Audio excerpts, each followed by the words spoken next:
Hello, hello, hello. Greetings, earthlings, eldritch creatures, and beings of all sorts. Hello, hello. How are y'all doing today?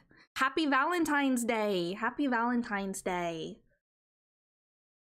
I hope you all are having a fantastic day slash night slash time zone slash time that does not exist, and that the universe is, it's everything that you want and it's everything that you need. Yeah. How are y'all doing though? How are y'all doing?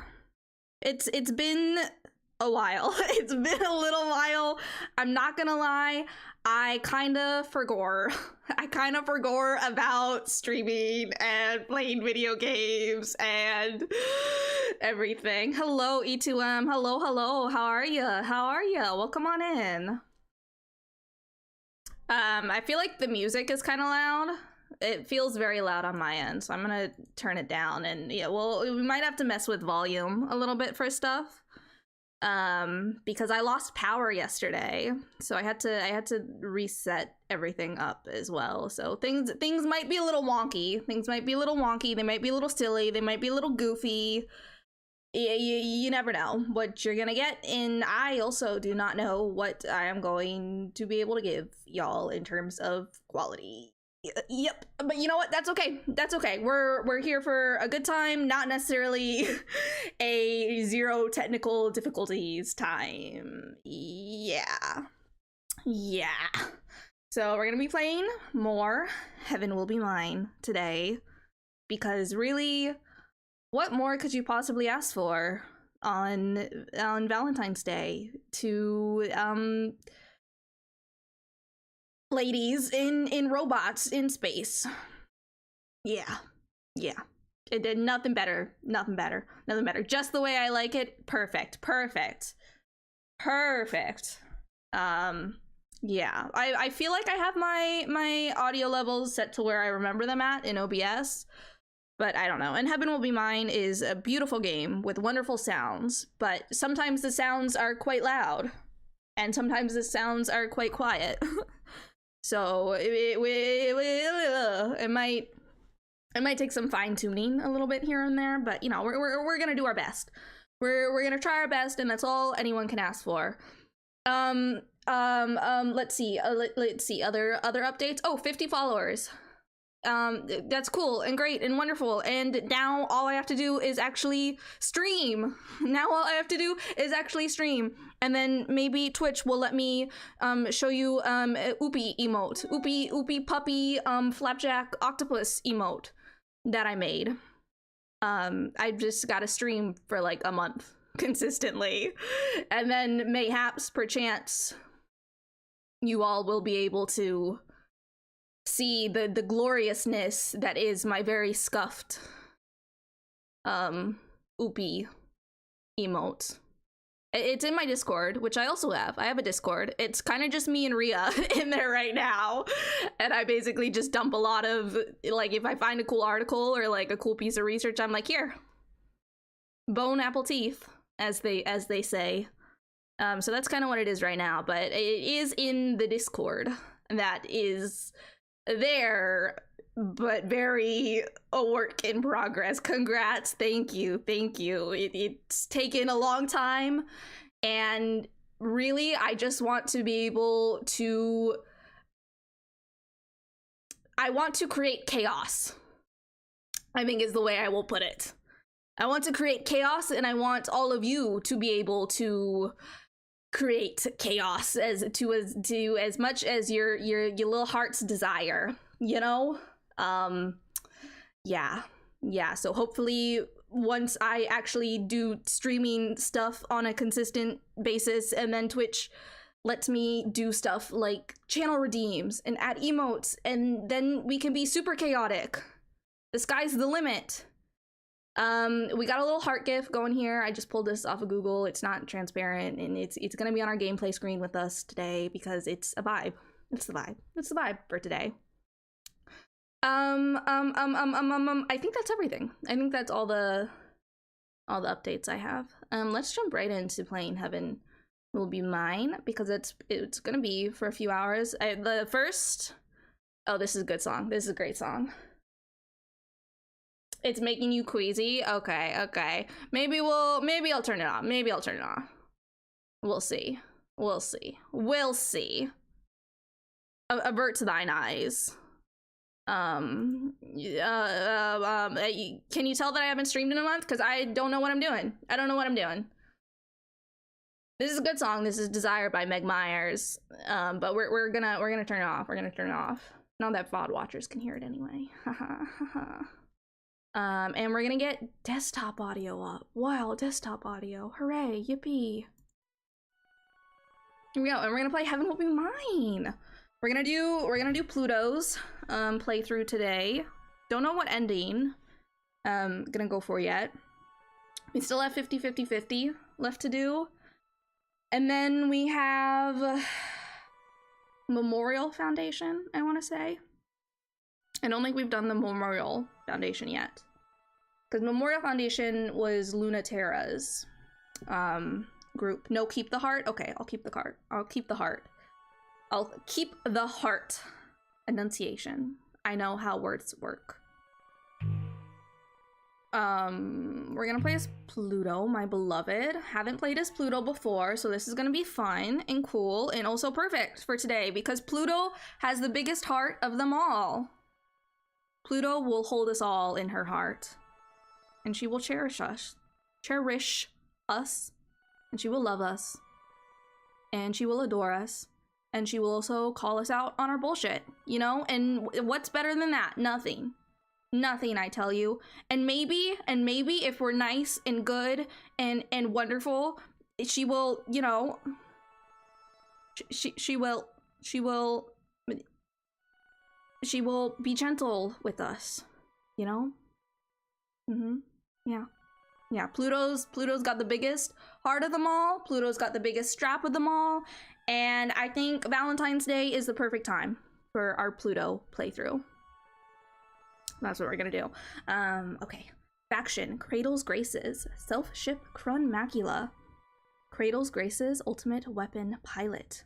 Even if Earth has given up on a new life for humanity in space, Cradle's Graces hasn't, and Pluto will make that dream come true. Likes, succulent, good girls, crushing, both kinds, everyone. She's so real for that. Will she give us a pat? I think Pluto will give us many pats. I think Pluto will give us all of our heart's desires. Yeah. I think she can do that for us. I think she can do that for us, and I think we can do that for her too. Because even doms, they deserve to be held, and they deserve to be cared for, and they deserve to be cherished. Cherish your doms, people. Cherish them. Cherish them.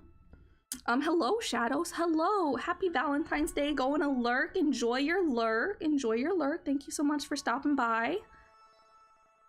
Let's see. Dislikes is trying very hard not to have any. Okay. It's okay to dislike things, though. You can like things and you can dislike things. Everybody, you know, everybody got things they dislikes, and that's okay, and that's normal, and that's you know, it's healthy. It's healthy to have things that you dislike, you know, and that doesn't make you like any less of a good and wonderful and fantastic person. And in case you haven't been able to pick up the vibes, it's gonna be a very rambly day today, apparently. Like, I've opened my mouth and now I will not shut up. Incapable of stop talking. All right, let's go. Let's do it. Is not the unknown the perception of impossible things, and every distance in between, with perfect communication breath to breath, with perfect communication skin to skin, with perfect communication mouth to mouth, inside to inside, blood to blood, with perfect understanding across the bonds of culture, with perfect understanding across the boundaries of culture, with perfect access to the realization of the highest ideals, with perfect access to the acceptance of the deepest depths. The solar system maps the human body. The solar system maps culture. In the center is the sun, which is synthesis. When the physical bodies of the solar system become our home, our ship through the universe, our body, their names will be given again, from the name of a rock such as Hades to the name of a part of us in ourselves such as Pluto. You are the sun. Through you, humans will possess their true body. As you were once born, through us, we too wish. Wow. Wow. Wow, perfect start. Great start. 10 out of 10, no notes. Truly, the vibes, immaculate. Immaculate for Valentine's Day. Like, you just... Sometimes you gotta, like, reach in and you gotta pull out your guts. You know? You gotta just, like, go in there and you gotta scoop them out. Yeah. Yeah. Yeah, you gotta get to the marrow of what it is to be human. Or not. You know? Oh, it's so good. I'm so excited. I'm so excited. Like, just Pluto. Pluto is just so, like... I'm very excited to finally be able to get, like, Pluto's story and backstory. Base override system interrupt. Dr. Nix, Pluto. Hi, Doctor. I lost you for a moment there. Are you okay? I'm fine, Doctor. This is the first interface of its kind. If there is anything unusual about it, that will be hard to tell. Because by definition, it is very unusual. Haha, I'll let you know if it feels especially unusual next. Good. Let me know if something categorically impossible happens. Like what? If your sink got so deep that your thoughts were being dumped into the OS code directly, for example.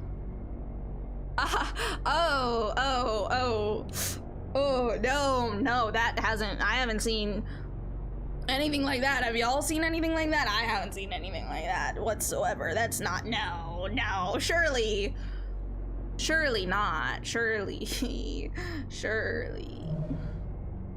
If that happens, I'll let you know. Exclamation point, exclamation point, exclamation point. Are you ready to begin? I've been ready for a long time. Begin activation test. Macula firmware loading. Dual tidal reactor syncing. Welcome to Cradle's Grace's bootloader 0Y0YC1 V.5.666.9123. Oh why can't I? Bootlegging gravitational reactor. Done. Hyperdensity established. Done. Beginning resonance test. You should feel lightheadedness and wait. Wait until you're comfortable before diving in. Numbers moment. Every day I read numbers and I must perceive numbers and I wish to not. Every goddamn day. Correct action, correct thought, correct belief. Existing without fault, existing without ever harming the universe. To be the execution of what is right and good. The power over distance is also the power to harm. Harm by thinking, harm by breathing, harm by loving, harm by touching, harm by culture, harm by boundaries, harm by idealism, harm by depression, harm by infinity. Ooh, ouch, ooch, ah. Okay. I have so many thoughts about this. So many thoughts, too many thoughts. All the thoughts. And I also feel like this...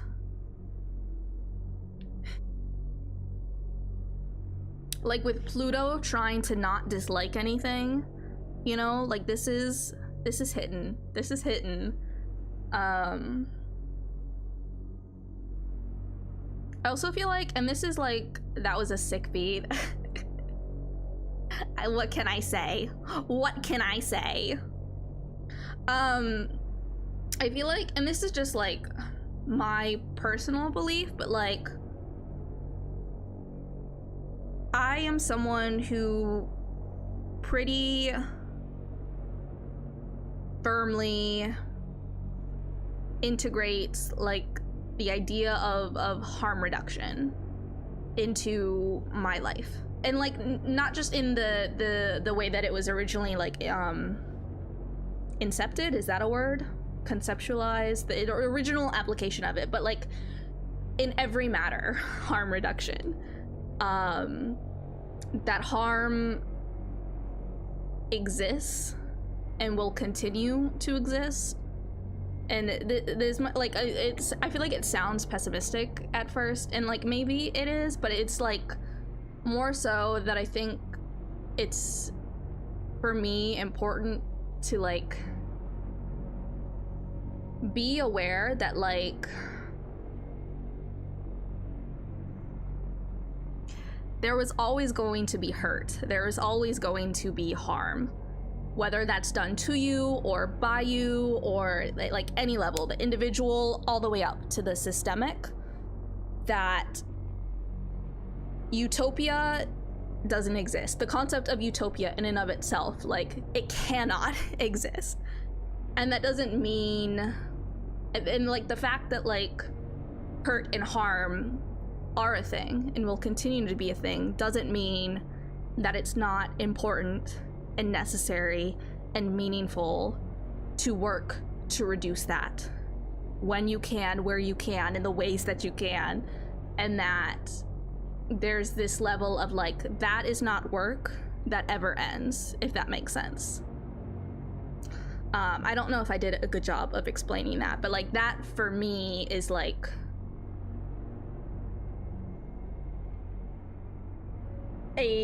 would that be considered a value, I guess? I don't know. It's like, yeah. That's the best I got in terms of words trying to describe that. But I feel like here you're kind of getting this like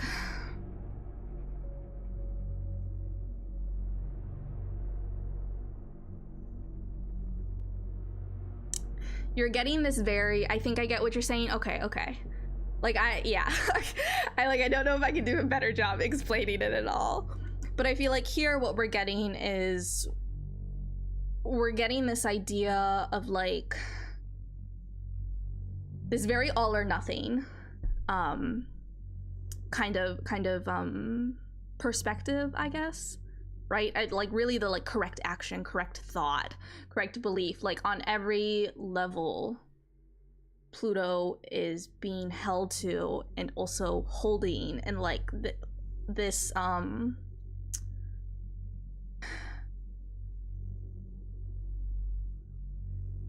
this idea that like if harm happens,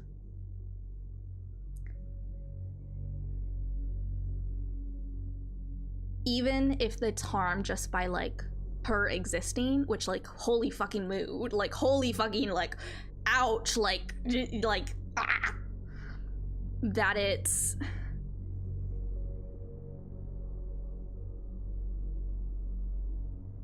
I lost my train of thought entirely. It's gone. It's gone. That train it's left the station. It's out of here. Something gray areas here, and that I wish Pluto a very, it's okay, you can dislike things, it's okay, you can exist, you know, and you can set boundaries, you know, and it's okay, you know, and yeah, hurt and harm will be a thing, and it's important to like reduce that, but like the world is not perfect, the universe is not perfect, society is not perfect, you are not perfect. And not only like is none of that the thing, like it cannot, it is, perfection is not attainable. And that doesn't mean we can't like work towards like progress, I guess, or like being better, or, you know, learning, growing, changing, like transform, like however you want to like think about it. Like that doesn't mean like, and that those are important, but also like You can meet people where they are at, and you deserve to have people meet you where you are at.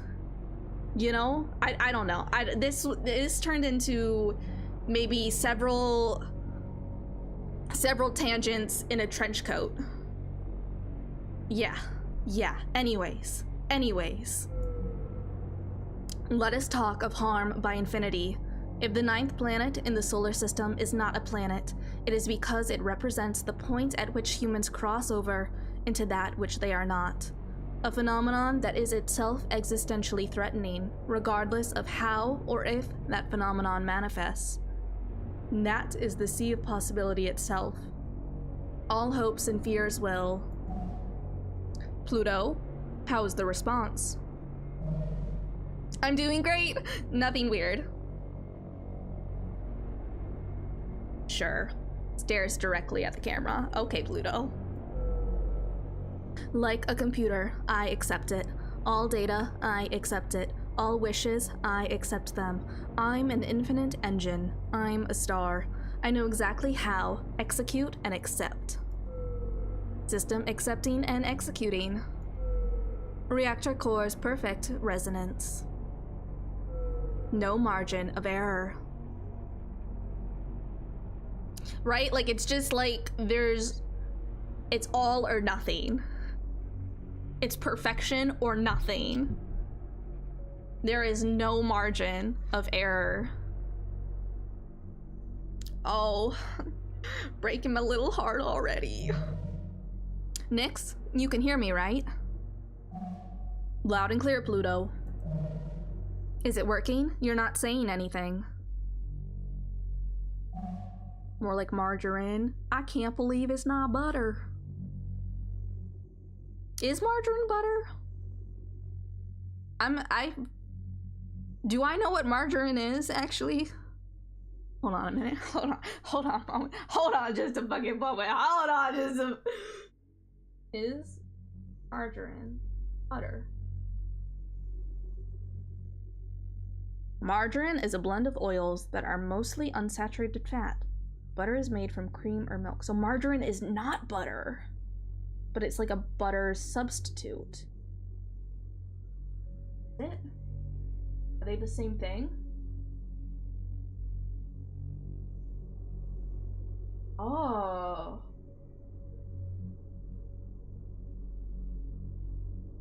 Whoa. The more you know. Butter and margarine, they're different things. But the same thing, but not. They're different. But you can use them in the same way? Question mark? Question mark? Question mark? They're used for the same thing in cooking, but are completely different? Okay. I have always, like, just, they're in my brain and they're synonymous. So I've learned something new today. Thank you. I love learning. Woohoo! It's working perfectly. Flawless. On the first try. Oh my god. I can't. I feel like this run is gonna destroy me. I can feel it in my bones already. You really are the one who brings impossible things. You're thinking too hard about it, Doctor. I can't do things like that. Be a little more generous to yourself. But it's also your right not to be. Pilot core link done. Do you feel centered? Yes. Butter is tasty milk. Margarine is gross pile of oils. Oh, interesting. Interesting. I don't know if I've ever actually had margarine then. If they're not the same thing. I mean, they aren't the same thing, as we have just learned, but I feel like all I've had is butter. Is butter all I know? I think yes, mayhaps, perchance. Do you feel the phantom presence of the ship's limbs? This is normal? Question mark. Yes. Do you feel the presence of other bodies or other people nearby? This is normal? Question mark. Yes. Do you feel as if other nearby people or bodies may also be your own body? This is not normal, question mark. How would I know the difference? Fair. Do you feel like a god yet? Not really. There's no need to be modest. Prep for launch. Holy fucking shit. Holy fucking shit. Holy fucking shit. There she is. There she is. There she is. Pluto, my beloved. It hasn't been that long since we all started fighting, but everything really did go just how I imagined it. Even holding the controls of the machine everyone's so scared of, just like this, doesn't feel like butterflies or dread. It just feels like the only thing that could have happened. How's the volume, also? Side note. You know how hard they worked because they were so scared you wouldn't be finished before the end? Is good? Okay. Let me know if at any point that changes and I need to adjust some stuff. I never doubted it. I'm not so special that they couldn't make something scary enough for me to be its pilot. There she is! There she is! Chronmacula, my beloved! Humans are culture, and culture is gravity. A ship self is a skin, but a ship self is also a heart. The plastic and metal chassis? How do you pronounce this word? How? Insulated against hard vacuum is necessary to not die. Hold on a moment. I gotta get a picture. Hold on a moment.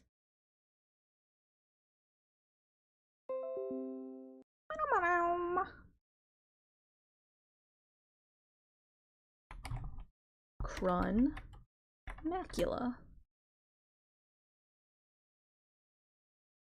Alright, okay, back to it. Give the interruption. The tidal reactor, which generates the gravity and culture necessary to keep humans solid and real so far from Earth, is necessary to live. The dual tidal reactor resonance system installed in the Chronmacula then might be capable of a sort of birth. The Chronmacula was completed on the inert pseudoplanet Hades, on the boundary between the solar system ruled by human gravity and that which isn't. When the system is activated, cosmic dust emanating from between the ship self's palms is crushed in the friction of the competing forces of the Chronmacula's dual tidal reactors and ignites in the birth of a tiny star. It's a start, an anchor of gravity and culture for humans to begin colonizing the stars, the seed of possibility, and, just as easily, the seed of the inversion of possibility. Stars go supernova and become black holes, where the information of life, culture, is deleted. But they aren't afraid of Chronmacula as much as they are afraid of Pluto. Her own tidal forces destroyed the first 17 prototypes. It's the girl with the love to be the mother of stars they're afraid of. Wow. Wow. Don't build me up like that. I'm not that special. But I am that scary. I'm used to it, haha. Oh, I love her. She's just so... Oh, Pluto. The only thing I just can't get over is just how unfair it all feels. Knowing how bad this could get, how wrong it could go, I know how to speak, and it's still happening anyway. The Chronmacula is bigger than other ship selves in terms of its objective gravitational impression on space-time. Yeah, I am feeling everything at once. But I'm feeling big too. Feeling so big. What was I saying? Pluto has got the biggest heart of us all, and she's got the biggest strap. Like, she's just so big.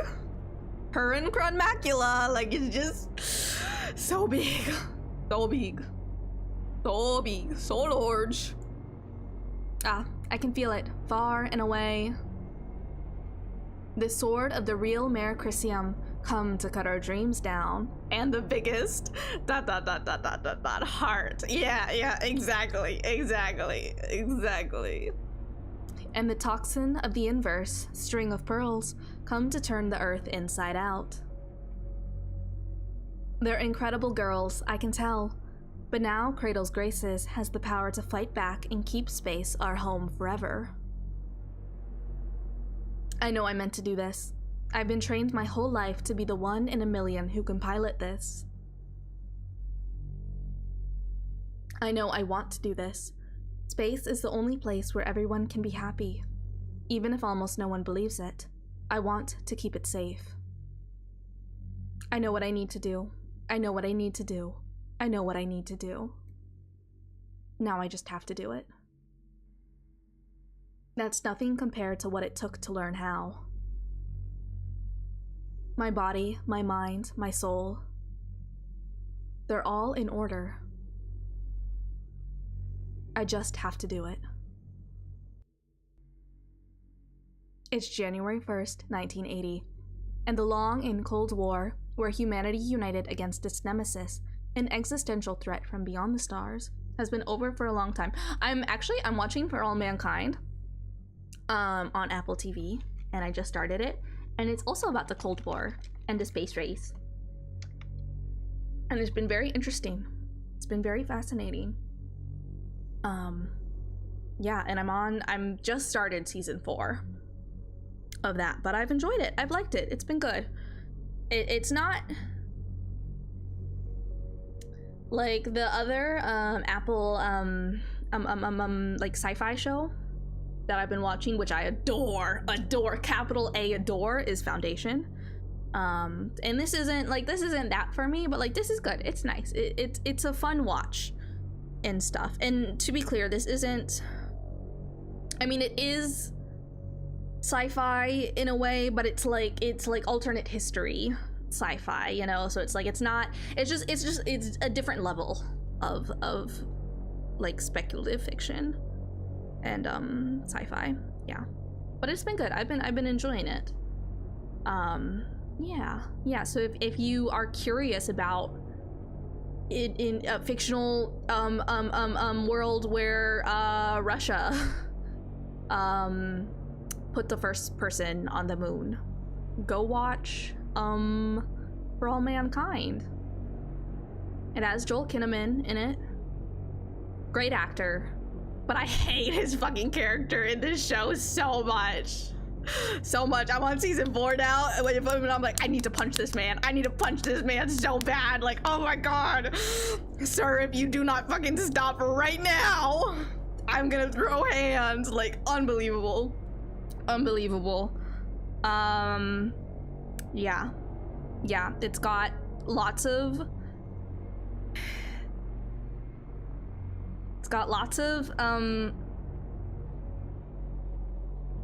hot older women in it.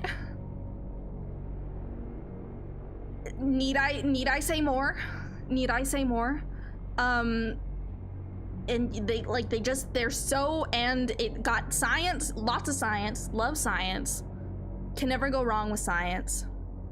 And it's got some heartwarming moments. It's got a lot of like heartwarming moments, and it's got a lot of like punch-worthy moments. Is that the opposite of heartwarming? Punch-worthy? Is that the dichotomy here? Heartwarming versus punch-worthy. Go fight. Yeah, but so I've been watching that. Anyways, the Cold War tangent. Okay, gotta head out for now. Have a great stream and welcome back. Thank you so much for stopping by. Thank you. Have a great rest of your day / night / time zone / time does not exist. Goodbye. Since the 50s, we have been fighting a war against an existential threat that we cannot understand, cannot perceive, and is powerless against the technology of Earth. That is a pretty stupid sort of war to fight, isn't it? When there's enough of a mess down here to worry about. Humanity is already the undisputed authority of reality, and we have the physics to prove it. Physics. It's time to return to Earth, our home, the seat of the universe. Before Earth takes us back in pieces, let's go home with grace.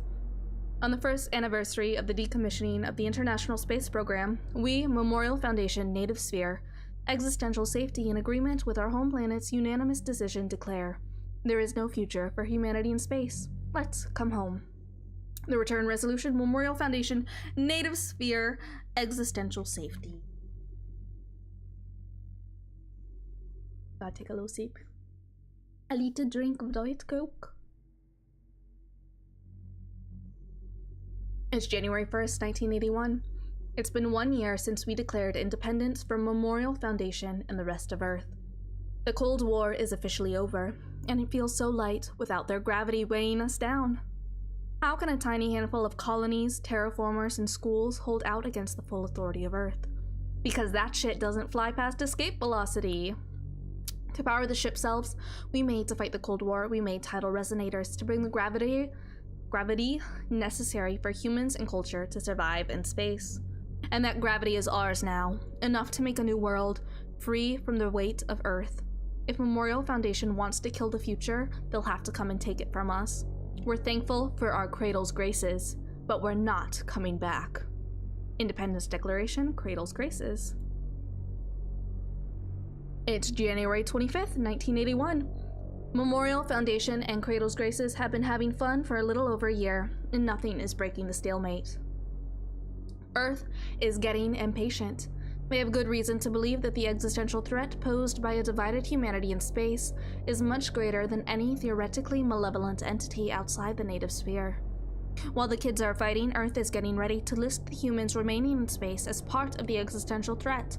And when they do, they'll send real weapons and end this war fought with plastic toys.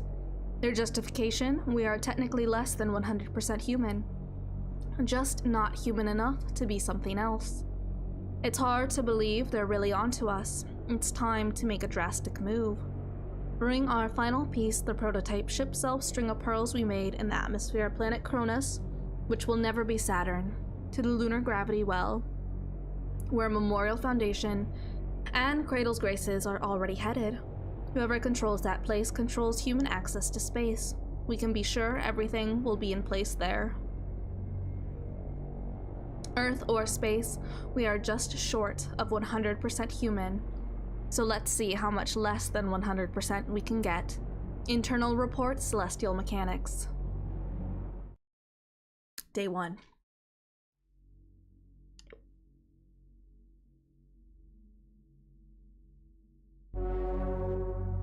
So in terms of alignment,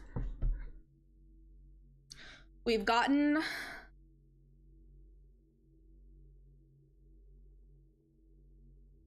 so we did Celestial Mechanics for Saturn. So Saturn is from Celestial Mechanics, and we gave Saturn Celestial Mechanics. Lunaterra is from Memorial Foundation, but we did not give Lunaterra Memorial Foundation. We gave her Cradle's Graces. Pluto is from Cradle's Graces, but we've already seen the Cradle's Graces ending. So our options left are to do Memorial Foundation, which is where Lunaterra is from, or to try and go 50-50-50. Was that 3 50s? Yeah. So those are the two options in terms of an ending for us this run.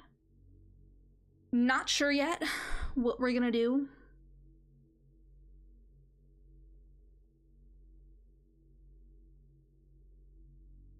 I suppose we'll see. We'll play it by ear and see what we get. See what happens. Let's check our email. Every day, getting fucking email.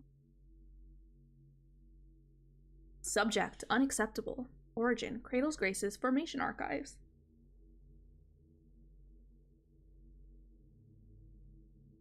The funding is being cut again.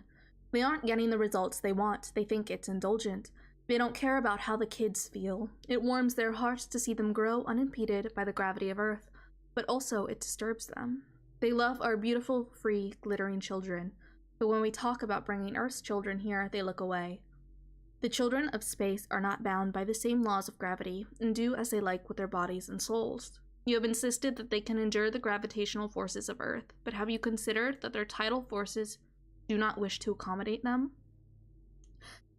They will be smoothed back again or broken. At the very least, they will never stop trying to destroy them.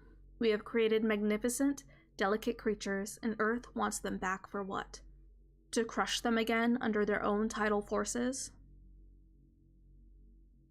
Subject, who is this? Origin, ambient tidal information. Author, a love story. Okay, alright. Happy Valentine's Day, I suppose. Happy fucking Valentine's Day. Okay, alright. I don't know who I'm sending this to, but I think about you all the time. In the back of my mind, I know a lot about you.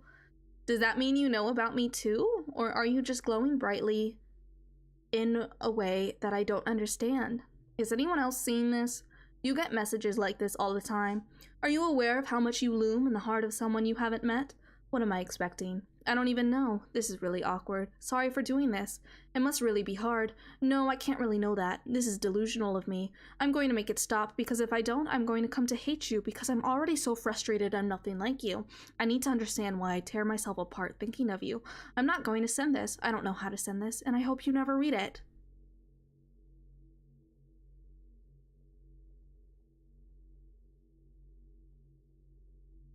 So much to unpack there. We certainly don't have time for that. I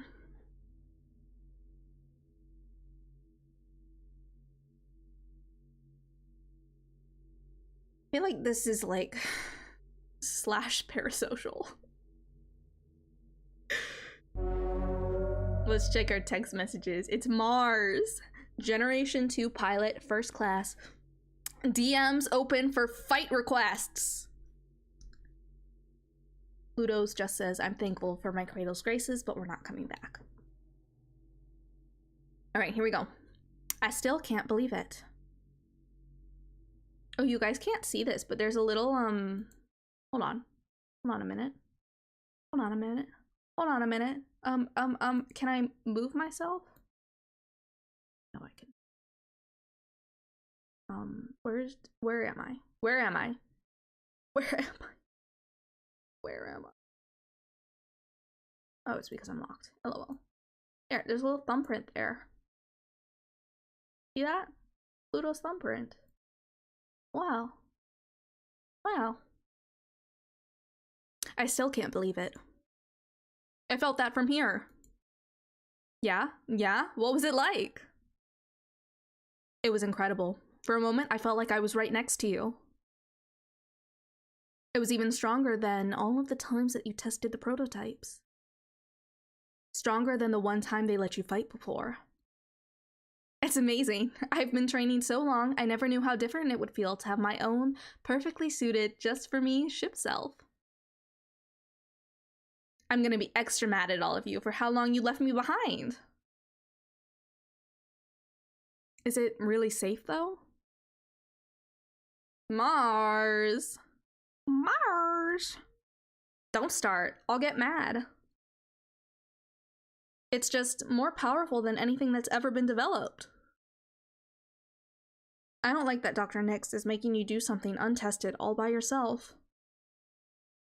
No one person should have to do all the things that your unit is expected to do. But I'm strong enough to do it, right? Powerful enough to stop Earth from taking us back? Strong enough to stop celestial mechanics from bringing the existential threat back? I can do it, right? I mean, of course you can. No one else could, but that doesn't mean you should do it alone. I'm not alone. I've got you. And everyone else. We're all together. That's what we wanted, isn't it? I'm not locked up in a lab anymore.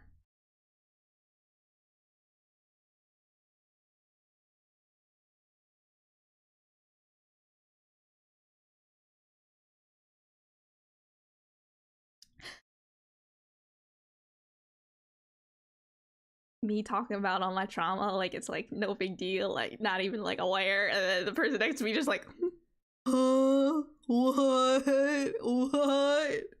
Huh? Girl, help. Aren't you happy for me? Girl, help. I'm happy for you. Are you really, really happy for me? I'm super happy for you. I really am. Are you scared of me now? No way, never. You're not something to be afraid of.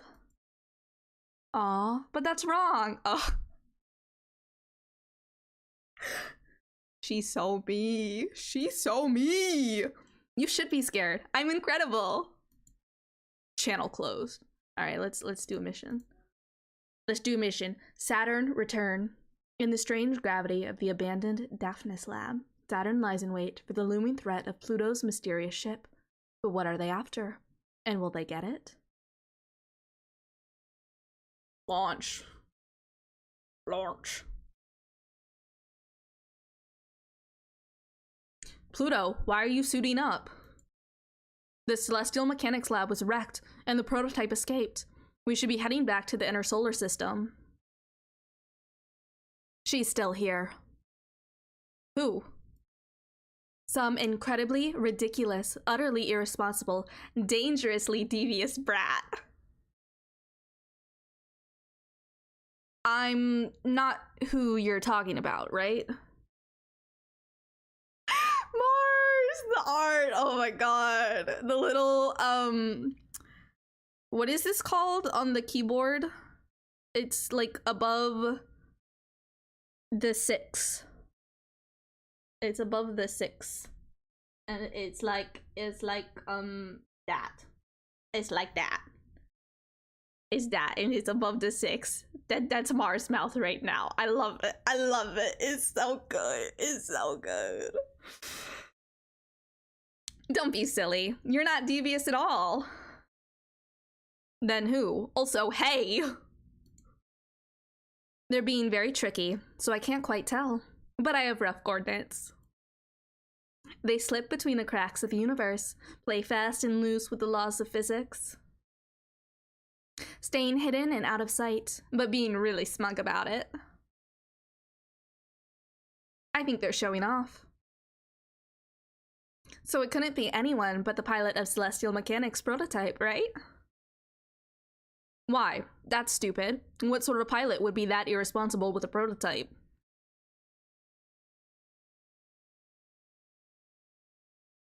Hey Mars, when you were in the academy, how many prototype units did you wreck? Let's not talk about that now. I'm just teasing, Mars. You're much better behaved now. If the intel is true, their prototype is really powerful, even against you. I know. I might not be able to stop her. This location is the experimental lab. It was shut down right before Earth canceled the space program. I don't like this place, Pluto. It's like they shut down Daphnis' lab and converted it into the perfect site for an ambush. Really? It's too much for me. Well, it's stronger than the fleet I destroyed. I mean, I'm not saying you're not strong enough. But a stealth mission against a secret weapon is different. No one knows what Celestial Mechanics is planning, but it's always awful. It's definitely a trap.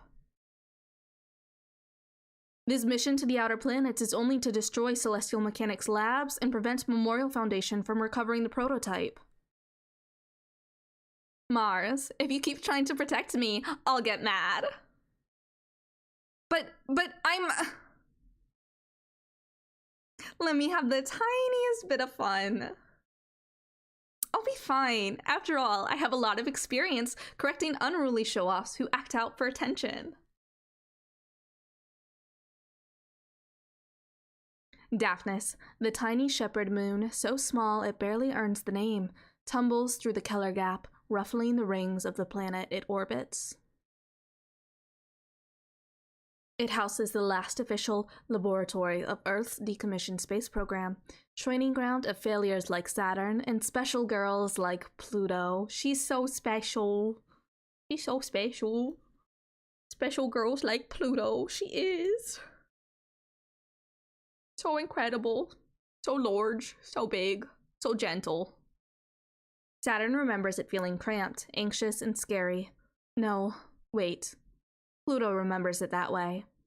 Saturn remembers when it used to feel so special to be chosen, a candidate for the last generation of pilots. But didn't Pluto feel that way too? Sometimes two things are true. True! This is called, dialectical. Dialectical?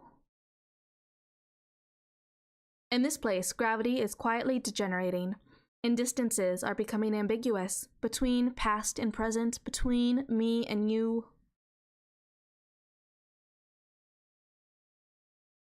The Daphnis lab seems smaller to Saturn now, though not as tiny as it feels to Pluto, and that's obvious. No longer people-sized, she tears through it like worms in an apple. But there's a much bigger worm here, and she doesn't know anymore if this was a good idea. Where what was a good idea?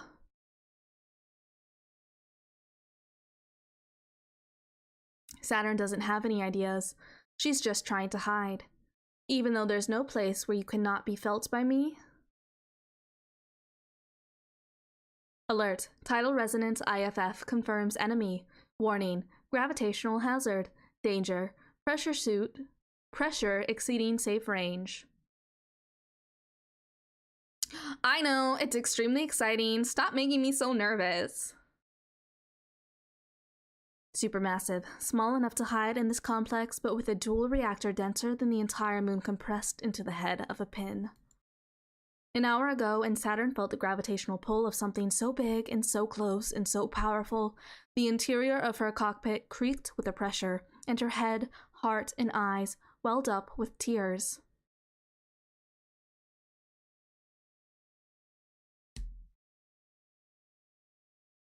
So eye tears are just tears.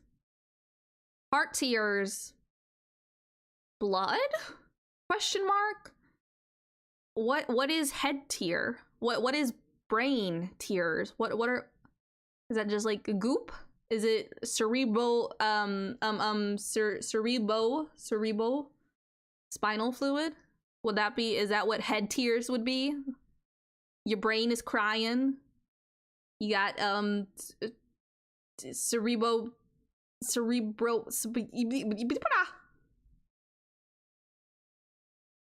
something that couldn't be anyone other than Pluto. Cool. She must be pretty big, huh? So why is she so hard to find? Saturn has no idea. Why do I have the feeling someone's laughing at me? No one is laughing at Saturn. The lab's been abandoned for years. But Pluto, wherever she is, giggles. Not in a mean way. She really does think it's cute. I haven't thought about Pluto in a long time. Oh man, it really would be funny if she was in that monster. Teeth. Teeth. Do you see it? Teeth. Look at those teeth. Such good teeth. Hey, now I know someone's here. I can feel you listening. But I can hear you too. And I can catch you. You're not the only one who can fuck with the narrative.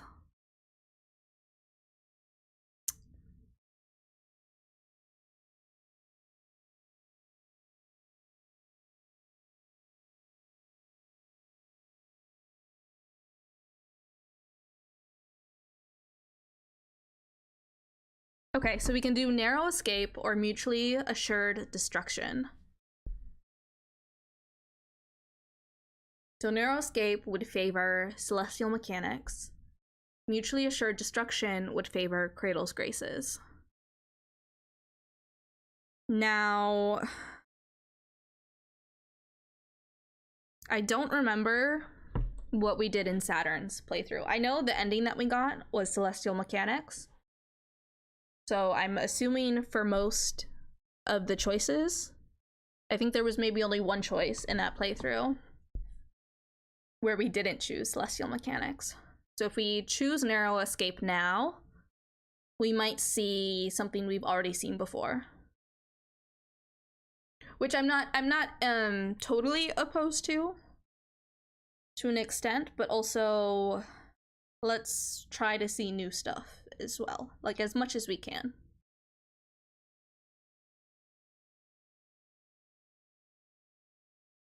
Let's do mutually assured destruction to favor Cradle's graces.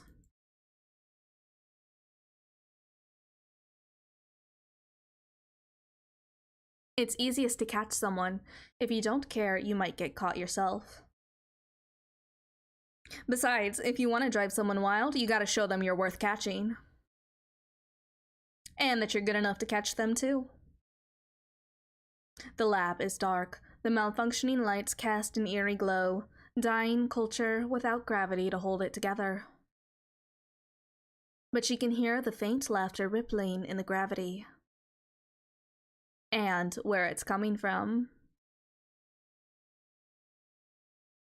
When you don't know the controls, mashing all the buttons at once is just as good. True and real. Me playing video games. Let me just press all the freaking buttons. Got you. It's a hit. Her claws sink in. They tremble in the pressure. Whatever they've sunk into is bigger than belief. The Krun macula towers over Saturn. Pluto's ship is so big it barely fits in the complex, but it's only a speck compared to how big it feels. Saturn's face. Mood. Supermassive enough to warp local spacetime, humming and vibrating with nebula dust, incredibly gentle, or she would have destroyed Saturn and the whole complex without even trying. Oh wow, you got me. No matter what size it appears, in the truest, most real sense of size, the ship is bigger than this moon, than anything Saturn can imagine. String of pearls quickly flits away, but Krun Macula's grip is on her before she can twitch. And I've got you, Saturn. I really was surprised to see you like this. Cool, right? I've got poison now, too. Want to see if you're still the top weirdo psychic mutant in space? Oh, Saturn, my beloved. Oh, wow. Sounds really cool. But I don't know if you're ready yet. Wanna bet? Sure. The string of pearls screeches and buckles as the dust ignites and a tiny portion of Pluto's tidal forces slam into her. Warning, gravity hazard. Gah! Gah! Had enough? You kidding? Okay, we can turn it up. Woohoo! That is sure insane. It feels like my brain is melting into the universe. Oh, look at the eye. Look at her eye here. That's cool. Got a little star in there. That's cool. The art in this game, amazing, incredible, fantastic. We'll never be the same again. You're the one who wanted to show off. You don't have to do that to endear yourself to me. But if you really want to impress me, you're going to have to do better than that. Yeah? You're really still not impressed? Even by this? By what? Oh, that does sting. It spreads like a poison, even through metal. It jumps like electricity, but drips like a liquid, pink and impossible, and spreading quickly through the Krun macula's body. So you're not just full of risky bad ideas. That makes me happy. I won't shut you down too hard. Ah, okay, you win. You gonna be good now? Okay. So, what did you want to talk about? As Cradles Grace's glittering psychic death machine, you definitely have more important things to do than go out of your way to bully me for no reason, right? Oh, that's right. That man and the fleet are escaping, aren't they? Hope you don't mind falling for this trap. Trap? You? Silly. I know you're more important than that. More than catching the rest of the Celestial Mechanics fleet? I knew this would be fun. And you knew it too. I am absolutely delighted about you doing that, just to be clear, so you don't have to read my mind to roast me about it. I can't read minds. You know that's not how it works. But I also don't need to know that. But I did want to know how the biggest overachiever of my juniors turned into such a bad girl. If you really remembered me, you'd remember I wasn't ever good. I do remember you. Even if you're not that good at being bad. Do you know what you're doing? With that machine that's so dangerous we don't even want to find out what it does? I think you answered your own question about why I'm keeping it. Are you gonna stop me then? But you don't want to. Hey, stop, don't pry into me. If you're pitying me, I'll make you regret it. Not all of us come out perfect like you. Some of us get thrown out before they see any use at all. I won't pity you. I really would have torn this machine apart. But now that I'm here, gifted little mutant to gifted little mutant, I can't bear to.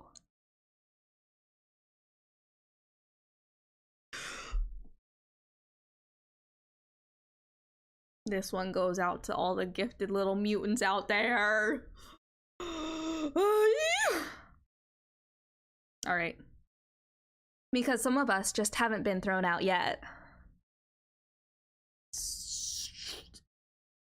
Just, you know, just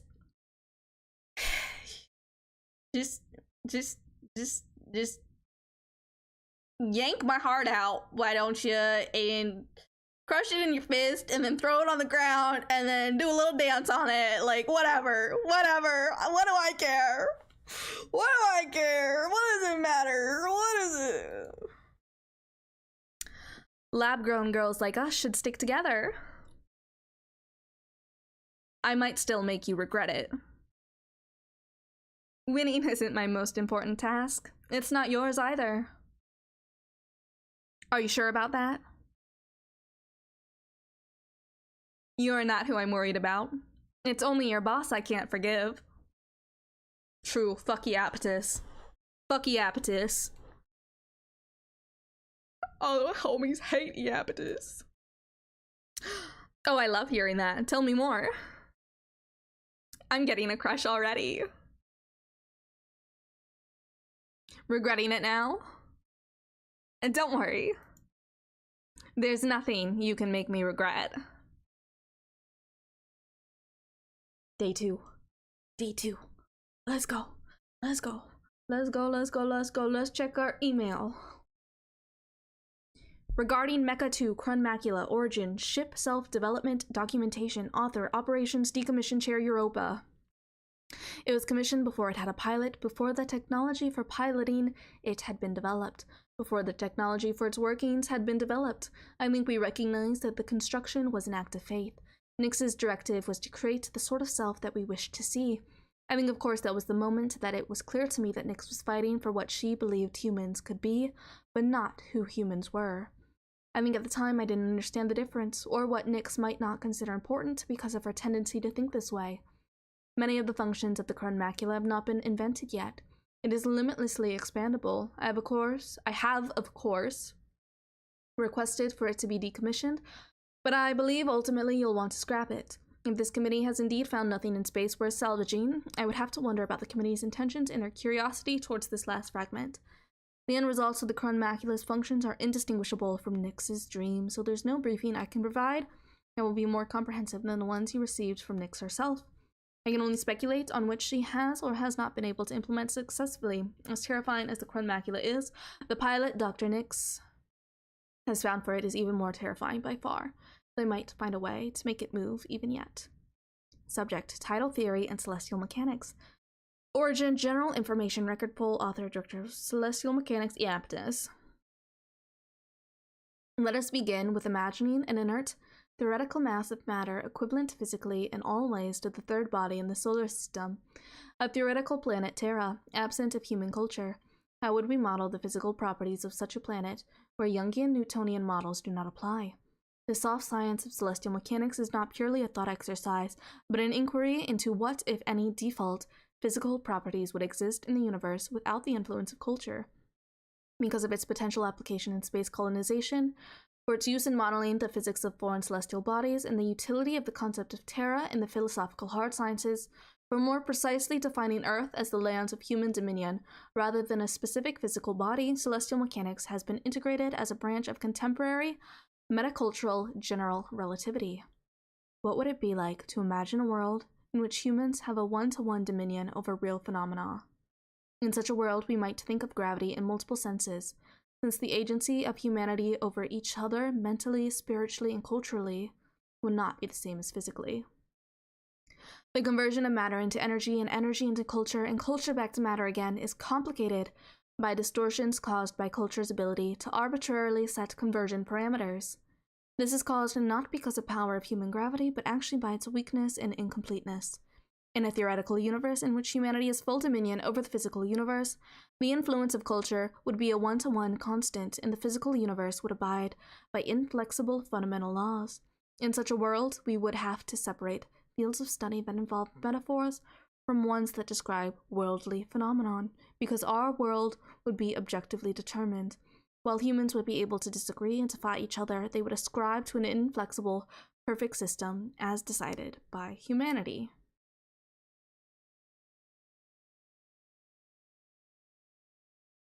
I wish you didn't have to do this, but I love chatting with you, especially about your latest sordid affairs.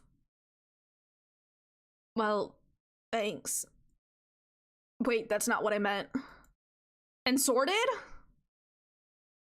Dramatic, tempestuous, explosive? No. Problematic? No. Tumultuous? That's sexier. But that's still bad. I mean, how would you describe them? Not like that. Intense or something. The last one was really good until the end. Should I be more generous? Well, it'd be nice. But you're not very good at relationships. Kill me. It's kind of cute. You love people so much that you forget about them completely.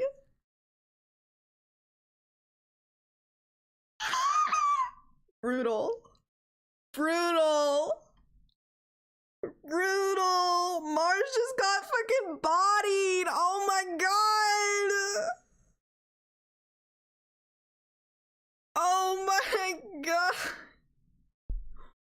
Wow. Wow.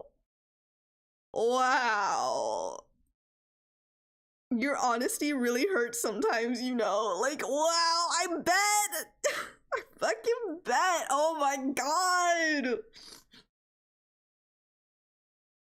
Brutal. Oh my god, that was a one-hit KO. Like, holy fucking shit.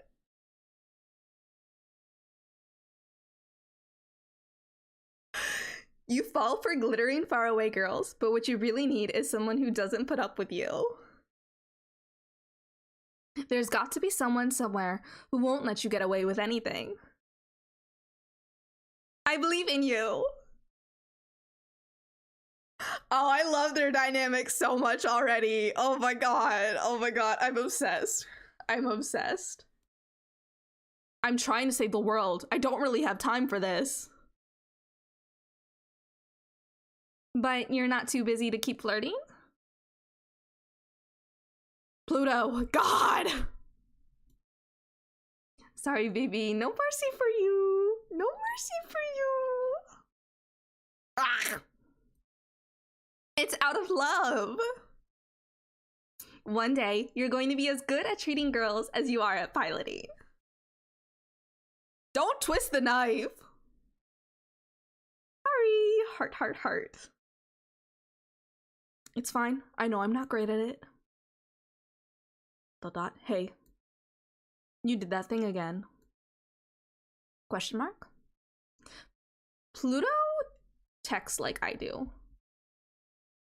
Except she actually has capital letters at the front of her text. So I suppose phones do that automatically.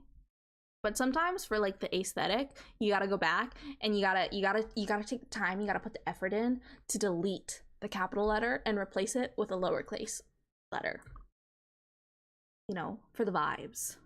The vibes. To make the vibes immaculate. Sometimes it's all gotta be lowercase.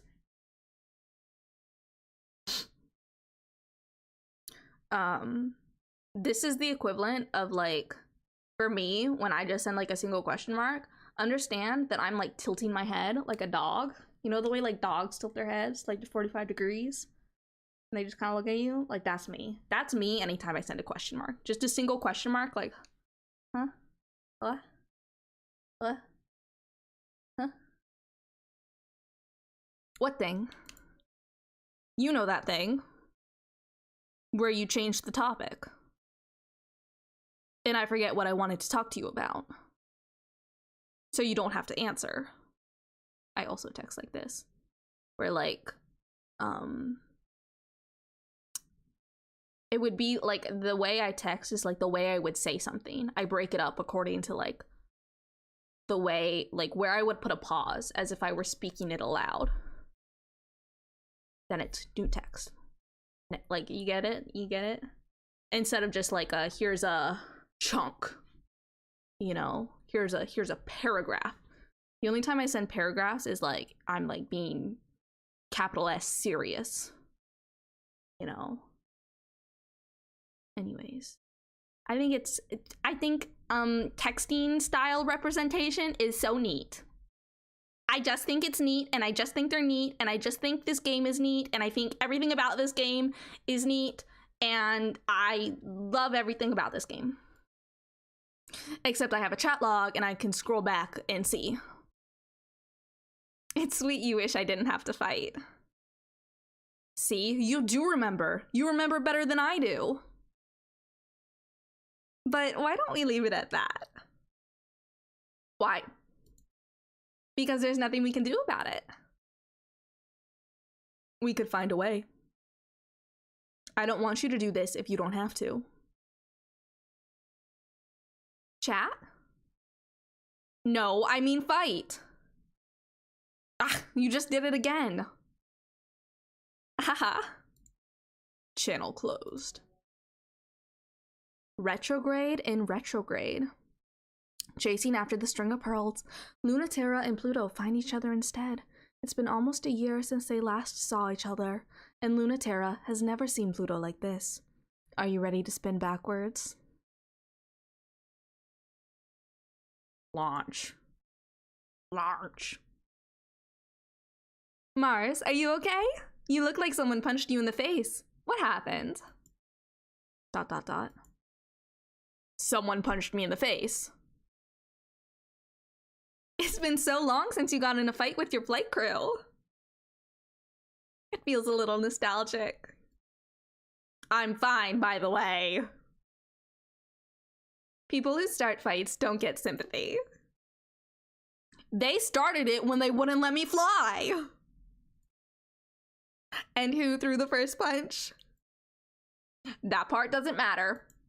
If they don't let me go, then you'll have to fight that traitor all by your shit. Oh. Why didn't I feel it earlier? Of course she's here. It wasn't that I wasn't going to tell you.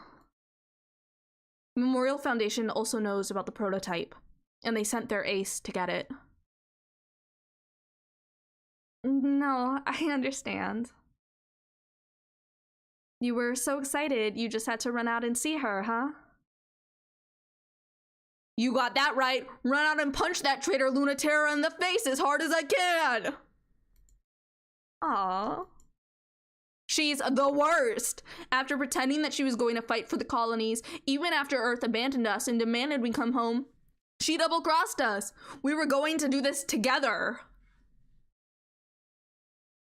I have missed punching that insufferably smug face for a year! It's finally time to show her that we're not going to forgive her for betraying us at the worst moment, leaving us alone, barely able to keep fighting as Cradle's graces, but it's not like we ever needed her, and... I know. I miss her too. Are you not listening to me? I've been listening to the two of you say the same things about each other for a really long time, and it doesn't sound any different. It is nothing like it was before. I'm not playing games. When we were in the academy, you were always chasing after her. You'd swing the first punch, and she'd laugh, and you two would fight, and then you'd make out, and then you'd do it all over again. I miss that so much. But if you go after her, it'll happen just like that all over again. Stop talking about me like I'm that predictable. It's different now. Orders are orders for a reason, you know. I'm still not okay with it. They're making you use that terrifying machine. It's way too dangerous. I'm sorry. I really am. But Mars, if it makes you feel any better.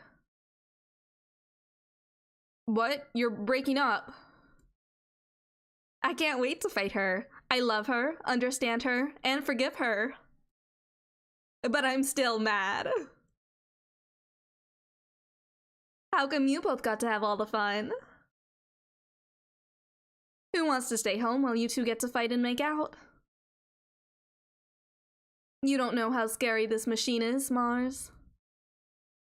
And it's so much less scary than me. I don't want you to see me like that. But I really, really want Lunaterra to see. Pluto, you cut out for a second there. What did you say? I said tough luck. It's my chance to shine now. Like waking up underwater, to the wet burn of your lungs' desperation for air. Like floating untethered in space, unable to move under your own power. Losing the security of gravity is like being naked in space. Gravity is necessary for human life in space. Gravity is necessary for unrestricted movement in space. Can't have one without the other.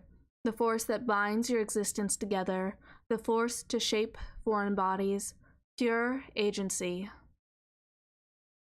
Gravity is necessary, not just to live in space, but to be human in space. But being human is a little harder for Pluto, so she has to work for it. The tidal forces of her spacefaring body, the Krun macula, are as strong as she believes, and as weak as she feels.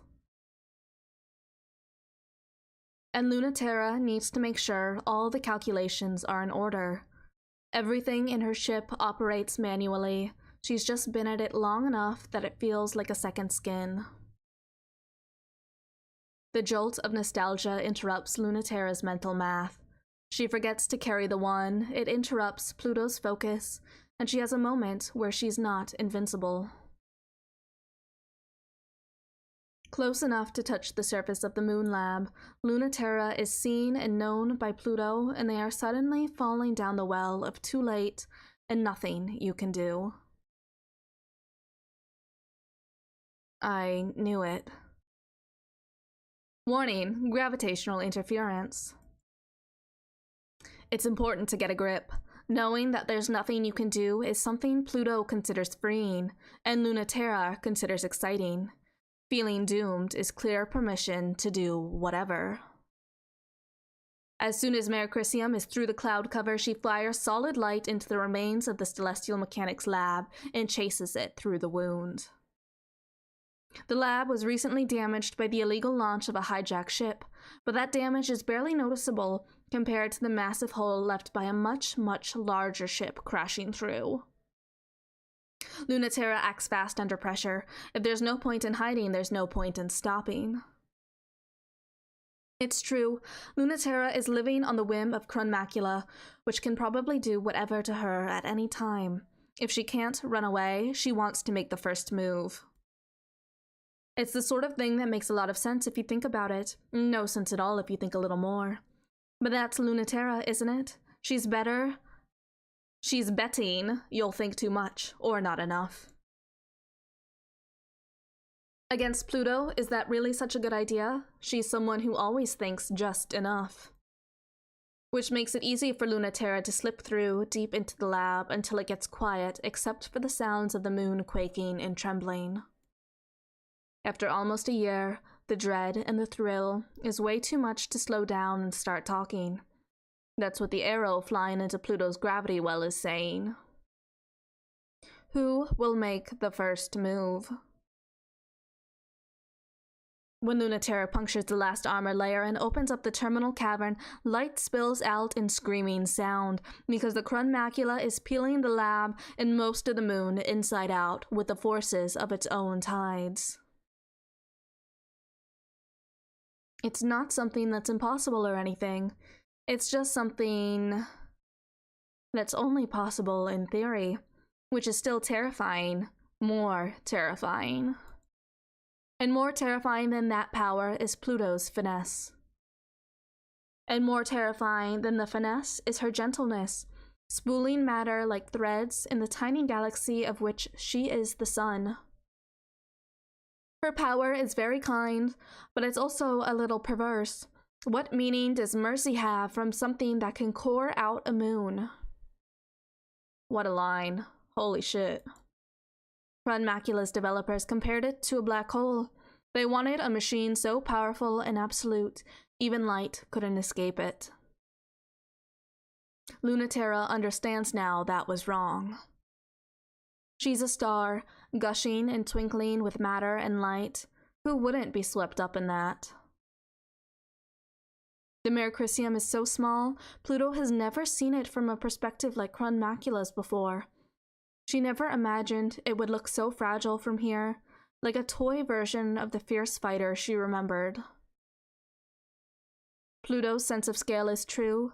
Lunaterra feels just like a plastic toy, too. Come on, say something. It's making me sad. It really does fit you. So much more than I ever thought. Is it hard to look away? Being able to render you speechless is the power I've always dreamed of. What do you think? I know just a look won't change your mind, but I want you to tell me. Tell you what? That I regret betraying you? I told you then that I always would. No, I won't let you do that, Lunati. Did you think I'd be mad? I mean, of course I'm mad at you, but not for anything you did to me. ...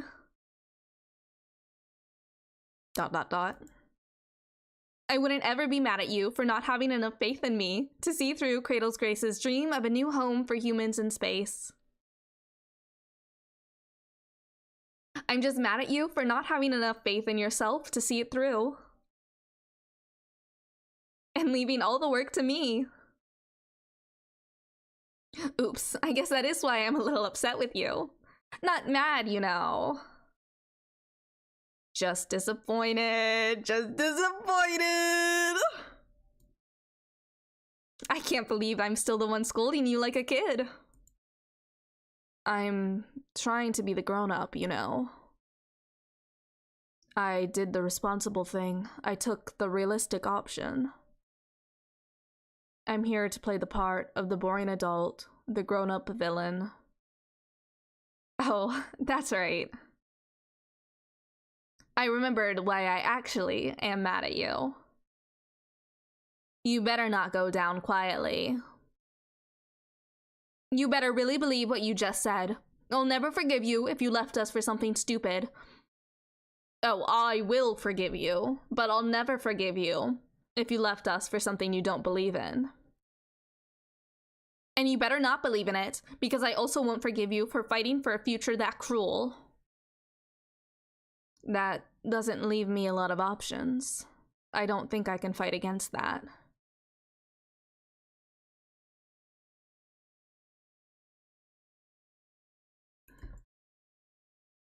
That I wouldn't have to fight. It'll change you. Change you. The sea change is coming. In ways you don't understand. Can we get an equivalent to sea change that is space change? Except like a cooler name.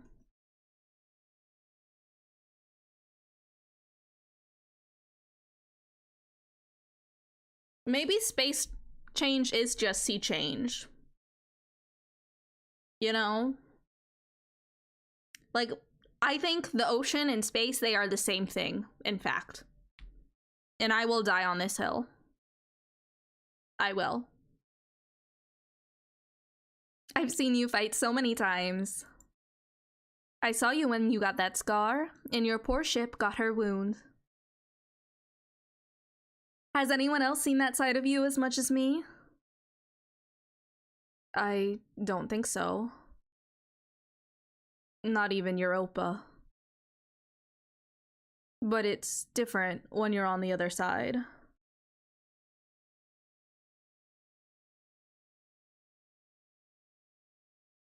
You think I don't really know you, because I've never stared down the barrel of your rifle or felt that knife nick my ship? It's a different kind of knowing. Teach me then. Or I'll teach you. So last time we did Lunaterra Get Schooled. We did do Lunaterra Get Schooled last time.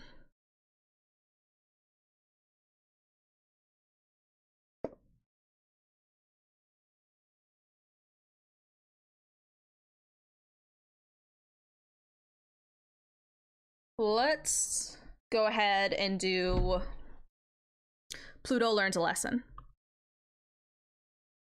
Let's try this time.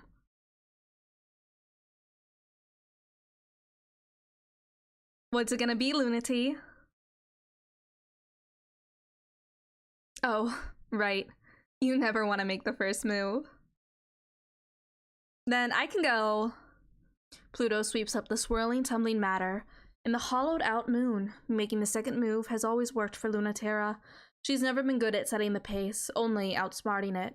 So it's the only move to make.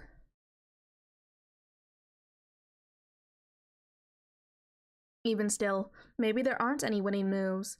Lunaterra has to be ready for that possibility. The Krun Macula is a very impossible sort of machine. Almost as impossible as Pluto. Krun Macula can grind space-time to a crawl with its tidal forces. Run macula can pull ambient matter into a whirl with enough friction for the combustion to give birth to a star. Emotionally, and almost as much physically. A tiny sun is born, but Lunaterra has just gotten out of the way. Lunaterra isn't where Pluto is expecting, and then there's suddenly a hail of bullets in her skull. Pluto doesn't mind the onslaught, but it's still shocking, but not in an unpleasant way. It's actually very joyful. Really? Really? You're not just trying to scare me? For real, not a joke. We're finally going to have a fight about it? Is this body so me that you finally aren't going to be weird about fighting it? Lunaterra thinks Pluto could use a lesson in how terrifying actual combat can be. But is there anyone terrifying enough to teach it to her? Are you trying to hide from me? I've been waiting for a real fight. I'm tired of you telling me you think I'm right. If you really thought that, you'd be here, on my side. So prove I'm wrong already. Or admit defeat. Bullets through her arm and chest and pretty much everywhere, but that is not a problem. Tear the bullets, even if they're light, and redirect them with gravity, pull them into a cosmic whirl. They will never even reach her. They will always be approaching, never meeting. They will be an infinite whirl. And that whirl will become a star, washing the Mercurium in heat and light and radiation. Ah, that's more like it. Not fast enough, Pluto. And then she runs Pluto through. It's not enough, but it hurts. It's serious. The brittle spear is of a cold and rational metal that repels cosmic concepts. Thank God. I was beginning to worry you didn't care about anything anymore. So here. The star supernovas. Crun Macula holds the star, and Crun Macula is the star. Lunaterra almost doesn't get out of it. Her engines overheat, the electromagnetic current shorts her sensors, and her chassis is fried. But she can move more than Pluto can, at least for long enough to get away. But I'm still ahead of you. Now I know why everyone hates you so much. You're no fun to fight with at all. Are you kidding? Like you fight fair. Now that I know what you're really like, I'm not going to accept anything less. I don't want to do that again. Well, too bad. Whose fault is that? Yeah. I know. Ever since the day Mars began, Mars has been doomed. No, there will never be a planet Mars. That's a name reserved for places where human life, gravity, and culture reign. This is just bitter Aries. But like the stringy, inedible weeds that grow when nothing else does, Cradle's Graces is dug in, and we can't get them out. The colonies are wrecked, the terraforming engines are broken, the gravity furnaces are out of control. There's no resources left on this planet, no strategic value. This planet doesn't even exist. It is an inert rock. There's no point in fighting. There's no need to fight. Ship selves can't keep you alive alone forever. And even if that was the case, we could leave tomorrow and claim victory. Most of the Memorial Foundation NSES fleet already did. That's why there's barely any of us left, and why we can't get them out. What, why don't I go home too? And leave all those idiots to just fucking die on a rock? Who do you think we're doing this for? External communication sent on August 31st, 1978 by Memorial Foundation troops. Hey, it's not like we're idiots. We know we're doomed. This planet still doesn't fulfill the requirements for human life, and life is just the start anyway. Don't you know that gravity is something more important? You do understand celestial mechanics, right? Matter is made of tiny particles, but enough of it exerts gravity that stitches the universe together. Culture is made of tiny humans, and enough of it together can decide what's real and what isn't. It is really quite fucked up that this is how decisions about humans get made. Enough humans can decide anything, and then it'll be true, even about what's human and what's not. They don't even have to wait for the deadline. They've already decided that any human without their feet planted on the earth is in fact not a human. That's a pretty usual thing for humans to do. No differences of any kind need to exist. We'll just be aliens, and then they'll send the real military after us, and we'll die. But if we just hold the line here for our princess to get through and make it to the moon, she'll open up the gravity well, and then we get to decide.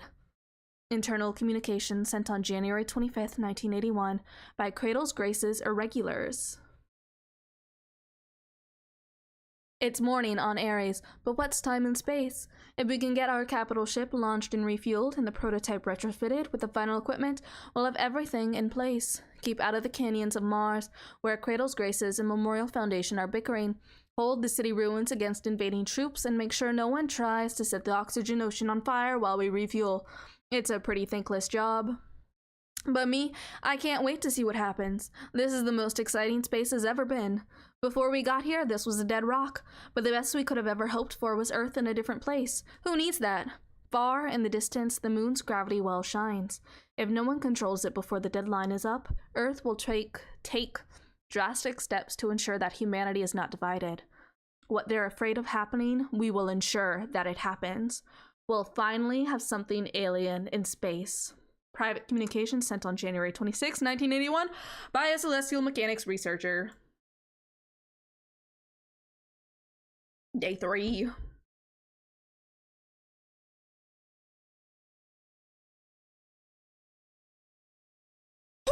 Okay. All missions on Cronus orbit completed. Maiden flight and testing of Cron Macula is done. Report received. Awaiting new directives. I'm heading back to Ares, of course. It's the home of Cradle's Graces, after all. We have to finish up the last touches on Cron Macula.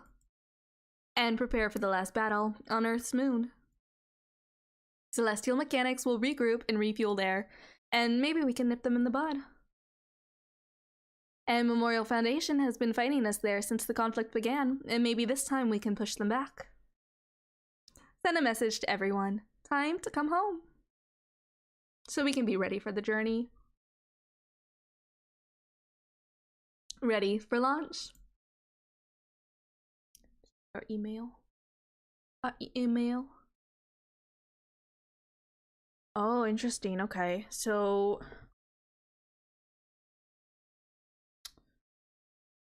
okay. So when we chose Cradle's Graces, we only affected us by 12%. But when we chose Memorial Foundation, it's 25%. So when we do Saturn's next mission,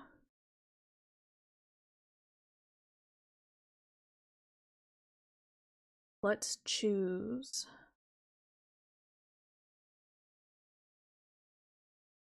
Celestial Mechanics. And then when we choose Lunaterra's next mission, we'll choose Cradle's Graces. Maybe, mayhaps, may chance. I think I'm gonna try and aim for 50-50-50. I think.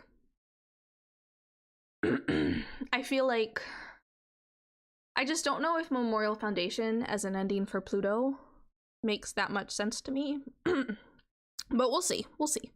We'll see what happens. But I do think I'm gonna try to go for 50-50. Let's check our email though. Pilot interfacing. Okay, well, so the very first thing you need to know about pilot interfacing is that it's the most important part of piloting.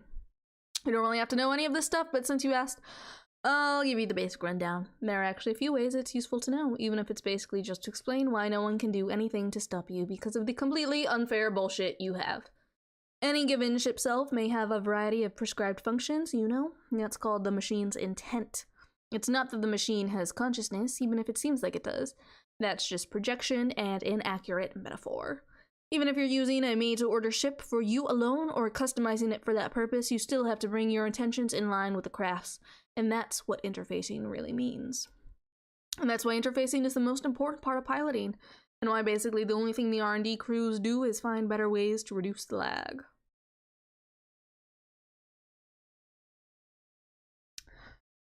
White Void from Dr. Nix on tidal mechanics, or from, or the origin is the Tidal Mechanics Research Archive. The fearful power of it is evident, so much so that I hesitate to even criticize it. It is the nature of the tyrant theory that it is fed by all things, including attempts to dismantle it. It can simply assimilate those theories and absolve itself of potential guilt and rhetorical weakness by assuming new forms, because it has no inherent premise that is not fungible, but the impulse to make all else part of it. Far from expanding to incorporate diverse and contradictory ideas into itself, the theory would remove alternate quantum states until finding a solution that would incorporate perfectly in line with the unified culture theory. This is a necessary and inherent step, because in order to prevent any given feature of such a theoretical culture to be subject to aversion, the gravitational pull of the culture must be so great that no information about it can escape. As the theory accumulates culture, through culture mass energy conversion, its gravity would steadily begin to grow and its energy decrease, till it begins to continuously collapse into a single coordinate, and no distinguishing information would be able to escape. The interplay of variant states is necessary for culture to create and change, and this unified field culture would be unable to do so. It would only be able to assimilate and devour. Such a theory would not redefine hierarchy, but enshrine it forever. Far from a compassionate future for humanity, it would necessitate the complete removal of human variance. All humanity and all existence would revolve around a singularity of the unified field culture, the tyrant theory, a white void, a single conqueror thought, the center of the universe. Are you scared? Yeah. You? Yeah, but I'm excited too. I'm looking forward to what we could be. Hey, Pluto? How can you be sure? Sure? About what? Sure about anything? Everything is so frustrating, pointless, doomed. No matter how hard I fight, it stays that way. So how can you be sure it's not going to be that way someday?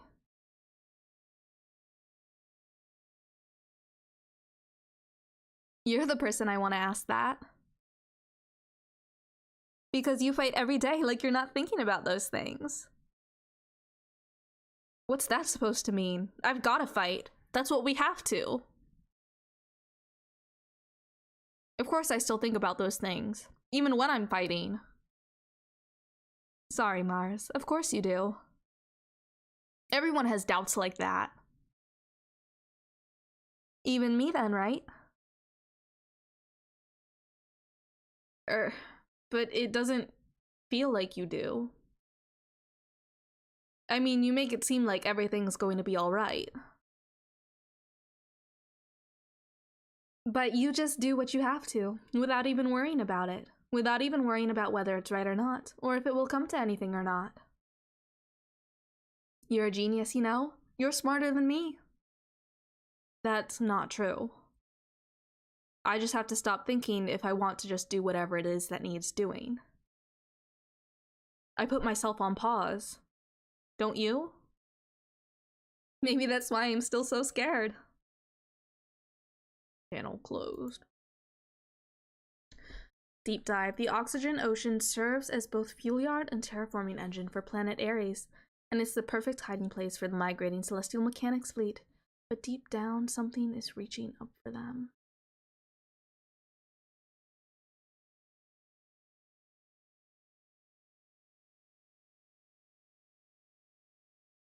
Hold on a moment. I'm thinking. Okay, so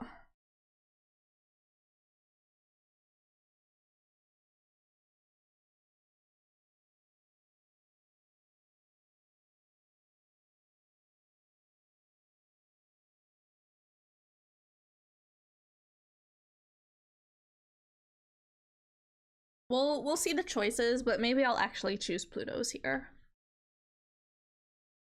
We'll see. We'll see. I don't know.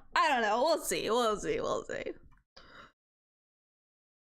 Is she operational? Mars. All checks clear? Honey. Dual title resonator sync clears all checks? It's close enough to Terra Moon inside out. And you're really still sure about this? Mars, I love you very much, and I'm going to scream if you ask me one more question. What?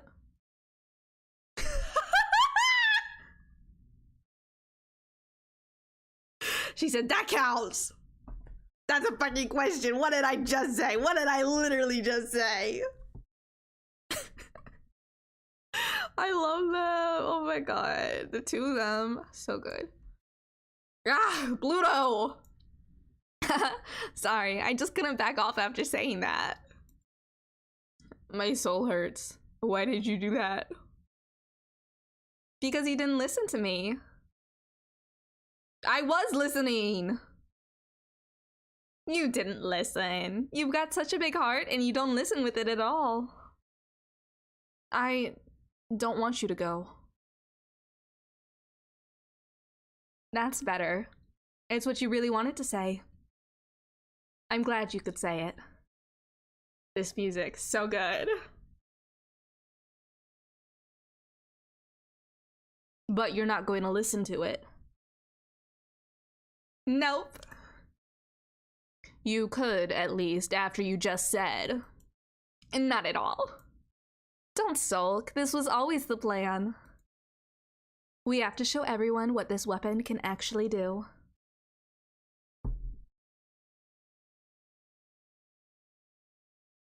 This is just a taste, but no one is going to respect what we do on the moon if we can't grab their attention first. Destroying the whole Celestial Mechanics fleet while they're docked at the Oxygen Ocean is going to get some attention. Even if I only destroy them a little bit, it'll be pretty amazing. So if it's a job that's impossible to mess up. If you keep worrying, what else am I supposed to think except I must seem that incompetent to you? I care, okay? I'm not mad, Mars. But let me lean on you while I do this.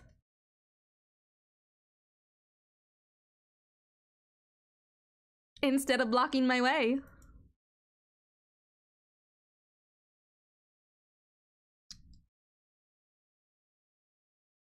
So our first playthrough, we did share a secret moment deep down.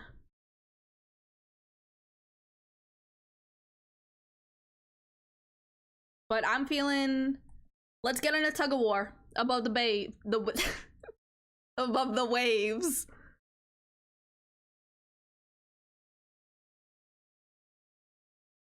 The balance shifts because Pluto tugs and Saturn tugs harder. Deep, so deep, crushing and dark, but the string of pearls has organs that see everything. Smoky and cold, she slips down in a stream of evaporation, just shy of being the spark that blows it all up. Whatever's down there, but don't play dumb because Saturn knows exactly who and what's down there is playing coy. Oh, interesting. Do you have the same idea, Pluto?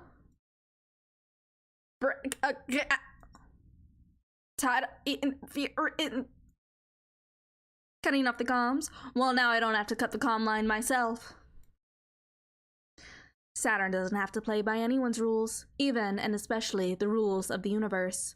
It's made of a last-minute miracle. It loves it best when it's just waiting on the edge between one possibility and another, tempting fate and not caring where it lands. Pluto doesn't cross the rules. She's the universe itself, a perfect target for Saturn, and the wall she crashes against. She's not playing coy, she's looking for someone to crash against her. From the depths, Krun Macula tugs, but playfully. String of Pearls takes the invitation and yanks back, not so playfully at all. Hey, boo! Do you want to play? I sure do. But come up and play my game. Oh, sure, if you can make me. Red macula is the plunge into fascination, a fall omnidirectional into the end of the universe. Red macula can drown the ocean in her gravity, but String of Pearls has the greatest trick. The String of Pearls cheats distance. She can't ignore it, but she can interpret it differently. So, f of x, an anxious, avoidant, infinitely approaching and never reaching asymptote.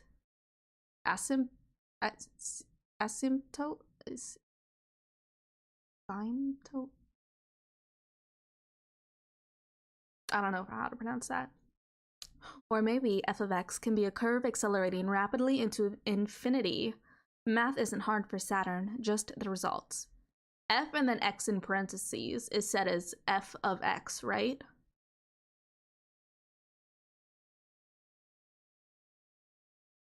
I don't know math.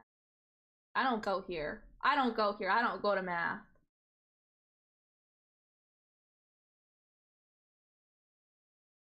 A function.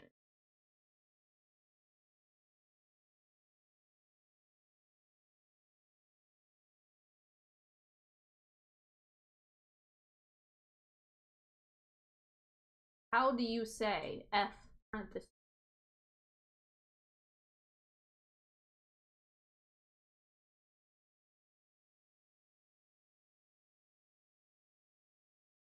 F of x, okay. Okay, maybe I do know math. Maybe I do go here. I haven't gone here for many years, but still burned into my brain. Mercury would be screaming if the comms were still on, because this is a big risk, the most dangerous and guaranteed way to get the Celestial Mechanics fleet wrecked if she isn't careful, and even if she is. Closing distance is mutual. Pulling Pluto out of the depths of the oxygen ocean is not something she's doing for them. If Saturn wants to change the rules, then Pluto will let her. She'll be the one to set the variable. No matter what Saturn sets f of x to, Pluto sets the force. She can go slack if she wants to. Saturn's equation is something like f of x equals the closer you approach, the further I move away. A hard equation to solve. Are you up to it? Along the equations of gravity, Saturn fires hooks.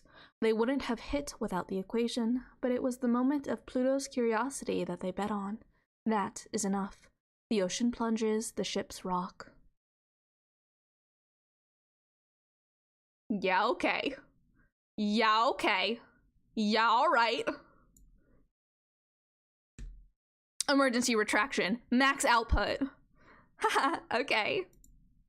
I was trying not to cause so much trouble. I just wanted to delay you for a little while. But if you really insist, I'll come make all the trouble you want. That's funny, considering how hard you've been wrecking the Celestial Mechanics fleet. I'd almost think you weren't going easy at all. Saturn is pulling hard, but it's like trying to pull a star out of a black hole. But something about the way Pluto reacts makes Saturn think it might still be possible. You're working hard. I was just sent to make sure you all didn't have an easy time. I've never worked hard, ever! You sound like kind of a liar. You're sure you're not still a bit good? Say it to my face! Okay, if you really, really insist, I can get carried away too. Saturn's capture cables go slack, and she shoots up and out of the ocean, pulled by the panicking surface crew. The equation input has changed. The number Pluto has changed it to gives Saturn a thrill. As the oxygen tidal wave starts building, the ocean trembles, the fleet sees and nearly capsize, but Saturn breaks out of the liquid and into the sky, and Pluto is pulled up and out and free. The Crown Macula is more frightening and powerful than Saturn remembered, but she can't be scared now. Well, maybe she can, just a little, but this is what she wanted too. A beautiful solution to her equation. Math hot. If you know math, you're hot. Especially physics. Like sometimes you'll hear people talk about physics and it's like, oh, like that's real good. That's real good. Tell me some more poetry, you know? Like, it's just good. It's just good. It's just good. What are other sciences that are hot? I mean, biology, of course. Like you can't go wrong with like marine biology. You know, like you can't go wrong. Can't go wrong. Botany, hot. Botany, super hot. Mm-hmm. Yep. Yeah.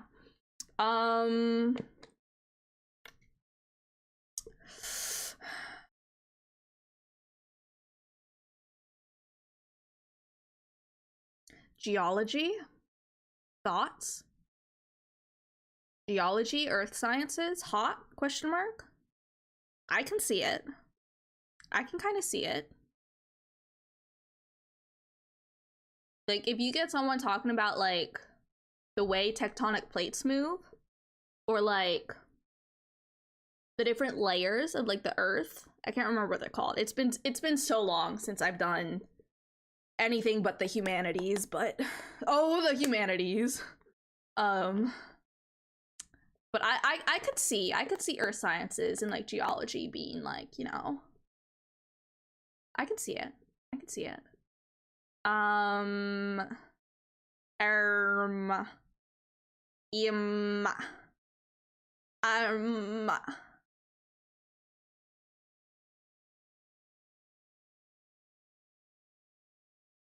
What are other sciences? I don't know. I don't know. Y'all tell me what sciences are hot, you know? What are sciences that like they just have the vibes, right? Let me know. Tell me. Inform me. Educate me.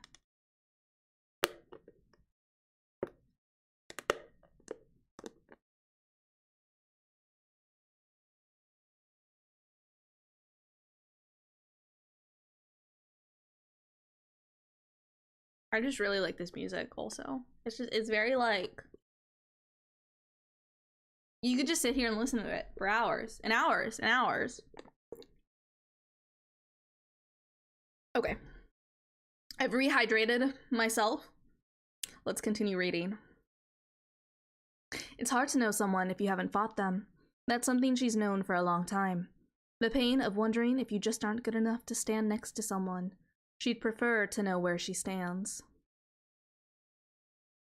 For Pluto, who was made to be so overwhelming that in her presence no other option but peace can exist, she doesn't have anything to prove to herself.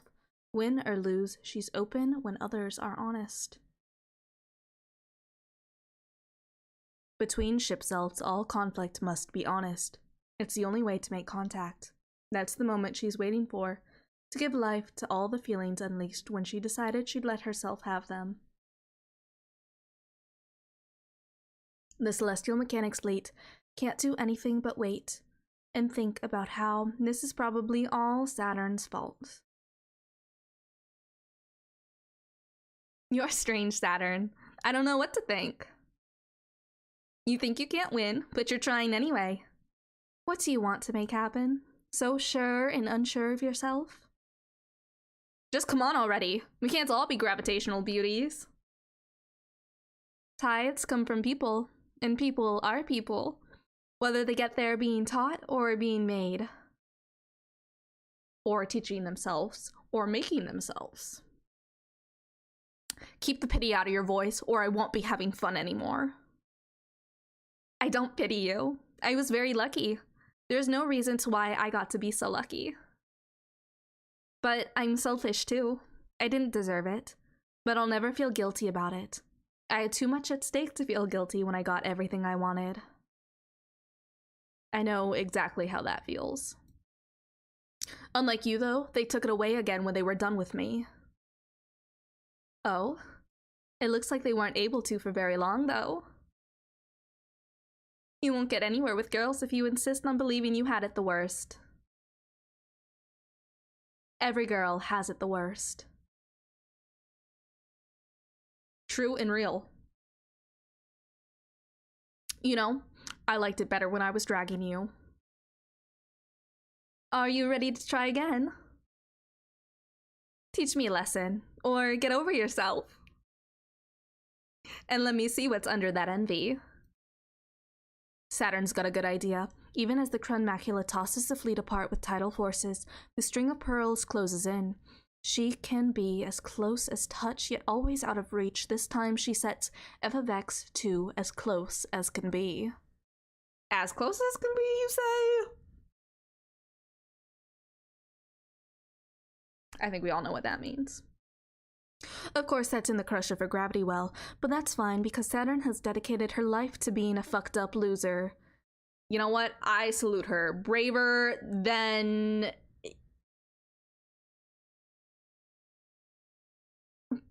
Yeah. Saturn, my beloved. You're doing the real work. I thought for sure I could make you squirm, but you're so perfect. You're even better at accepting that you're not perfect than me. But that's not to say that I'll let up for a moment, no matter how bad at this I am. I love that. It's a great thing about you. You don't know how strong your belief is. You know you're going to lose, but fight anyway. Believe you're going to win, even still. I always win, even when I lose. I would never go in if I didn't know that. Electrotoxic waves sting the Krun Macula as she embraces the string of pearls. It's like making out with a battery. It's uncomfortably like getting electrocuted, but comfortably like making out.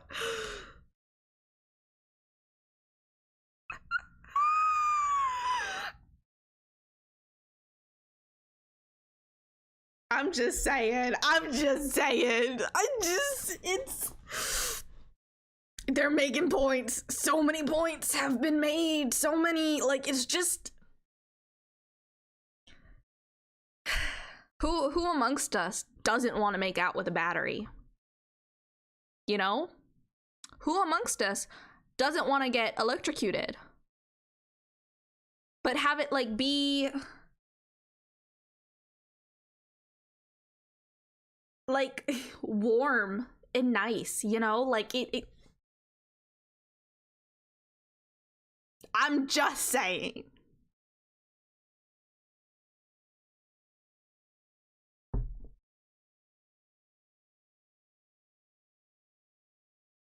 How long can you keep that up?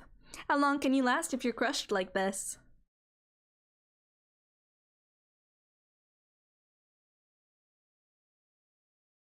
What? Isn't this a great idea? Being crushed like a pancake under you is great. Yeah, it is. Yeah, it is. You're really incorrigible. I love it. But I can last longer than you can. Hey, yo, what kind of fight is this? What kind of fight is this? Like, I mean, like, we know, but, like, also, like...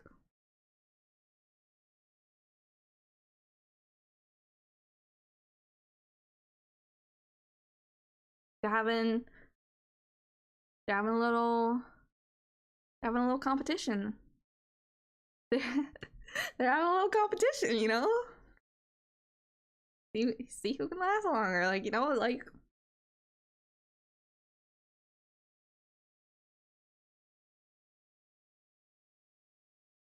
They're having a little competition. You know, just a little friendly competition. Maybe, but is it worth it? You're not able to waste time like I can. I'll make it way worse for you. Also, I love this art because it just like, it looks like, you know, when you like get gum on the bottom of your shoe and you gotta like peel the gum off. Looks like that. That's what this art is to me, you know? And I appreciate the fact that they've turned that into something that is like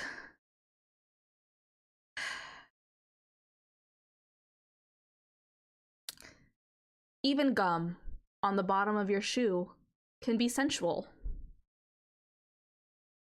And that's what Saturn is. gum on the bottom of Pluto's shoe. And that's hot. Yeah. Yeah. Yeah.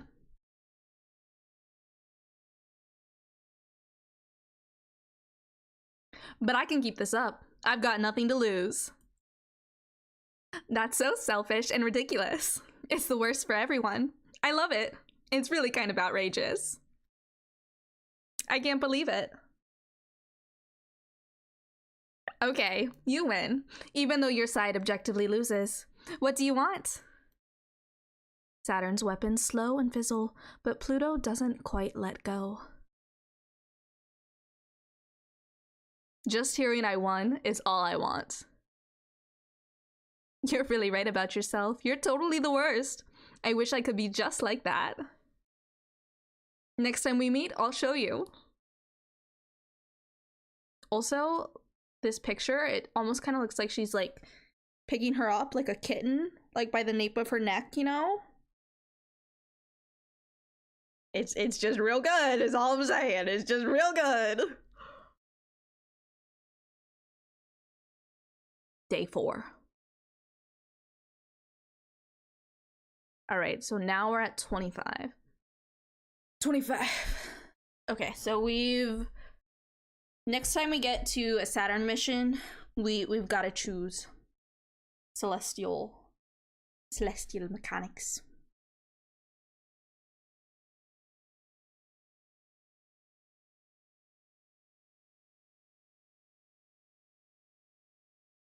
Subject: alien phenomena and the pilot program.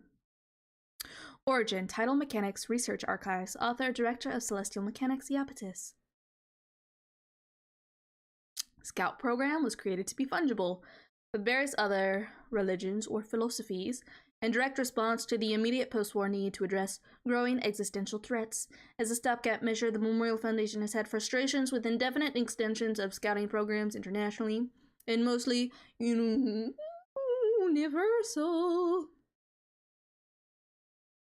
I'll burp it a little bit. Excuse me. Pardon me. Pardon me.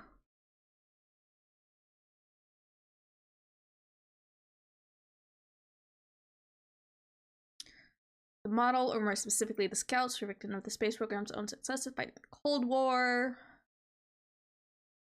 Unified approach to space in order to prevent cultural rivalry. An opportunity to revise the scouting program and change the reactive war of attrition into a proactive one and confront it directly. Existential threat is the alien threat. We must think of them as one and the same, which is not known. What is not known to us is the alien. Alien is defined by that most familiar function, f of x, that which is human, that humans are not. A fascinating logical paradox. Imagine something that humans could not imagine. Logically, you should not be able to do it. It is inherently impossible to imagine something that you have, by definition, the capabilities to imagine. And yet this thought exercise leads us to begin defining, first, what is human, in other words, what is conventional, and then by the same process to imagine what is unconventional. In fact, this is the essence of conquering the unknown, rather than allowing it the power to rule and to safely integrate it into culture, then for it to fester. Anti-culture, but it will not produce what is truly alien to us. Solving this puzzle requires us to be part of what humanity does not wish to be. Author: Mars. Origin: direct message. Fine, okay, I know I didn't get to the point, but I have to build up to it, okay? The contextualizing information is important, but okay, I will actually talk about it this time. A mechanical interface is how machines typically work. You're going to yell at me for not being clear if I don't say this, but if I say, that's when you've got physical switches and buttons and steering devices and you move them with your hands, that doesn't actually really convey it. Because you do those things in your ship self, but you don't use mechanical interfacing. So it actually matters that it is defined as exact mental instruction. It does exactly what you tell it. You can make anything you want to happen, but you have to give it exact instructions. There's the physical lag between yourself and the machine, but there's also the nuanced nature of giving the instructions. That's a really hard thing to do. Obviously, most people would prefer to move a machine on raw instinct or like part of their body. I don't think many people actually get the best results from an interface like that. Unless, yes, they're like our mutual ex. Hey, is that why you wanted to know? Did Mars also date Lunaterra? Oh, the polycule grows stronger every day. Every day, every playthrough, the polycule grows stronger. Do you ever miss Lunaterra? What? No. In case you've forgotten, she betrayed us and went back to Memorial Foundation. I know you want her back because you are kind and forgiving, but I'm not, and I'll kick her butt if I ever see her again. But that's no different than how you two used to be. You two only fight less now. That's the part that's sad. She was always smug, always a know-it-all, and always one step ahead. The worst senior pilot, and she didn't teach me shit. Breakups really do turn all your memories sour, huh? That's... Shut up. Lunaterra is the only one I feel that way about. And I think there's something special in that, too. I know, you pine after good girls way too much. I think dating bad people is good for you. If I have to go through that again, no thanks. The only thing I miss is the expression on her face after I got one up on her. Her smile, you mean? You miss it too. I do. I'm glad you can get nostalgic sometimes, too. Do you miss the days of the Cold War? Fighting against the existential threat, too? It was scary in a different way. It was so easy, I never had to think about it. Tearing through that ephemeral light that was only sort of there. It was scary because we didn't know what would happen, or what it was. But we didn't need to know any of those answers, and we just got to fight forever. It was fun. Until I came along. What do you mean? If you think about it, it was me, wasn't it? Before they even finished the Krun Macula, even in just the prototype. In my first provisional mission, I wiped out the enemy in the time it took to blink. And they haven't come back since. Before, it was fun for everyone. You were strong, but it was still hard. But there was no point in sending all of you out to protect Earth when it turned out the existential threat was so weak I could destroy it with the snap of a finger. That's reversing cause and effect. They just use that as an excuse to stop caring about colonization. Even if it was never a threat to our existence, they didn't have to give up on everything. It's not your fault.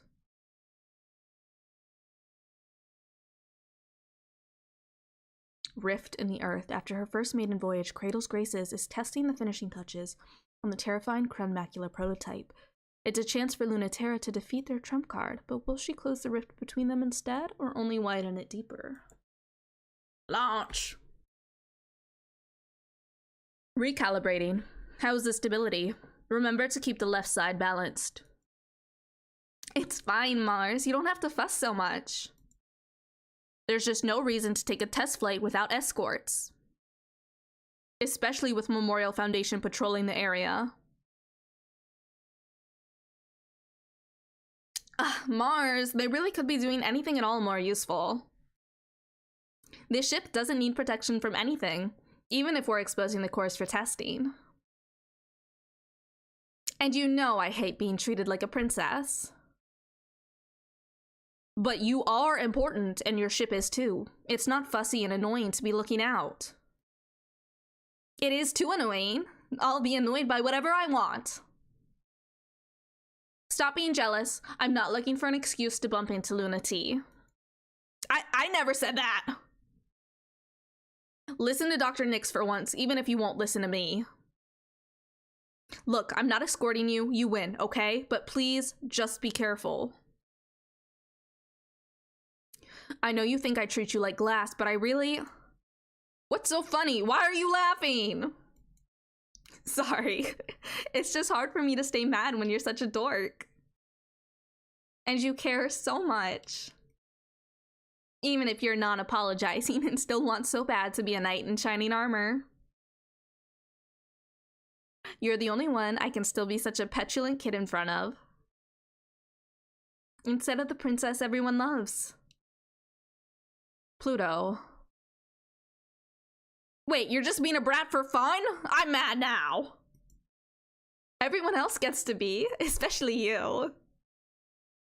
Stop making fun of me. Remember when, in the academy, when people asked you where I was, they'd say, "Hey Mars, where's your..." Okay, yes, launch permissions cleared. You are cleared for takeoff.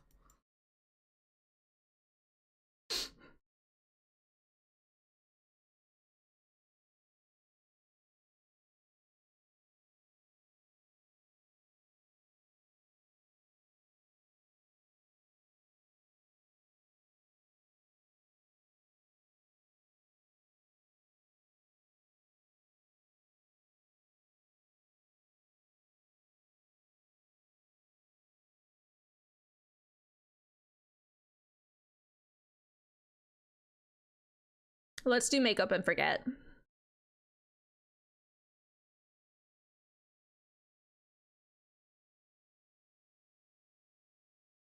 The balance shifts because Lunaterra didn't hesitate, and neither did Pluto. Fourth planet from the sun, Ares, romantic red planet. It was the first planet the space colonization program wanted to make ours, and they wanted it to be so beautiful. Did they get their wish? It was a beautiful dream, but still a dream. By the time Earth had demanded the space program pull back, they were stuck, still halfway there after so many years. Yet getting halfway there got them something beautiful, even if it wasn't enough. Where life grows, and it doesn't grow most places, it's in a spring yellow-green that never could quite get to summer. Tenacious weeds spread all over the planet that will never be called Mars, and even they can barely breathe. Only stubbornness keeps life on Ares, and they would not even be able to endure if Cradle's Graces didn't patiently tend to them. They spew pollen uselessly into the air, and between them and the too thin atmosphere, breathing, where it's possible, it's hard. The fate of the fourth planet from the sun, even prettier now, and just as useless to humans. Pluto has flown past the canyon she's concealed in 3 times already. It's been a perfect shot every time. At noon, even with the sun shining directly on her, the flowers and weeds and their pollen keep her hidden.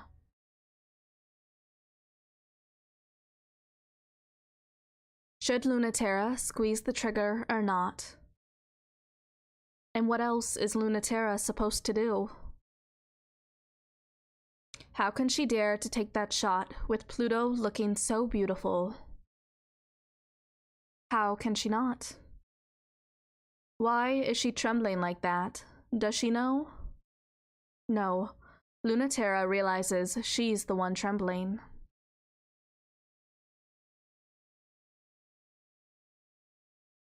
If you can stop me, I'll believe in you. I'll give up on everything, but I know you trust me too much. Pluto said that. She might even be saying it right now, knowing that Lunaterra has the perfect shot. If you're not sure if you're right, I'll be the one to test it. I believe we can have a home in space, and there's no way to bring that back to Earth. You believe we can bring home to Earth, and there's no way to have it in space. I believe in us. We'll figure it out. Yet, it's impossible for Lunaterra to look at Pluto in the Krun macula, big as a universe, and think it's better for her to not have that. For Lunaterra to keep thinking, I'm freeing her from something terrible and bringing her home. So Lunaterra fires. Before she has a chance to decide whether or not to fire, she pulls the trigger. Without considering or having a chance to choose one way or another, her body seizes the opportunity, makes the decision for her, the one they agreed to, without doubt. Lunaterra will betray herself every time. Pluto's exposed left tidal reactor shudders and shakes. Oh, I should have seen that coming, shouldn't I? The resulting tidal resonance will be catastrophic unless she shuts both reactors off and reboots instantly.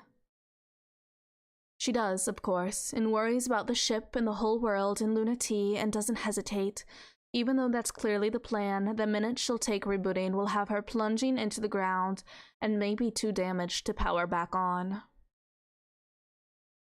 And so, Lunaterra dashes to catch her before that.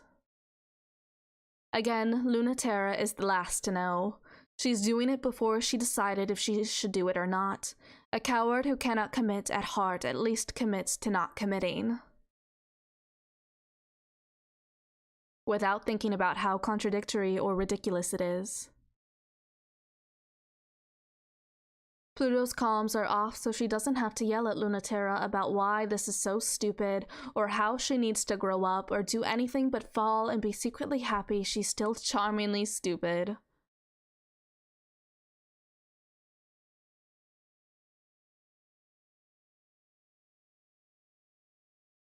The Mare Chrysium looks very funny, trying to catch a ship this much bigger than her. Her engines flare, strains start to break from trying to slow the fall, her wound bleeds freely. A tattered, tangled mess falling down too hard crumples in the weeds of Ares, nestles at the canyon bottom. It may not be a livable planet, but it's a soft one. It's hard to breathe for very long, but it feels nice to lie in, ship or body. Sometimes it feels like nothing could be worth giving up a ship, but this isn't so bad. Lunati. Lunati, are you awake? Yeah, everything hurts a lot. I gave you some painkillers. Do you need any more? I can't fly on them. You're not gonna fly without them either, Lunati. Your engines are melted.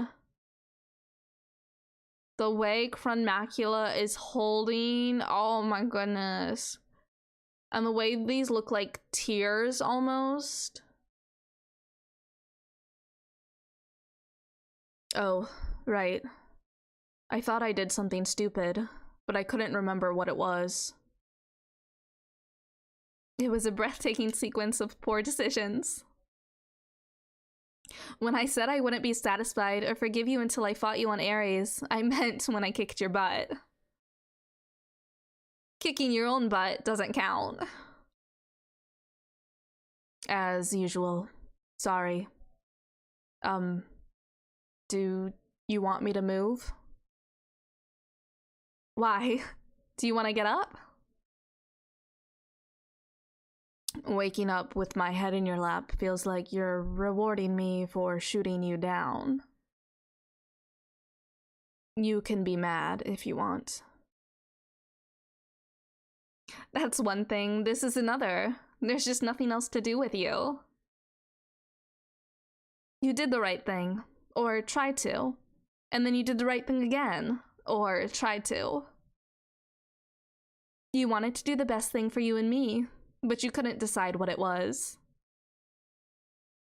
There's nothing I can say to that, and it's already done, so just lie there already.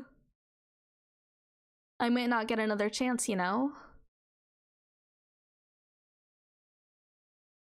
You can hold so much. I'm in awe every time.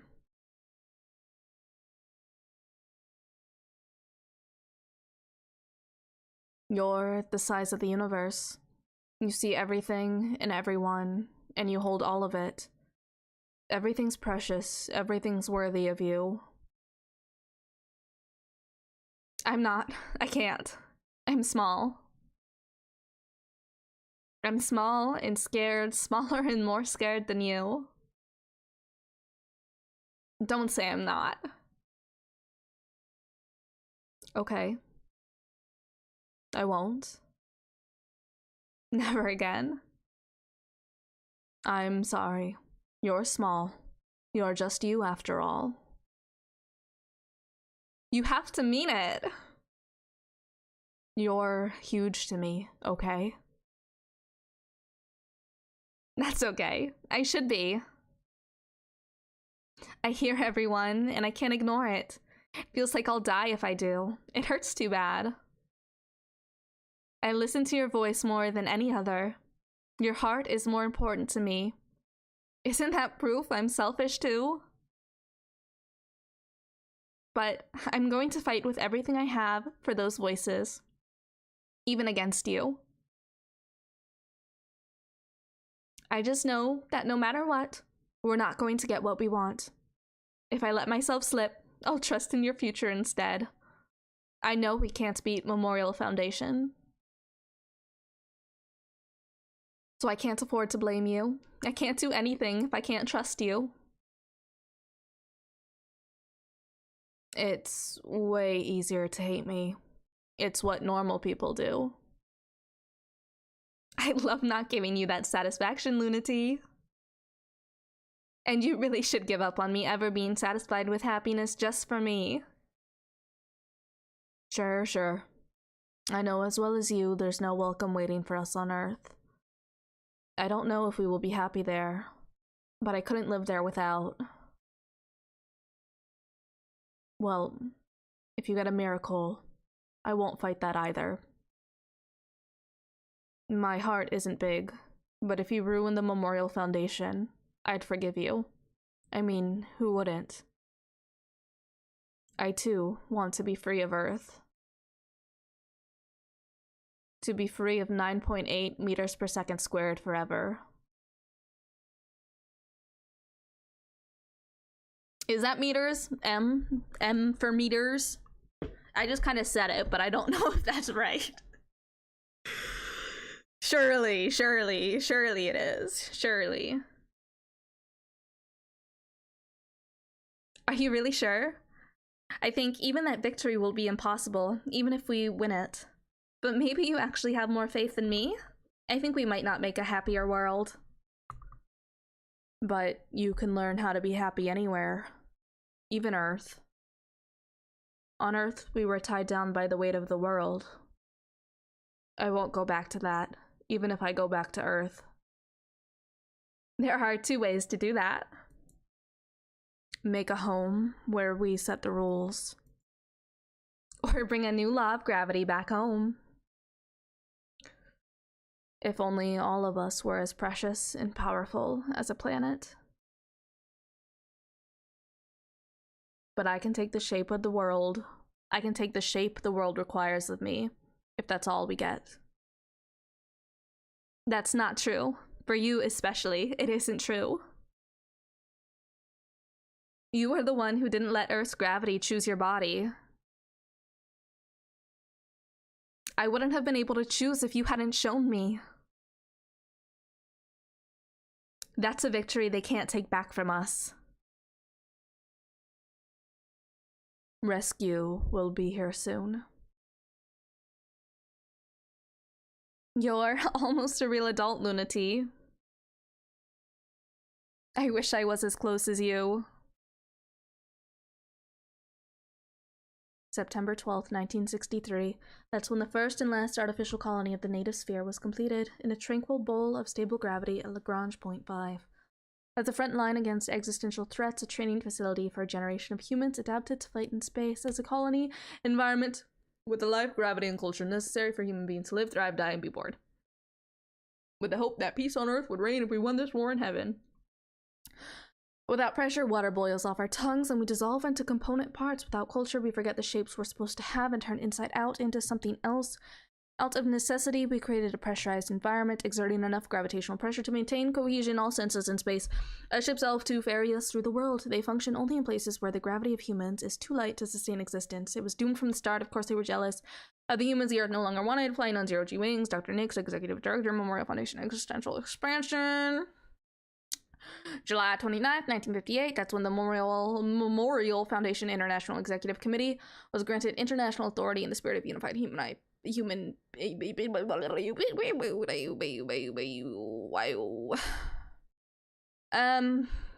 can read it independently.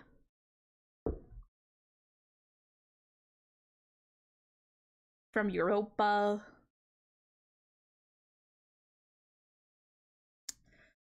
January 2nd, 1980, Lagrange colony blew up. Green, wet, very peaceful. Cold, green, wet, and unsettling.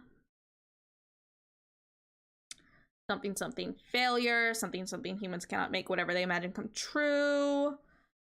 something, certain degree of misunderstanding needed for humans to successfully classify something as alien. Before they blew it up, we got very close. It's from Iapetus. Fuck Iapetus. Day 5. We've done everything we can for Ares, the planet that would be Mars. We won't return before too long. Wait for us, while we fight to keep you safe forever. Report received. Awaiting new directives. At this time of year, we'll have to pass by the Lagrange colony on the way to the moon. It's a nostalgic place, isn't it? Let's not allow anyone to take it away from us. Let's protect the memories it holds from Memorial Foundation. And take it with us to the new world we will create before celestial mechanics turns it into something ugly. Send a message to everyone. I'll take care of the past. So you can seize the future. Ready for launch. Awesome. Alright, I'm gonna take a quick break. Go to the bathroom. You know, if you gotta go to the bathroom, go take care of that. If you need to get something to drink, something to eat, you got a dog that you gotta let outside so they can go to the bathroom. If you got medicine that you gotta take, go take that. Take care of yourselves out there in space. Or not, wherever you are. I'm gonna drop us over to our burb screen, our BRB screen.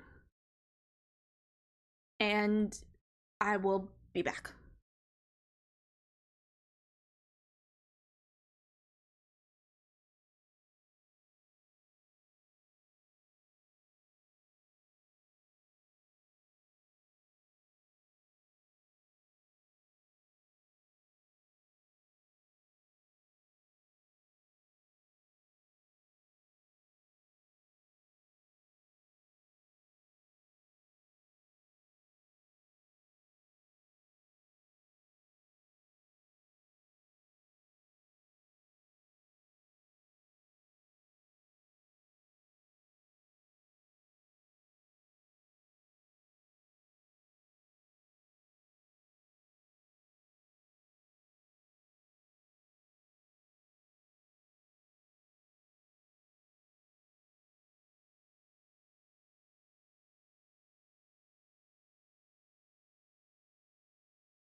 Alrighty then.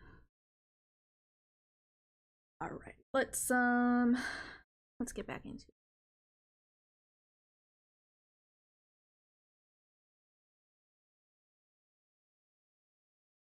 Let's check our email. So we still have nothing for celestial mechanics. So we gotta get a celestial mechanics in.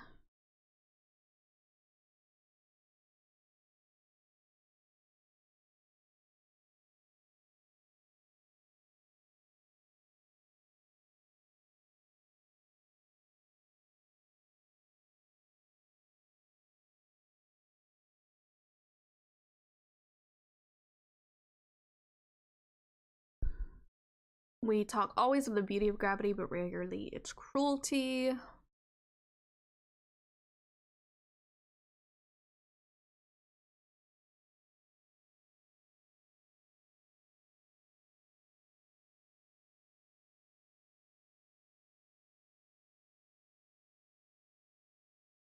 Okay, let's check our text messages. Pluto.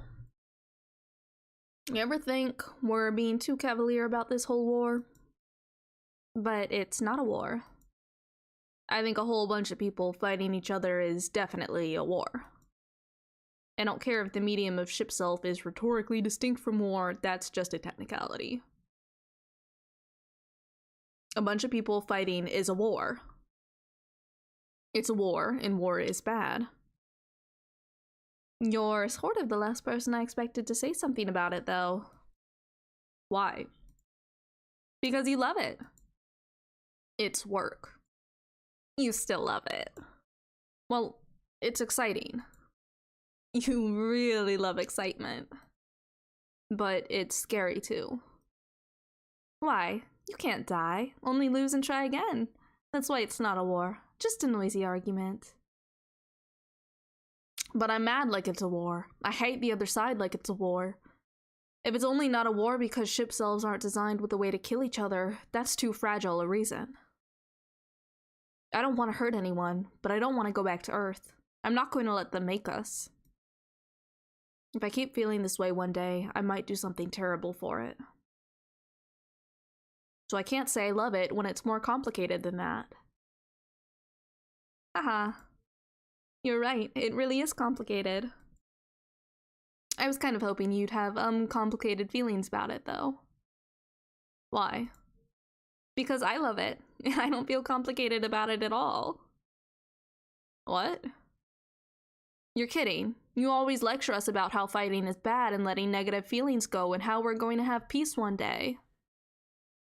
Of course I feel that way. But it's so thrilling.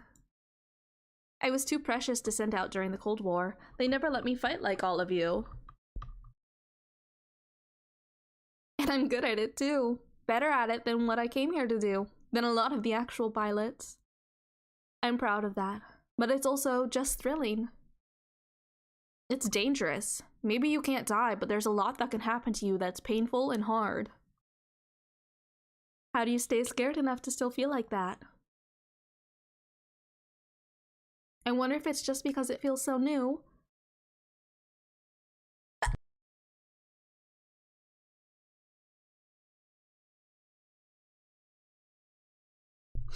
I sneezed.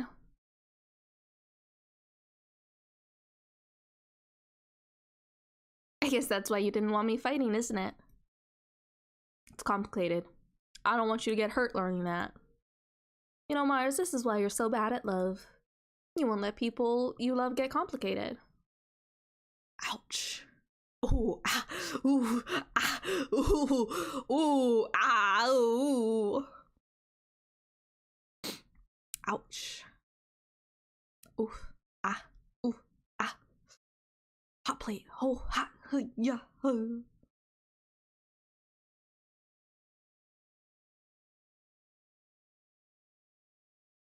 It's not that you're not incredible. It isn't that you don't deserve to have fun.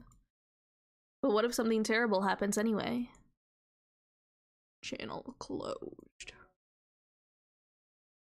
Becoming stars. The Lagrange colony is an uninhabitable husk, but Cradle's Graces still clings to it quite literally. Pluto's dream might collapse under its own weight or crush Saturn under it.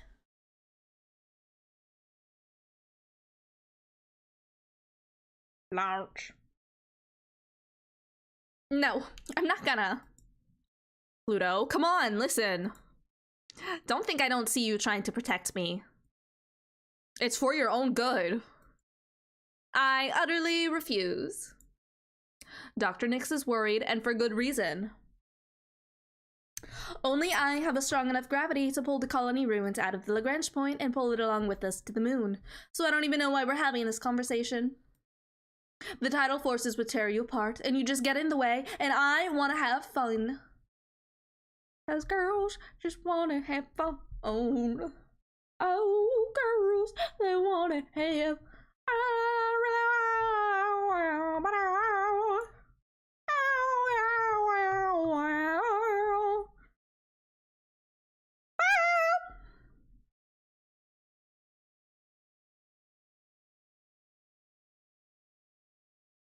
And they'll finish what they started.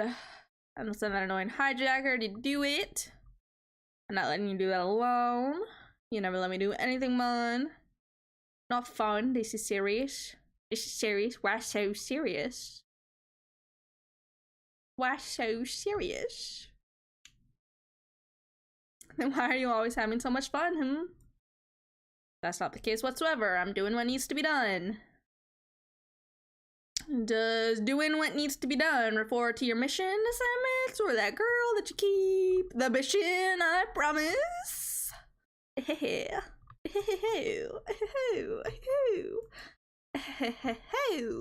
I want to do something that needs to be done.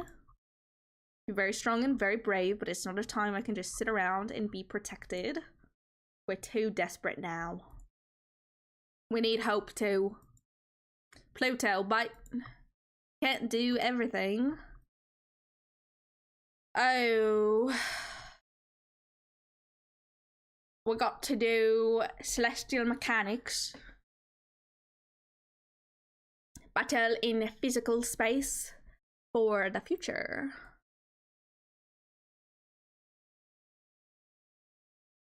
Pluto hesitates because she's not ready for this kind of fight, and Saturn is. The colony shines like a star until you're right on it. Then it looms impossibly large, a translucent sphere, a drop of water suspended in space. Glistening beneath the drop of water past the clouds that form in its crumbling artificial atmosphere. To the strange haze that seeps from beneath the crumbling streets, it's possible to make out the fading light of the colony's collapsing systems. A massive jewel, floating like a clean slice taken out of the earth and floated in space until its gravity formed it into the tiniest planet. Even a tiny world is still a world. Who can touch this, move it even by an inch? Much less move the earth by an inch. Pluto drifts slowly in orbit around the colony, waiting. Watching. Even you don't know what to do sometimes, huh? Don't ask me what these accents are. They're nothing. They're absolutely nothing. They're garbage. They're like if you took garbage and then you put a rat on top of the garbage and then you put another rat on top of the garbage and then you made the garbage a sentient puppet and you also made the rat sentient puppets and they lived in a little fantasy world and the garbage was also prophetic and gave like real good advice.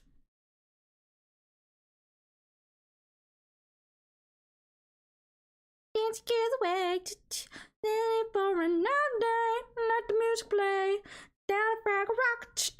Down a frag rock. Anyways, my brain had to go on a tangent for a second there. Forgive me. Pardon me. Pardon me. Excuse me. Sometimes you just gotta let your brain do brain things, and the brain things don't align with the reality things. And that's okay. And that's fine. And that's fun. And it's good for your soul.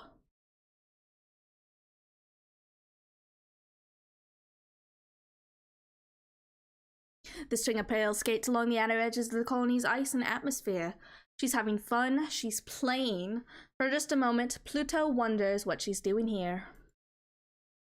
Oh no, Saturn, I'm happy to see you, but I was hoping that I might be able to convince you to help me take it away. Oh yeah? What made you think that? For the same reason you thought you could convince me. Because you like me, or because you don't care for your side that much either? I don't think we've seen this one before. This must have been one where in Saturn's run...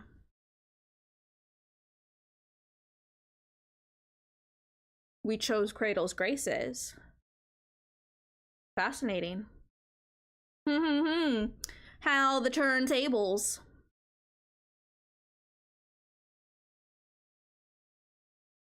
Because you like me, or because you don't care for your side that much either? I care about all of us left here in space. It's amazing that you actually honestly do, but that's not what I asked, huh? There's a lot of ways to care about everyone up in space. Dragging a colony out of the Lagrange point yourself is one way to do it. There's another way to care about everyone up in space.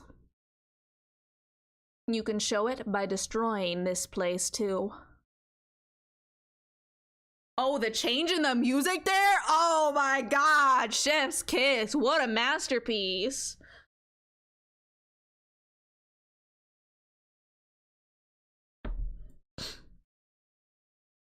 You're saying that would free us from the past? But it won't make those memories go away. We're making something out of them so that time and pain won't be wasted. This is important to me, and I'll fight for real over it. Don't look at me like that. You'll make me sad. You really don't need to be the one to tell me, because I already know I'm doing something super dumb. I wonder, what do you want? And why you think you can get it from me? It's just going to be a fight. Is that what you're after? The string of pearls presses its heel into the ice of the colony's atmosphere. Yes, even more so now. Didn't they teach you about sunk cost fallacies in the academy? Memories should just be memories. That's why you kind of make me mad sometimes. I've been having this feeling you're going to do something way dumber and scarier than just fight me. Am I right? Because after I already said that there wasn't anything you could do after you were shaking and afraid from just being close enough to see me. It looks like I can trust you to come right back, no matter how much I try to warn you. And trust you to come back twice as much. You're wasted on protecting this pointless ball of scrap. Whoever's ordering you around has no idea what they're doing. Haha, you're so right. But I'm still not going to let you through. You're wasted on Cradle's graces in general. And the rest of humanity too. Don't try to push my buttons like that. I won't think it's cute. It's a lot of work to be a human. I'm not trying to be cute. I mean it. It's more for some humans than for others. You're not mad at the humans who got to be human for free? For free?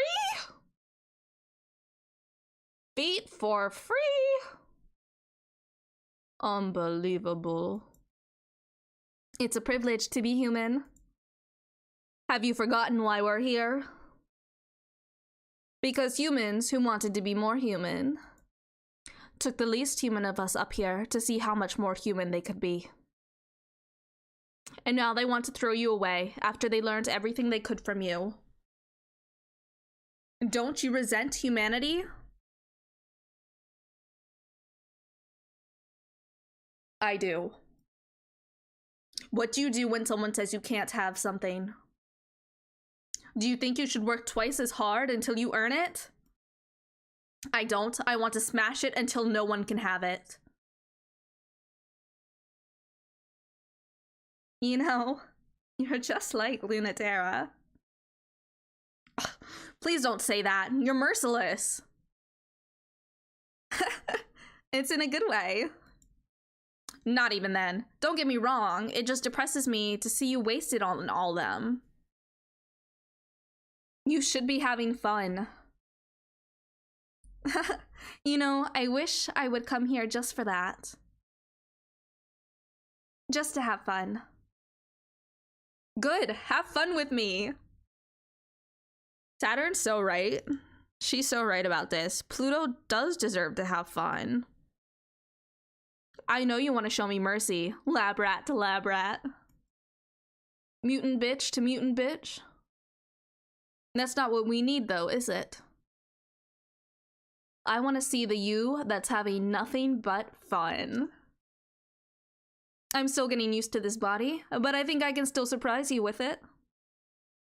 And you'd like that, right? Cutting loose with no gravity to tie you down. I think about that every day. It's so tempting. You've got to be ginger with the universe, you know, Saturn.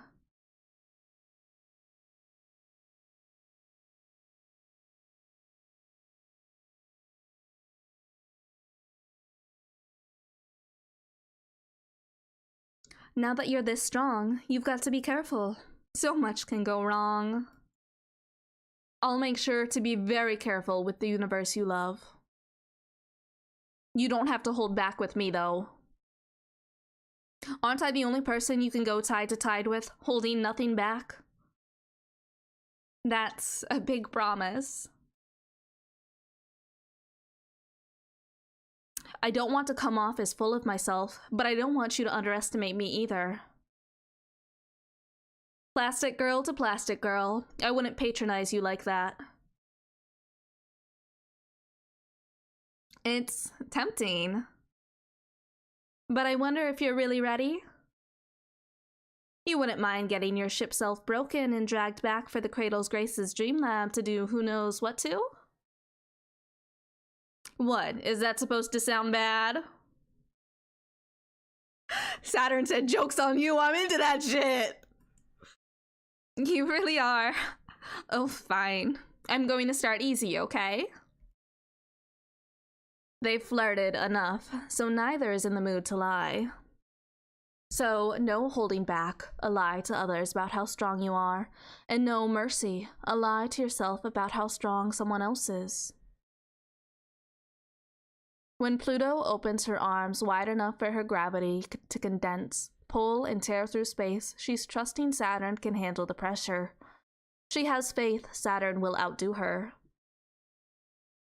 Saturn meets Pluto's expectations, with just a little bit of convulsing and shuddering.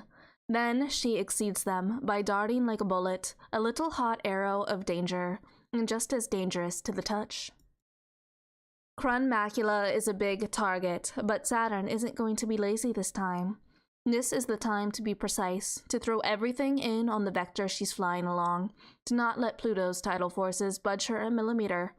Which is good, because even then, she only barely grazes Pluto.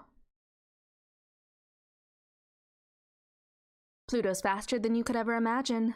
The universe moves away, bending to not hit her, with tides that say, oh, coming into orbit is fine, but no touching. That you have to work for.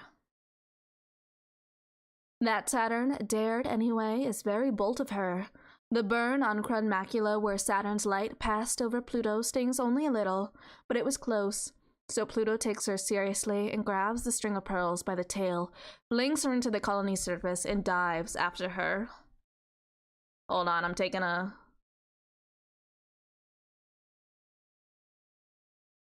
Hold, I gotta get a screenshot. Give me a moment, give me a moment, give me a moment, give me a moment, give me a moment.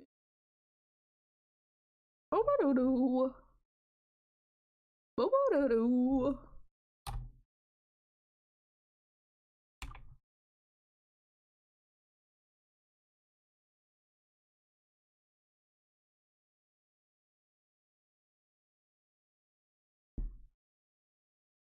Here we go. Okay. Saturn is basking in the bounty of attention. It requires all of Pluto's gravitational forces to keep her contained. The string of pearls makes her feel like goo, like a cartoon, like a liquid, and with it, she's as slippery and untouchable, too. Others would shatter under the pressure, but String of Pearls bulges and squishes.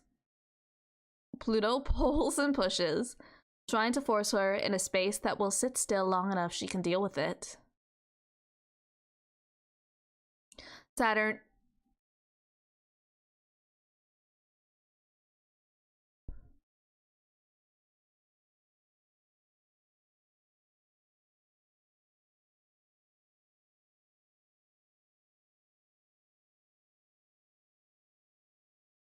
Need I even say anything? Need I even comment? I think not. Saturn squeals in excitement until she can stop giggling long enough to push Pluto off with an electric burn. Pluto can't help but laugh too. It's funny how much nothing is working, even though she's trying as hard as she can. That makes her want to work as hard as she can. You know what? Sometimes it really do be like that. right? Like sometimes, like it's real and it's true, and it's like sometimes it really just it do be like that. And to like, you know, I think this is good. It's nice to see this in fiction too, instead of it being like perfectly coordinated. You know, if that makes sense? You get what I'm putting down? Do you understand what I'm saying? This is real and true. And it's good. And sometimes you just like, you gotta be able to laugh. You gotta just be able to laugh. And that's important. It's important, you know?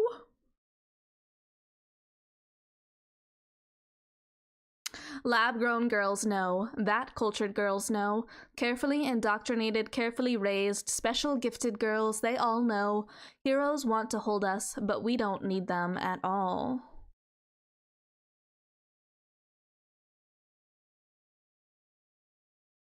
Rather than bandages and kindness, the sting of pressing wounds together is the medicine we need.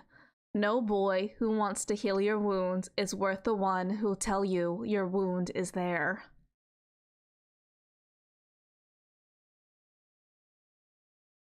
True, true, true, true, true. Capital T, true.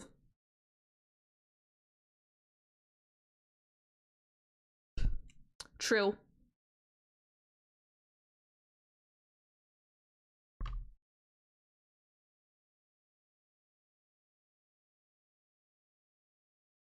I can't believe it. Me neither. I really thought I'd actually be the one beating you. You didn't lie, though. You really couldn't do it. All of it. The colony is much worse for wear. Saturn shattered against it many, many times. Pluto broke across it a few times, too. It's shaking in the Lagrange point. You won, even though you lost. I had a lot of fun. I wouldn't have been able to have it with anyone else.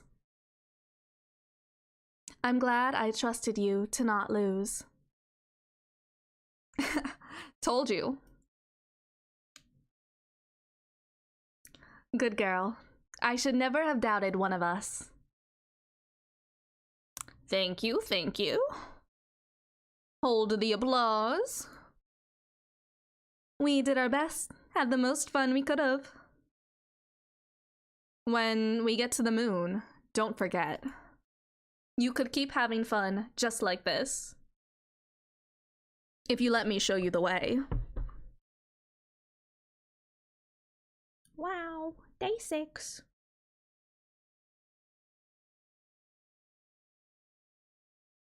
Okay, so we gotta choose Cradle's Graces.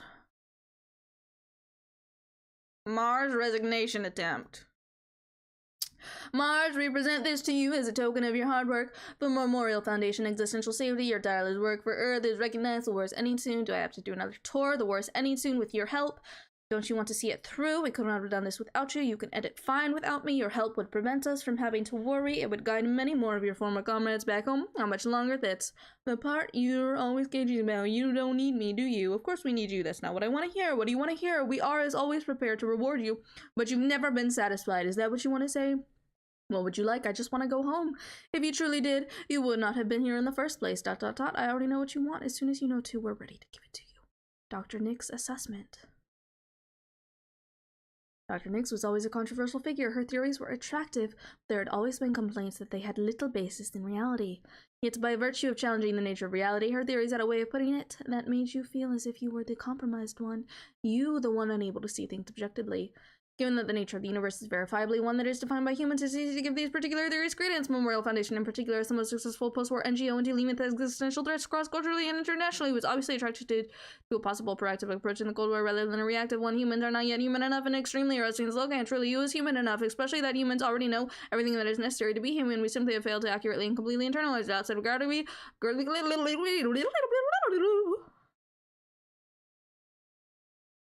simply had not created a culture sufficient for the full potential of humanity. Humanity are perfect neurons and a jumbled circuit. By arranging correct human knowledge in the proper order, we could bypass the fullness of the universe. Insistence on incorporation rather than rejection of existential series. That is, to be something means to not be other things. Hey, Pluto, can I ask you something? Clear up your sector first, and then we can talk. Already did? Really? Are you being honest with me? There's a few stragglers left, but they don't count. Wow. I'm actually impressed. Ah, whatever. Driving back the ships was simple. They were totally easy. Oh, then I'm not impressed anymore. Hey, why? You just said it was no big deal. It would just be patronizing if I was proud of you for doing something easy. You were impressed just a second ago. Empty praise is bad for you. Aw, don't sulk. I'm not sulking. Says sulking. It's hard to impress you. That's not true. You impress me a lot. When have I ever? You impressed me by the way you tried way too hard to support girls like me when we were awkward, weird, annoying, and had no idea what we were. That's an embarrassing way to put it, and you weren't those things. I was, and that's why I love you. It's cute when you're overprotective. Oh, speaking of, you impress me by the way you make girls mad at you. How is that a compliment? They wouldn't get so mad if you didn't make them care. You're so mean. I'm not joking. I mean, what I admire is the way you make it up after your mess up. You mess up a lot, but you say sorry a lot, and you mean it. After, you're different. Not everyone is like that.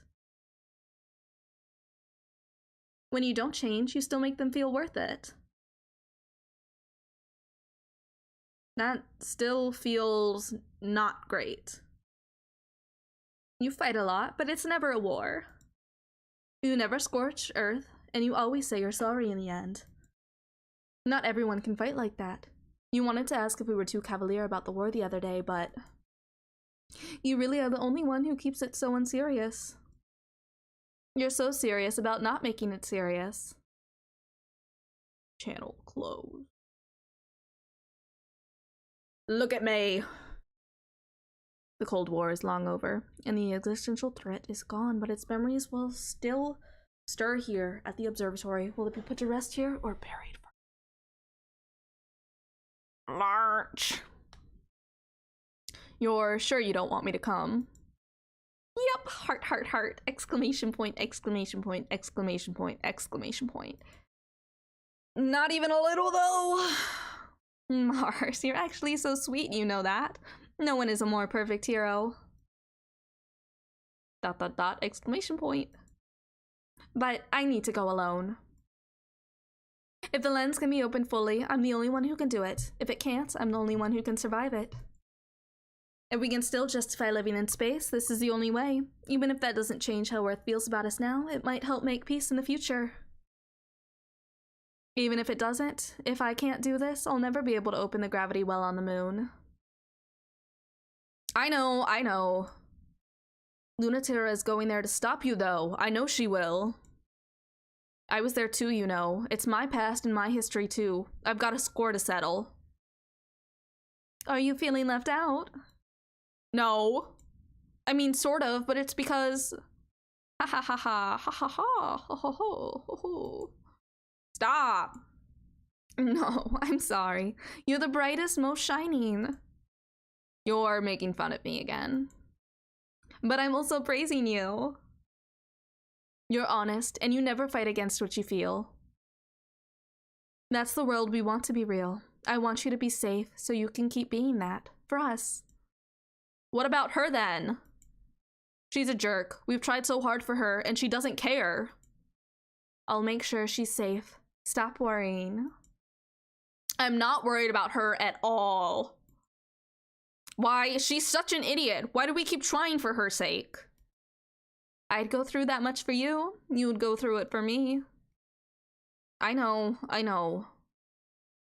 But why do you do so much for her when she's like that? Stubborn and ridiculous. Because we're just like that too?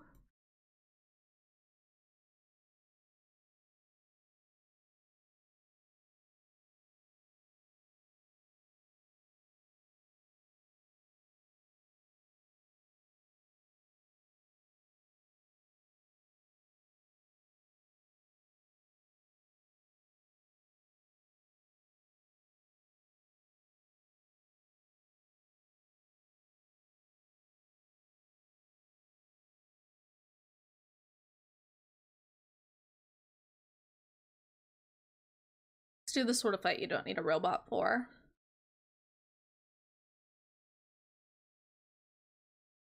I'm curious about the gate collapses in Nostalgia and Disaster, though.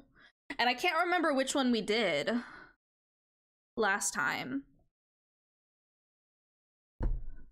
I feel like we probably did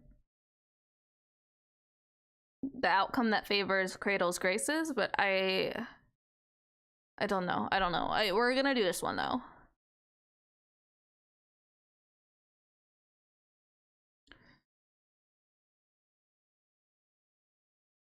The observatory's lens, a single eye staring into space, threatening to blink.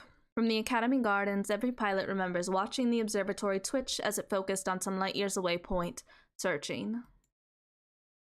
A reminder of the battle for Earth they were eternally preparing for. Not unsettling, but always foreboding. A zero pointed at nowhere. Neither Lunaterra nor Pluto remembers who first called it that. Now, in the trembling of the colony's collapsing gravity well, this deck of the wrecked colony where Lunaterra and Pluto meet seems like a moment frozen in time, eternally receding, growing, always distant, yet never fading. I knew I'd find you here. I knew it would feel like this. But I'm still here. I have orders. I know, dummy. They tell me everything too. You wouldn't have come if you weren't ordered. I don't know why everyone is expecting I'll be bitter about coming back. I'm not. There's good and bad memories. That's fine. That's fair. I'm older now, and it's that much sweeter thinking about the past from here. It's there, and I'm here. I wouldn't go back. Would you? I like being an adult.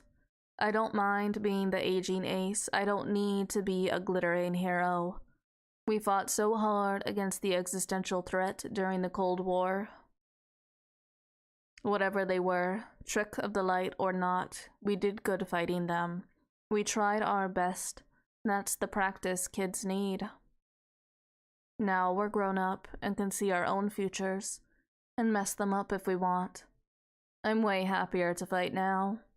Fighting has a different meaning now. No matter how bad I am at being alive, I like it now.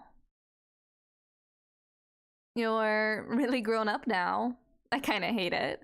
I miss pushing you around, and when you'd go along with me. Me too.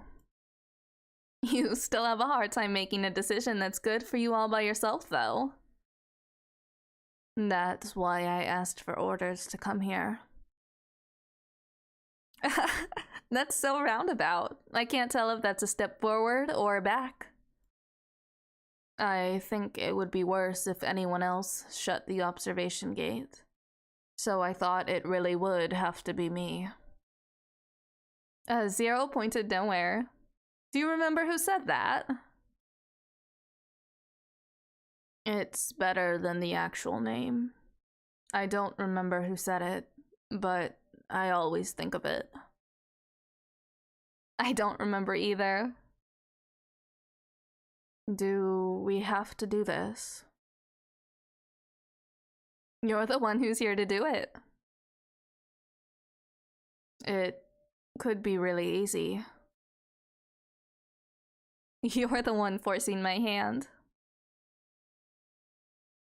Closing it is just a formality. It already is broken, and it never worked in the first place. Then why were you ordered to do it? The fact that you're here means I have to be here. They want any possibility closed, every possibility closed. That's not harmony.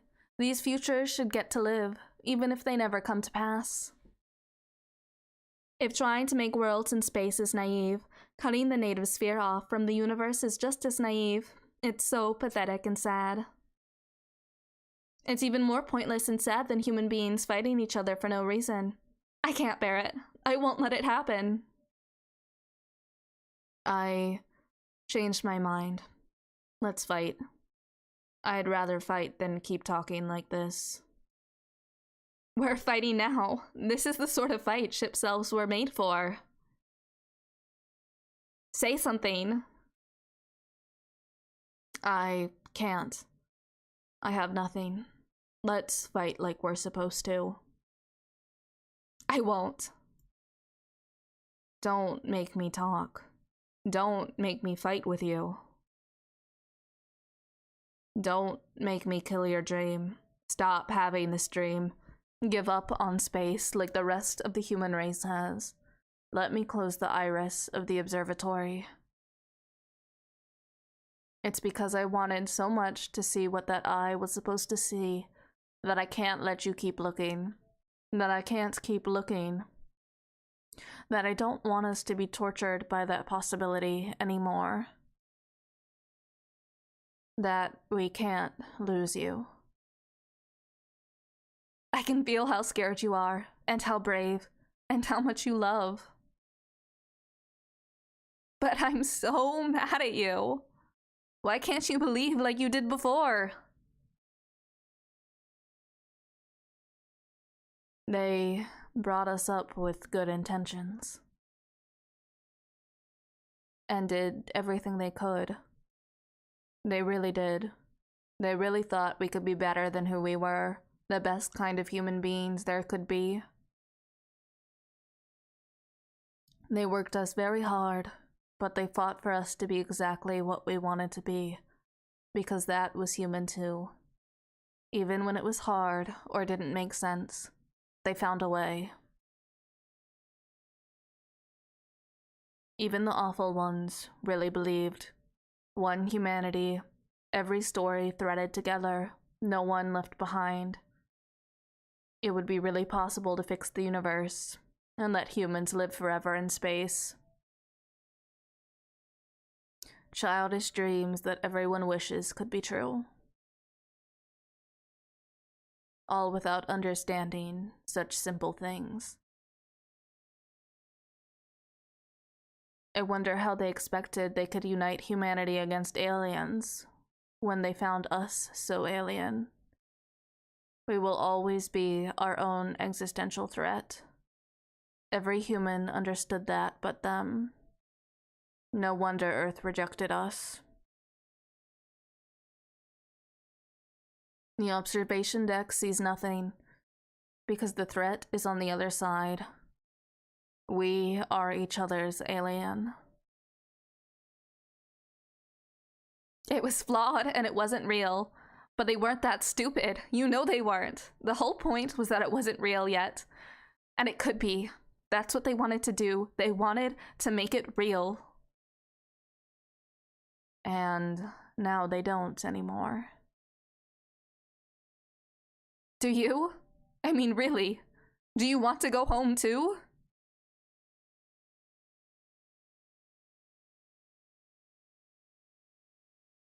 Why can't you just say yes? I wouldn't mind if you actually wanted it. I'd go with you if you wanted it. But I'm not coming with you if you don't.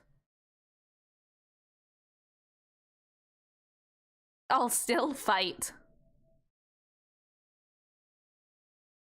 Thank you. I'm hoping that you win. But if you can't, I will promise this.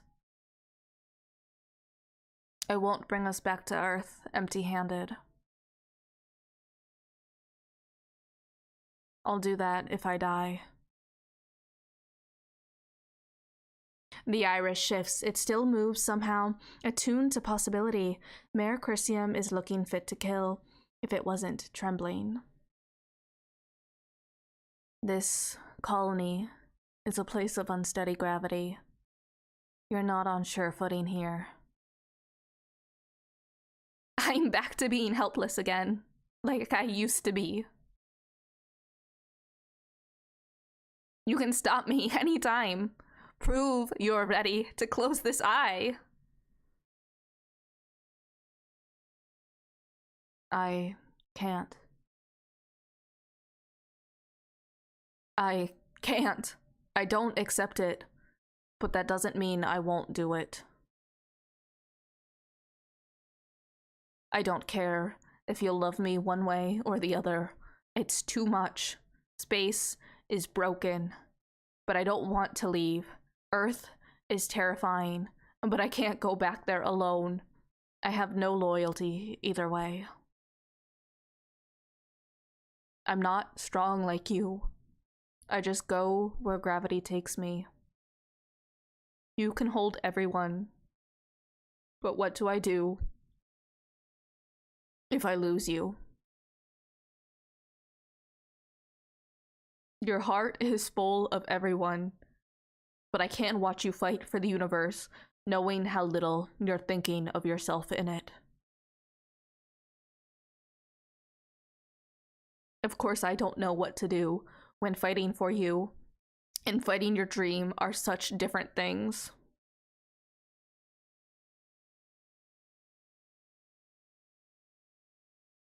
There's too much to do. Of course, I don't know what to do.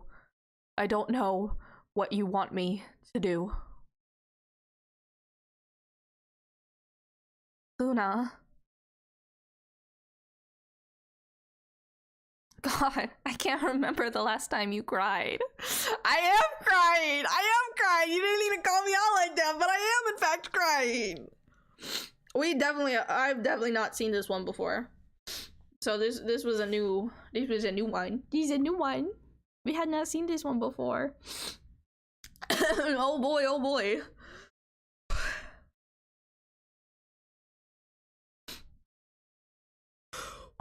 Deep breaths. Deep breaths. We're gonna make it through this. We're gonna make it through this, everybody. Oh, no, I can. It was when you said you hated it here in space, and I told you you should go back and I'll come with you. Those were such hard days, and you didn't want to keep fighting. But when I said that, you started crying and crying, and I couldn't understand why. It seemed so simple a solution, and everything you wanted, and I got so mad. Then you told me that you didn't want to leave if it meant me giving anything up. You didn't want to give anyone else up either. I wasn't expecting it at all. I'm so used to knowing what's on your mind, what's on everyone's mind. I didn't think you could keep something so locked away and hidden. No matter how far my tides can reach, there's some places I can't ever know until you tell me. It was the first time I felt frustrated by that. I'm most angry at you when I can't do what you want. But I guess that's how you feel about me. And how I feel about you. Oh, baby, you're crying again. I can't let you win. But we'll be together until the end. And after.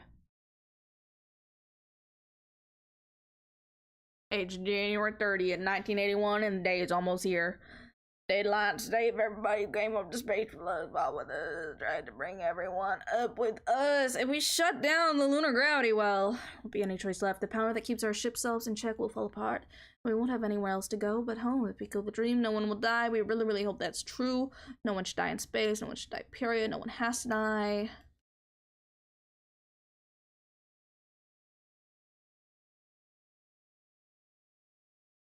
No drama, no meaning, just nothing. Lunaterra Memorial Foundation Ace Pilot.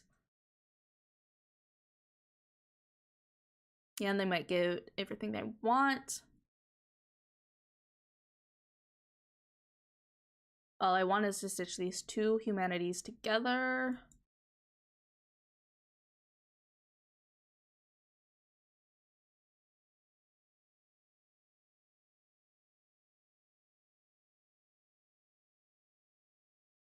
They don't name it because naming it gives it power, but not naming it gives it more. They Shiveen. I'm so sorry, everyone. I tried so hard to keep those memories of when we were in the academy in space seem so innocent and full of possibilities. All I've left is scraps, but I hope that's enough. Report received. Awaiting new directives. Hello, everyone. On the moon, the border between Earth and space, we have struck a deal with celestial mechanics to open up the gravity well. Give us a fighting chance at making the dream real. Everyone, take your time. Together, our gravity, our love can be as heavy as the world. Tell everyone it's time for us to head back to Earth's cradle. We can say our last goodbyes. Ready for launch. Ready for launch. Bumped us up to 30. Wham! Academy Director interviews. Please do have a seat. The committee has enjoyed reading your resume. The committee has deeply enjoyed these fascinating criticisms of the Newtonian Jungian models of physics.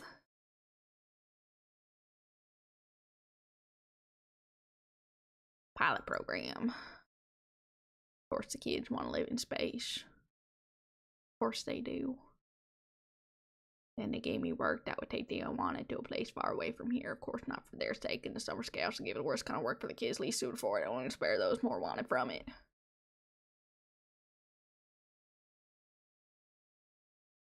Oh, hey, that's pretty fucked up. Memorial Foundation asked us to take those unwanted kids away from Earth so that we can make it safe for the wanted ones. Ha ha ha. Okay. Totally normal. Totally. Okay.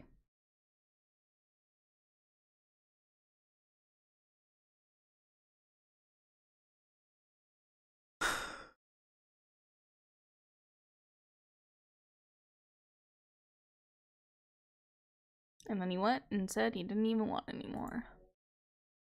Hey, Mars. You're still really mad at Lunatera, right? I will fight her the next time I even see her. So why don't you? Why don't you fight her?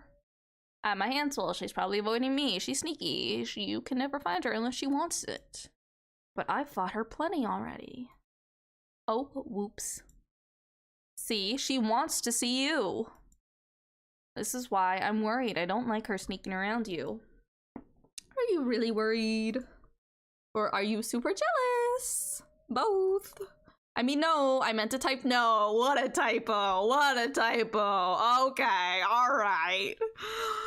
Yeah, I type in no and my iPhone, it pulls up both. Yep, believable. Ah, Mars. Told you before, you should be a main character, right? You're so straightforward. You ought to be the real hero. I meant to type no.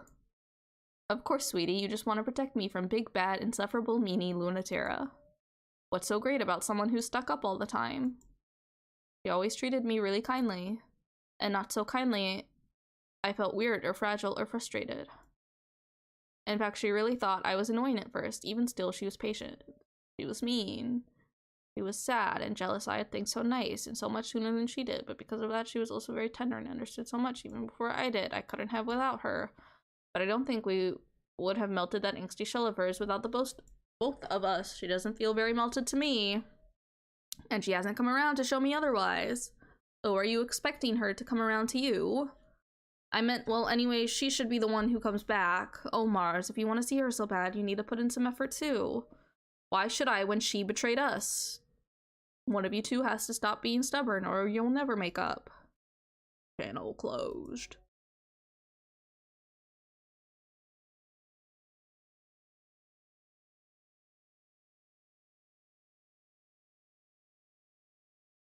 Okay, so we gotta do another celestial mechanics. Yeah. The acceleration due to gravity. Celestial mechanics and Cradle's Graces have one thing in common, and that's escaping Earth's gravity. To do that, they need Saturn and Pluto to work together to grow through gravity. Well, it's an opportunity for one to get the upper hand and go, but they're not thinking about it politically. Launch. We're seriously working with celestial mechanics? This sounds stupid.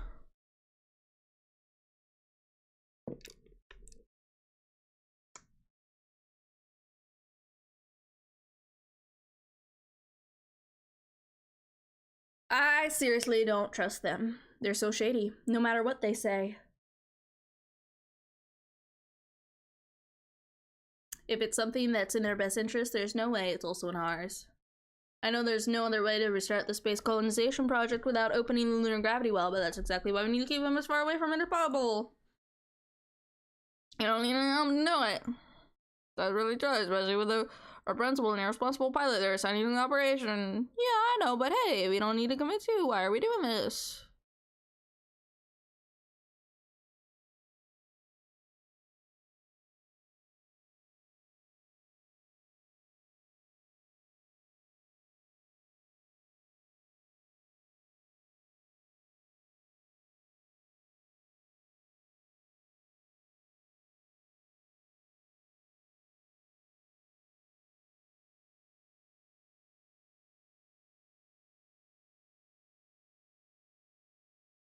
Can you gargle with soda?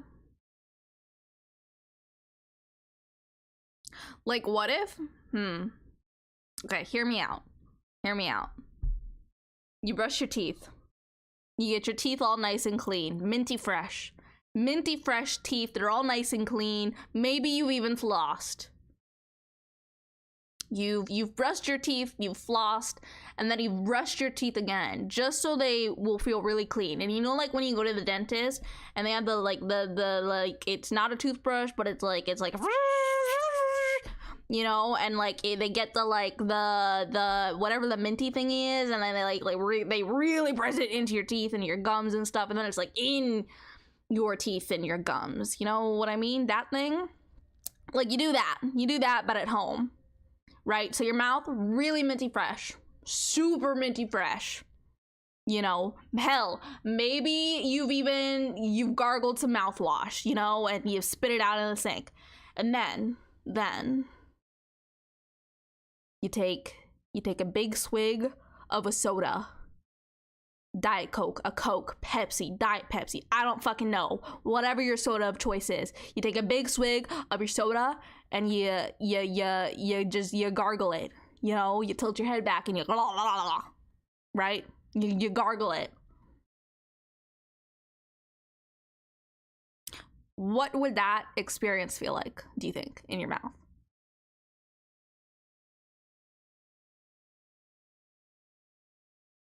I can't imagine it would be a positive experience. And then, because it's soda and you can swallow it, would you swallow the soda? And what would it taste like? Like, it must, like, the taste of it just must be completely fucking different, you know? Or would you spit it out like you do, like, with mouthwash? Mouthwash. I know how to talk. Or, hear me out. You do all of the aforementioned stuff, and then you take a big swig of orange juice and you gargle that around. Right? So you got toothpaste, floss, toothpaste, mouthwash, soda, orange juice. How we feeling now? Thoughts, opinions, questions.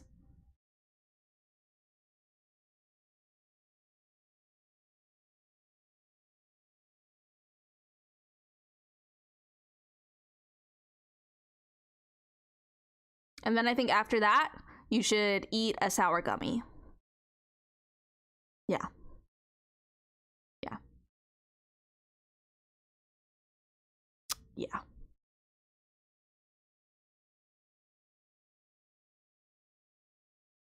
Do you ever wonder, like,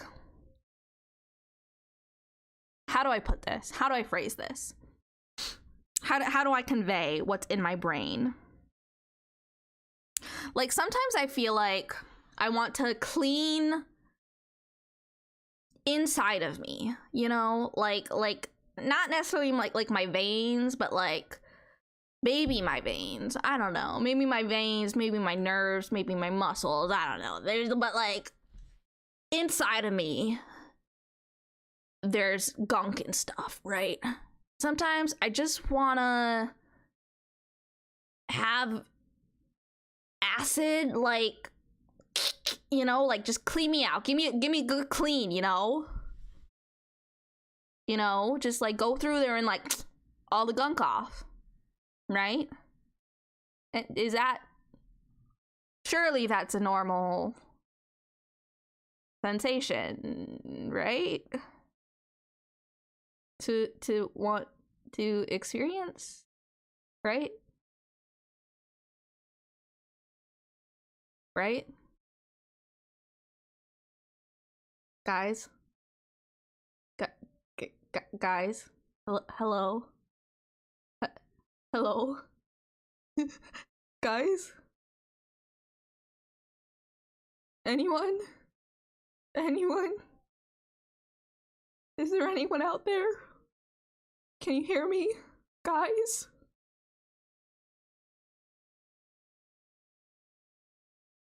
So anyways. Be ruthless to Mars. Don't you think I want it badly enough?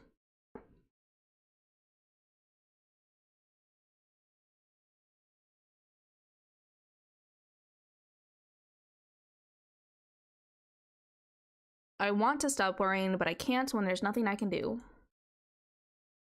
Oh, Mars, I really forget sometimes you're such a good girl. But just trust me, okay? Trust me and watch me, okay? That's all I ever need.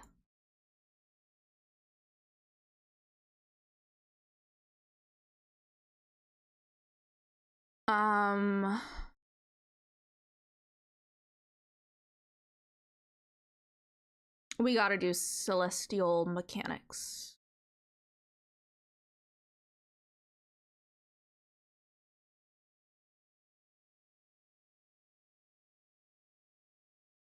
On the lunar South Pole, the moon's first city glitters mundanely.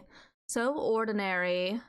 It's hard to believe it's not just another site on Earth. The Lagrange colony was destroyed.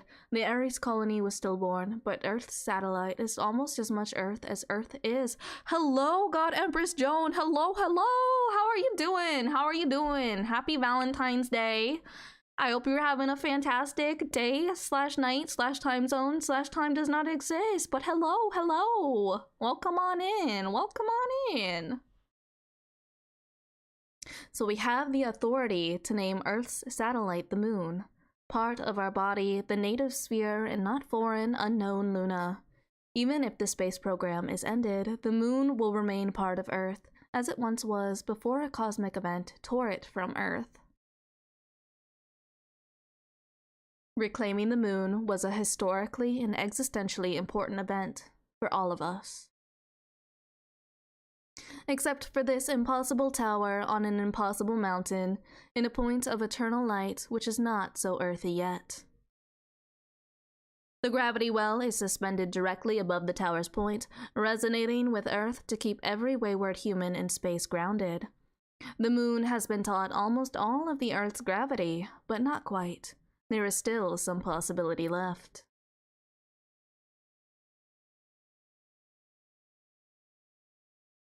You're quiet. Are you up to something? What makes you say that? But Hilda, but also everything else? Hey, I'm being very sneaky here. The string of pearls and crown macula circle around the small, glimmering void of the gravity well. For all the good it might do, celestial mechanics and Cradle's Grace's capital ships are standing by.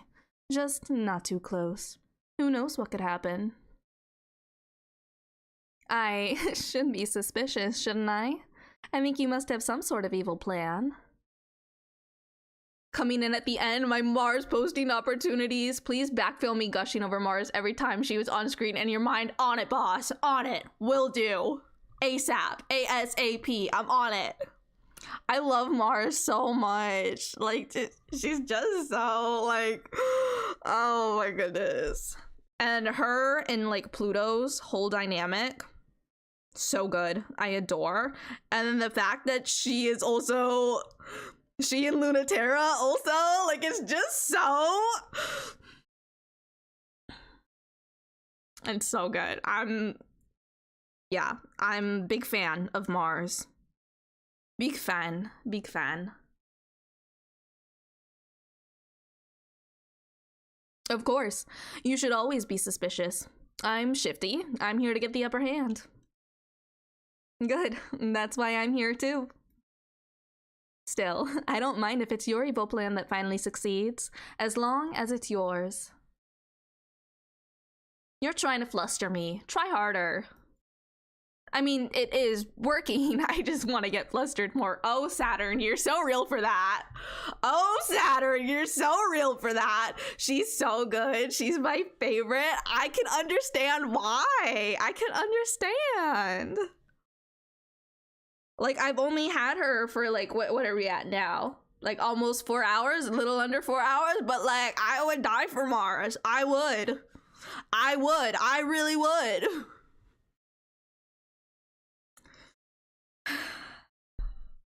Just you're in a really good mood. So I'm extra worried.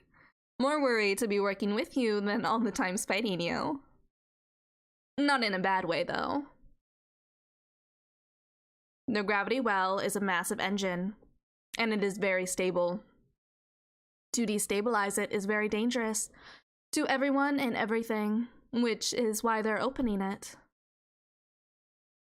The escorting operational platforms from Cradle's Graces and Celestial Mechanics tonelessly coordinate with each other to instruct Saturn and Pluto on preparation, like exes that are forced to attend an event for their children together because that's what they are. Now you're the one who's quiet. I was in a good mood. Did I tease you too much? Oh no, I was just remembering something. Do you remember this too? We did something like this before. A long time ago. We did. Together? I only saw you a little bit back on the campus. It was a kind of weird time. You seemed really far away then. More so than now. And we weren't there that long. For the third generation, they wanted to kickstart the process, you know? Not a whole childhood of care and attention, but condensed, chemically assisted, cybernetic enhanced growth. They wanted us to go from nothing to perfect. I guess by that standard, we didn't fall as short as we could have. Unfolding dimensional chords begin torque acceleration. They were hard times. You know, I was really bad at first, right? Not just terrible at all the classes, all of the tests, all of the work, but I wasn't obedient or likable either. I was super annoying, haha. It still feels like that's me most of the time. That can't be true. Of course it's true. I wouldn't have tried so hard if I hadn't been like that at first. When I first got here, I knew I was lucky, and should have been so much happier than I was on Earth. But everything felt wrong.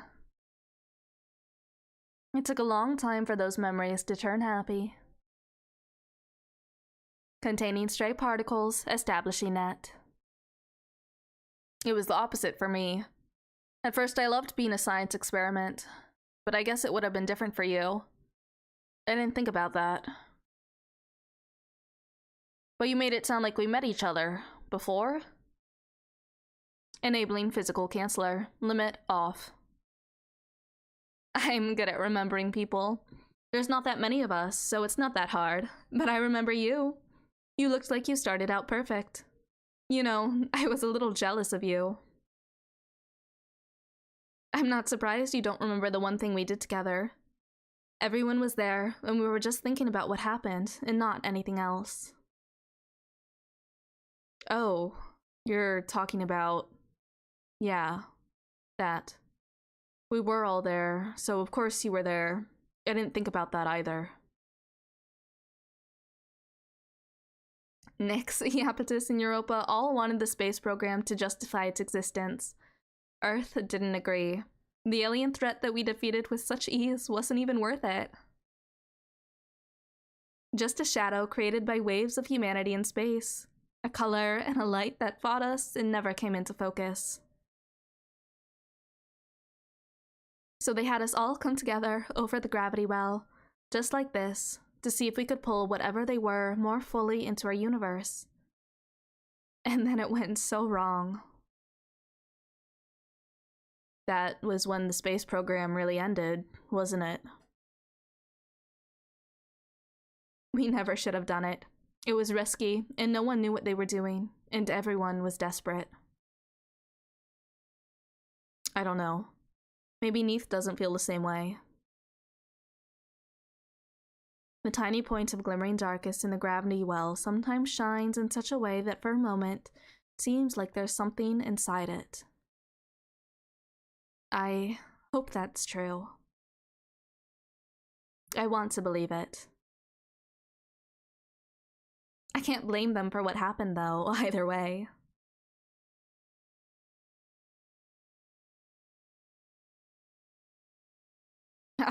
Really, though? What do you mean, can't blame them? I mean, they were the ones who gave in, right? When most people talk about what Neith did or what happened when they turned inside out in the light of the gravity well, it was as if it was a horrible accident. Neith mentioned, yeah. Not something they did on purpose. Why do you talk about it like it was? I just had this feeling. I didn't really know Neith at all. No, maybe I should just be honest. For a second, I was thinking the same thing. What if I jump in? I thought the same thing. We could have been like them. During the testing, when we saw the gravity well opening before us, we could have jumped in too, if we wanted to. It was scary. It was. But a lot of us looked at that, and after we thought, us too. Mood. Capital M mood. And that was how Celestial Mechanics was born. And that's the truth. Whatever Yambatis really wants aside, we have our own ideas. That's amazing.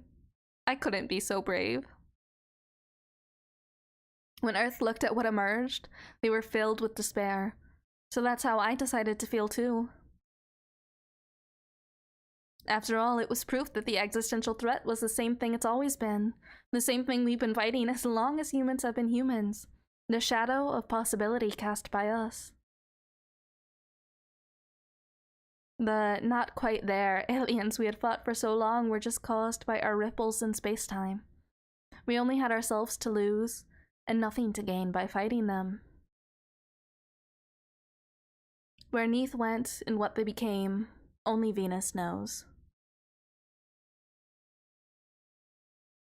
What did you really feel in that moment, before you told yourself otherwise? I'll tell you how I felt. I felt smug. I mean, I did everything right, and that loser messed it up. When I learned it was the end of the program, I was mad. But when they demoted me from piloting anyway, I realized I was the fool. It was an important lesson on not being a good girl. Stabilizing reaction. Synchronicity, perfect. Hold until stable. Only Venus knows. So is that supposed to be, is Venus like an actual character, or is Venus like, is it like a saying, you know? Is there a Venus character?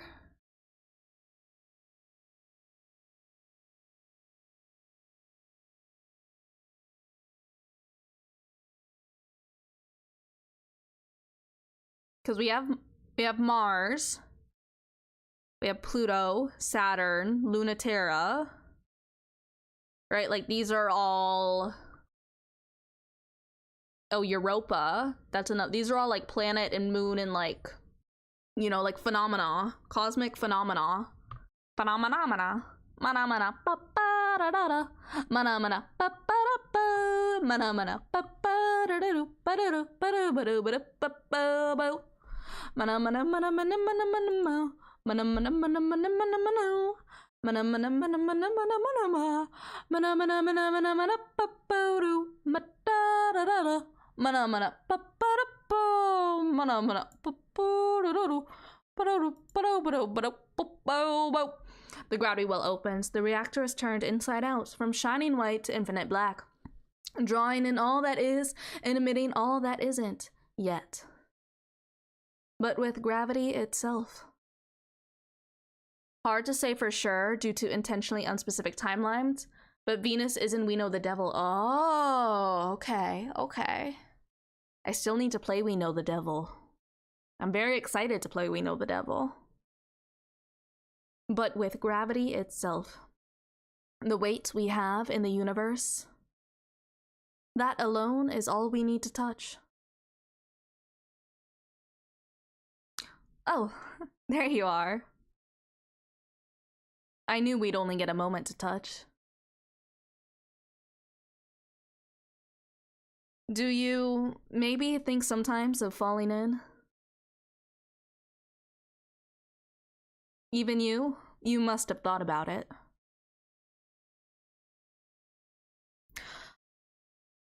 One, I love this art, but two, I love the way that Saturn's eye is the same color as the background. I don't know why. It's just, there's something about the, especially for Saturn, with like the playing around with like objecthood and stuff, and like plasticity, you know? And like, I don't know if Saturn has like specifically talked about this, but to me, I also correlate that with the level of like, there is similar but different, right? Like idea like emptiness, you know, void, right? Like I am just like a gaping hole, you know, not in the hold on a moment. Let's take 1, 2, 3, 4, 5 steps back. Like in the inside of me where I am supposed to be, there is just nothing, you know? And I like this in this moment with the gravity well, which is turning you inside out, that there's like this level of I don't know. I don't know how to finish my thought. God, Saturn's face bleeding into the universe. Yeah. Or the universe bleeding into you, or if like, is there any different, like, has there been any difference between the two at all in the first place?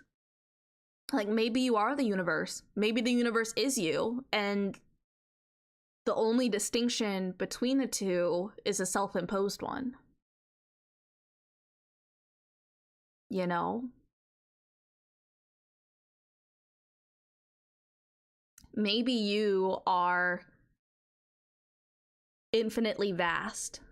Maybe you are infinitely empty. Maybe you are infinitely full. Maybe you are infinitely small or large, or like what, like, and it's all are true and all are real, and it's, I don't know.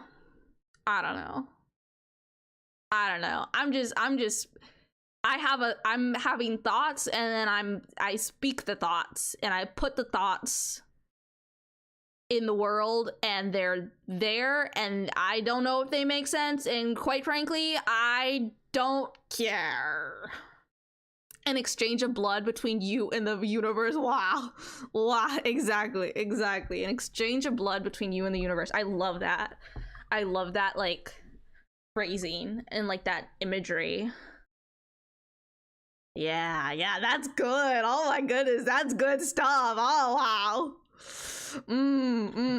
Okay, consider this as an extension of this metaphor, where it gets a little silly, but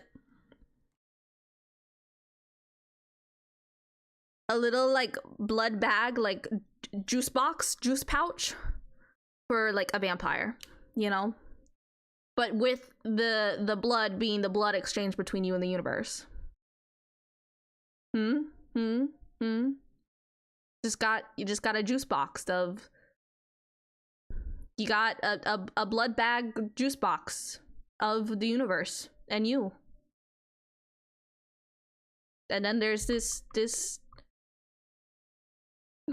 creature consuming, devouring.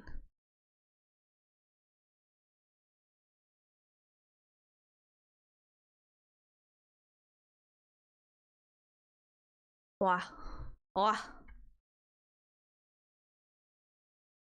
Core resonance in perfect conditions, ready for full release.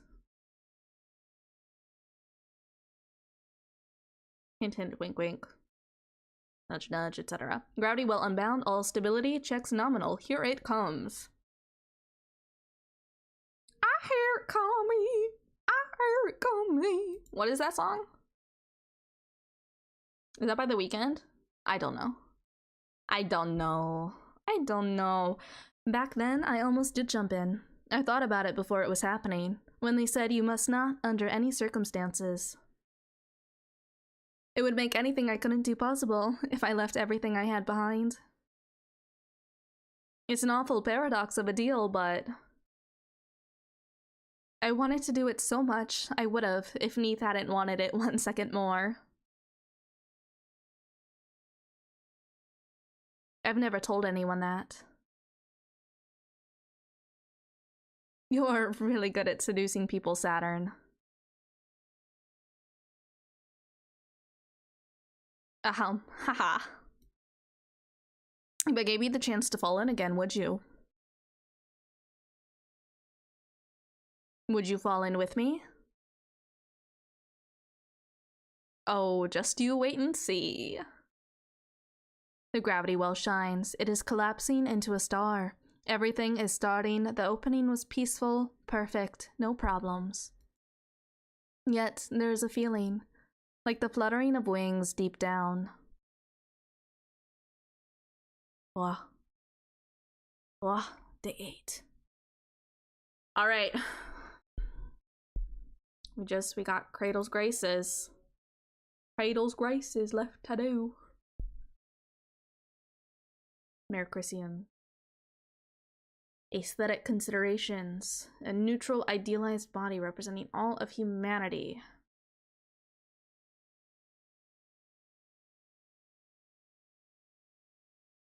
The human part isn't the ear, but the hole in the lobes for your earrings. Lipstick is real, lips are not, and we see humanity defined in its put.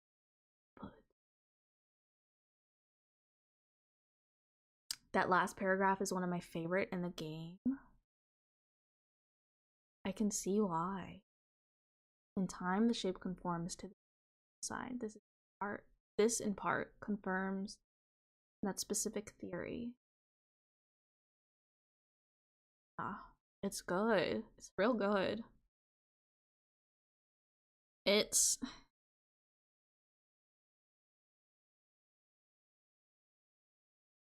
Oh man, this is gonna bother me now. Like... Because this is like an actual... This is an actual theory. This is an actual theory, and I know... I've read work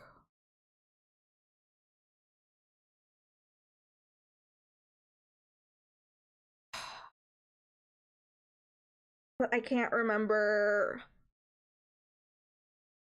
what it is. This is like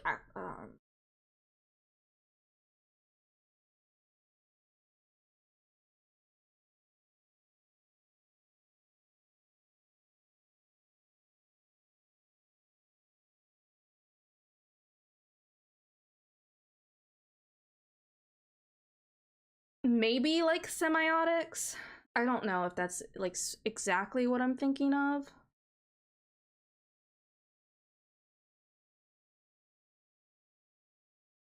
I don't know. It's like this is like an actual like legit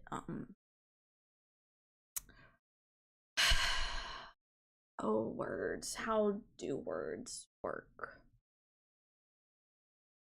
Like philosophy. Or like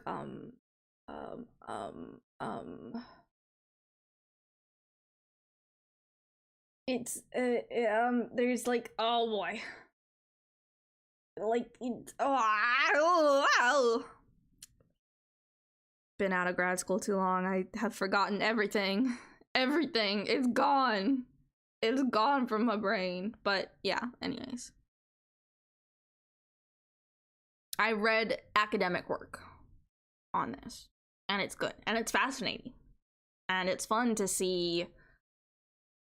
It's fun to see this stuff for me in fiction. And also, this is just, you know, is a good paragraph. It's a real fucking good paragraph. I feel like what I'm thinking of is semiotics, but I can't remember well enough. It's been too long. Oh my goodness, I blipped out of existence there for a moment. Subtext is for cowards. That's the achievement that I just got. Yippee, hooray! Mars, you were right. I am too strong. I'm afraid. I'm getting bigger and bigger, stronger and stronger. But there's still so much to do, and I don't know how to do any of it. What if I make a mistake? What if I'm too strong? Is the universe going to be okay? Pluto. Pluto. No, Pluto. Never. No way. That's impossible. I never meant it like that. I messed up again. I'm probably going to mess up yet again saying this, but you're not that strong, Pluto. No one's that strong. You know that even you aren't as strong as the Earth, right? You're not even any stronger than anyone on Earth, even in Krun Macula. You were the one who told me to stop getting a big head about my ship self. Like, if I fell to Earth, it'd crumple under Earth's gravity. Any given human is 1,000,000 times stronger than that. Space just doesn't have any competition. So, you're not strong. You're just stronger than a bunch of idiots. Ahaha. Ahahaha. I love you, Mars. I keep telling other people that, but I never listen to myself.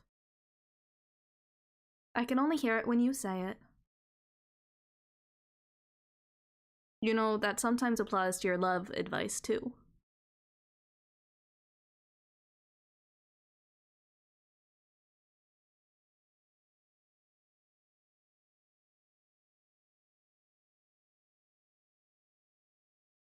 Was that in the game? Oh, you know what that was? It was ice falling down outside. Got a lot of snow, and it's been falling. But I heard that and I was like, huh? Like, is this... And, like, I turned around to see if my dog had gotten a water bottle. And he's just lying there. He's just sitting there so nice and cozy. He's all curled up. I was like, huh? Was it in the game? This crinkling sound? I've never heard that before.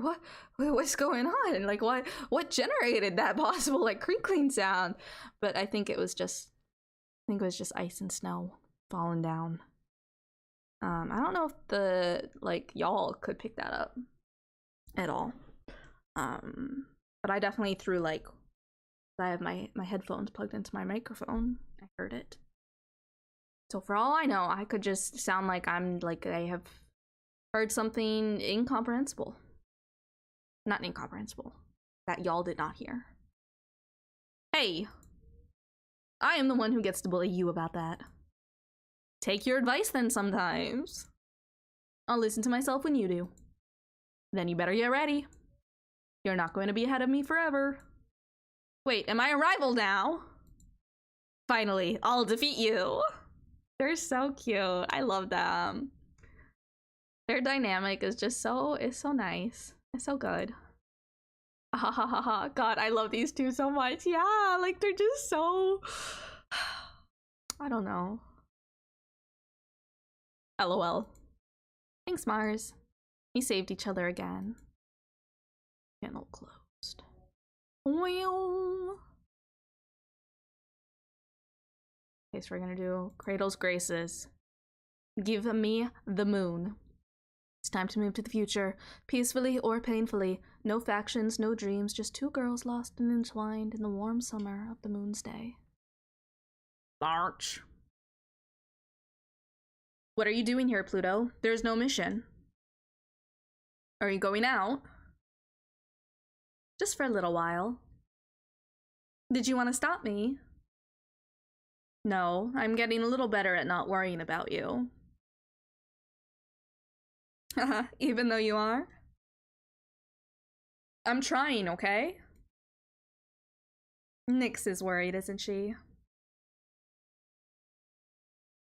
It just hit me that game audio is either very, very quiet or not coming through, by the way.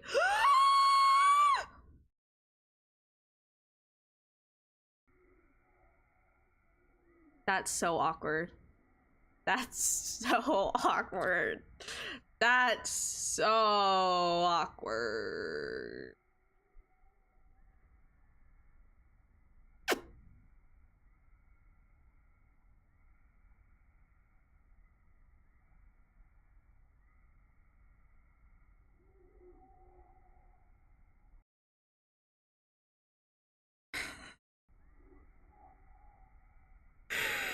Oh, that's so awkward.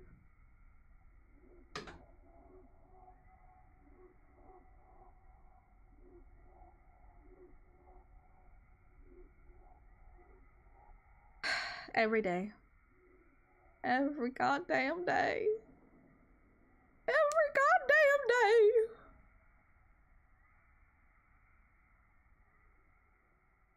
You hear in the background here, oh, there's like this like kind of like a little bit of like, it almost sounds like screaming, but not quite. That's me internally.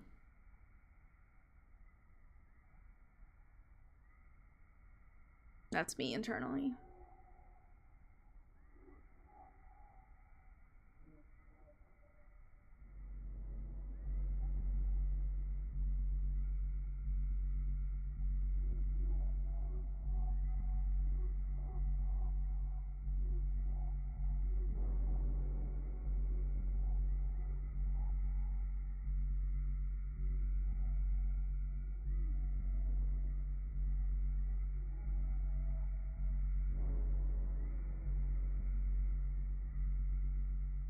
Mars, why is everyone so obsessed with me?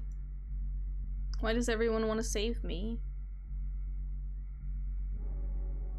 Why isn't anyone strong enough to actually do it? Oh, ouch.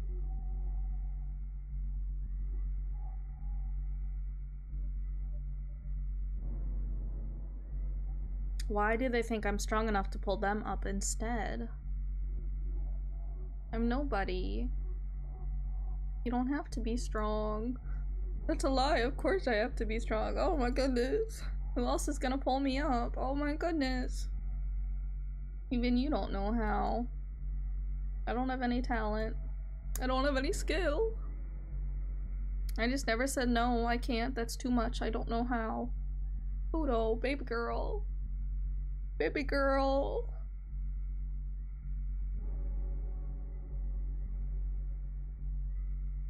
This is what I was saying in the beginning. Honey, honey. You deserve to say no. You deserve to set boundaries. It's okay to dislike things. It's okay. It's okay to say that you can't, or that it's too much, or that you don't know. It's okay. Pluto, my beloved.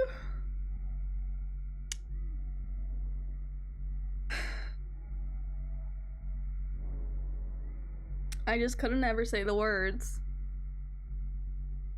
So I just kept doing it even though... Hey, hey, hey. It's okay. It's not. Okay, okay, it's not okay. It hurts. It's bad. You suck at making me feel better. Excuse me. I love you. Me too. Come on, go.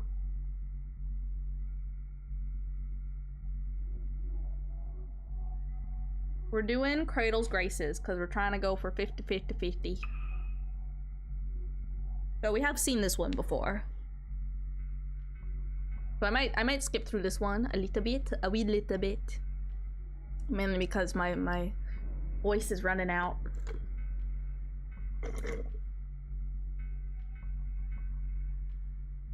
On the far side of the moon, there's still some part of the dead, empty, cratered Luna left. As the terraforming engines sweep in, they turn Earth's satellite to another part of Earth. Until that time comes, this place is free of Earth's pull, a place still perfect for a quiet moment to happen, in an empty clearing surrounded by weight and life. It's the perfect place for them to fight like ships do. The fighting that ships do, not the fighting that people do. In the naked sunlight and nothing else, Pluto looks so beautiful, spitting tiny galaxies with chromacula, the way she was always meant to. Of all the prototypes she piloted over the years, none suited her like this. From the awkward and embarrassing creature she used to be, to the woman who promised Earth there could be a new type of human.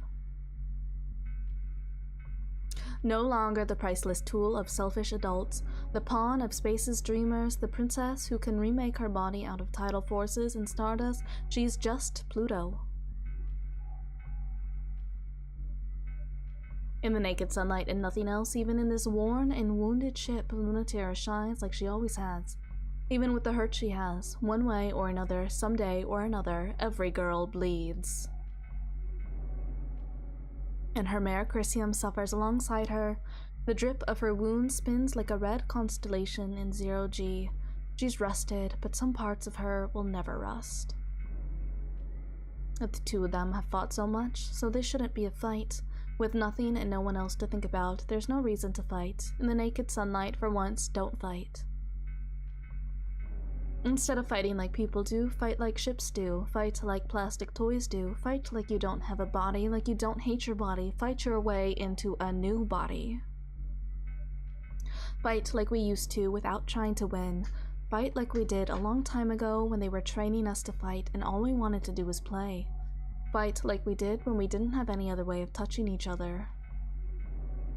When all we had were lasers and light, tides and time to say what we wanted to say to each other.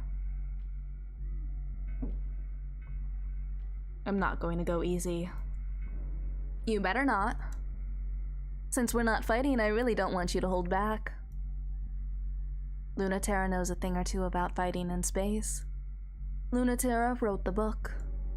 It's a kind of predictable story, so Lunaterra makes sure her enemies get sunk.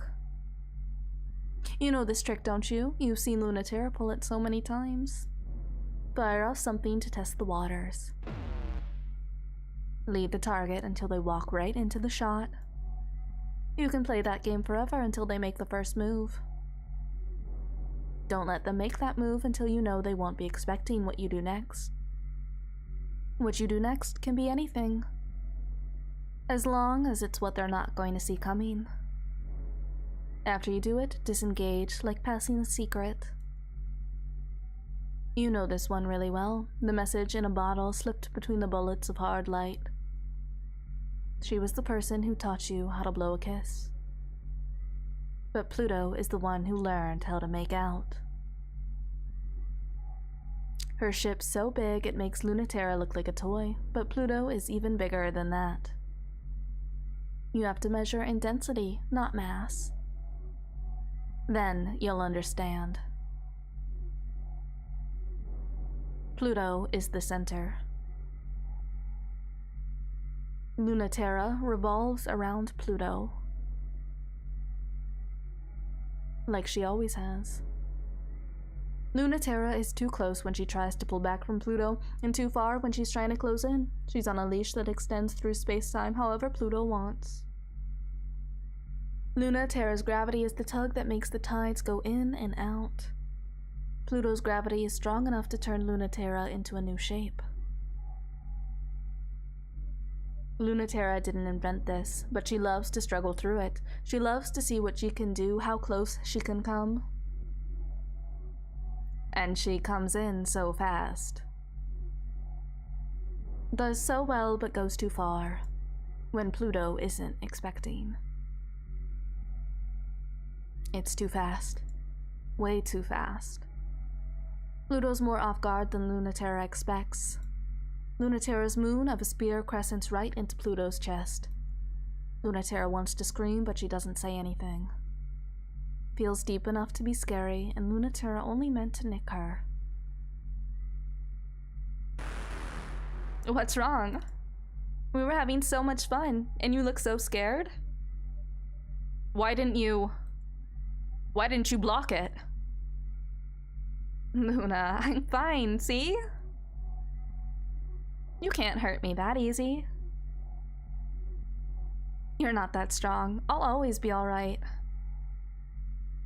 Pluto plucks Lunaterra off by the forearm.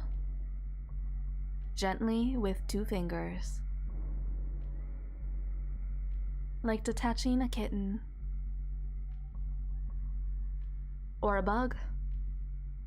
Sorry to scare you like that. But you lied. You said you weren't going to hold back. Pluto can seize Lunaterra by both wrists.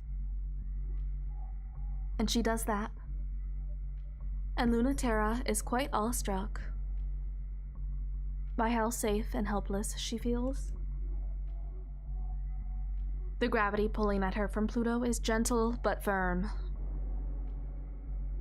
Fighting ship to ship is the only time Lunaterra doesn't feel naked, but now she finally feels naked there too. It's not so bad though. Sometimes you have to let an animal bite you before it can feel safe. True and real. True and real. Who gonna let me bite them? Just a little nibble. Just a little nibble. I'll be nice. I'll be nice about it. I won't draw blood. Just a little nibble. Just a little nibble.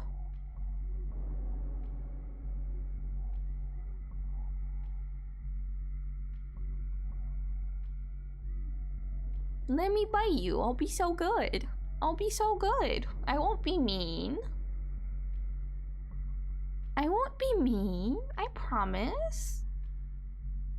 I promise. That's a thing you said once. See, I'm learning. I've learned so much.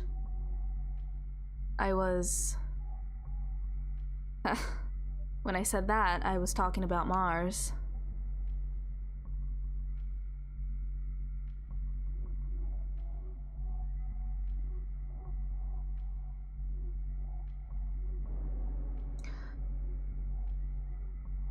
So is that to say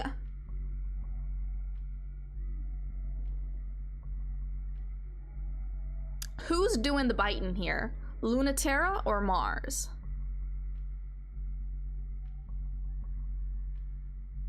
Or both? Oh, I had not considered. What if everybody bites? Yes, okay. Everybody bites. Everybody deserves to bite as a little treat. I agree. I agree. I think this should be made law. Biting as a treat for us all. Yes. Yes. Are you really okay? I really didn't mean to scare you like that. But Luna T, you're always overestimating how capable you are of hurting me. How capable? Did I say capable? Or did I say capable? I feel like I kind of skipped over the word.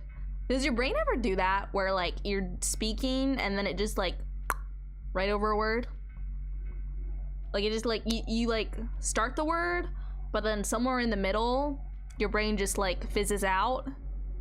But then you pick it back up at the end, you know?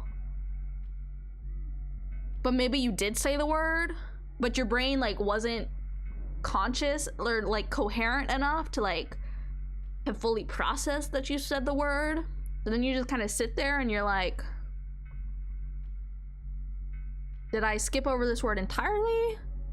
Did I say the word? Like, was I coherent? Like, was I like,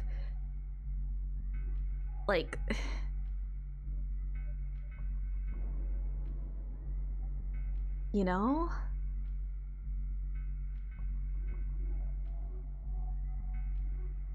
Oh, you ever have thoughts? You ever have thoughts? You ever think things? Much to think about. It's fine. I was the one who was dumb. Can you tell I'm tired? Can you tell I'm so tired? My brain is just... Oh god, yeah, I frequently have to ask people what I just said to them. Like, I don't know what happened there. I don't know what happened. Like, I was speaking and then all of a sudden I stopped with the sentence and I was like, wait, did I... Huh? What? Did I skip over it? Like, what happened? What's going on? Oh, the misery. I thought I could scare you, and you were way too smart for it. You did that on purpose, though. You really are amazing. Scary, right? Just like you said. You can be like that too, though. There's still stuff that you could learn from me.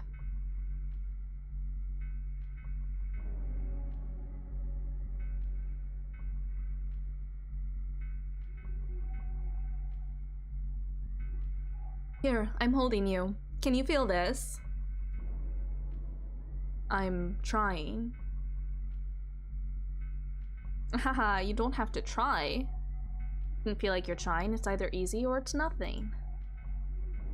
You know, it's harder for me to take it easy than try hard.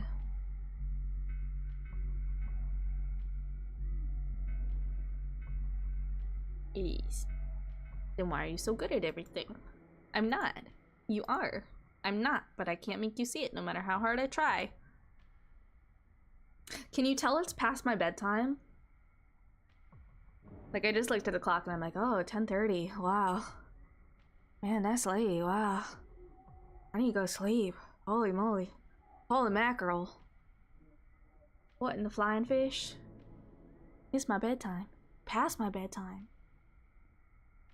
Except then I'll lie down and I'll just be up until like 1 a.m. Because brains just, they be like that. And it sucks.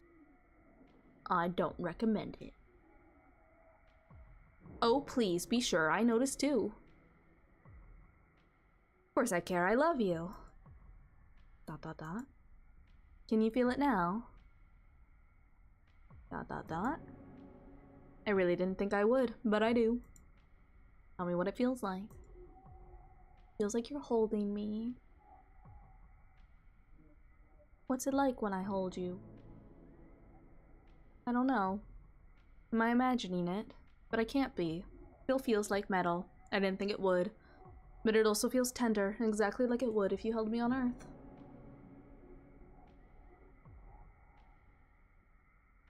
Why are you holding me so tight? I'm feeling smug. Now look who's the one caught now. I guess I lose. You totally lose. Don't tell anyone.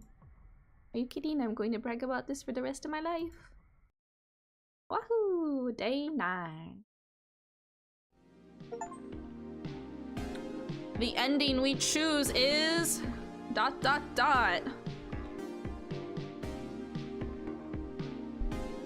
Okay, I'm gonna read for real now. I'm gonna put on my big boy pants and I'm gonna read for real. Be prepared for words and coherency.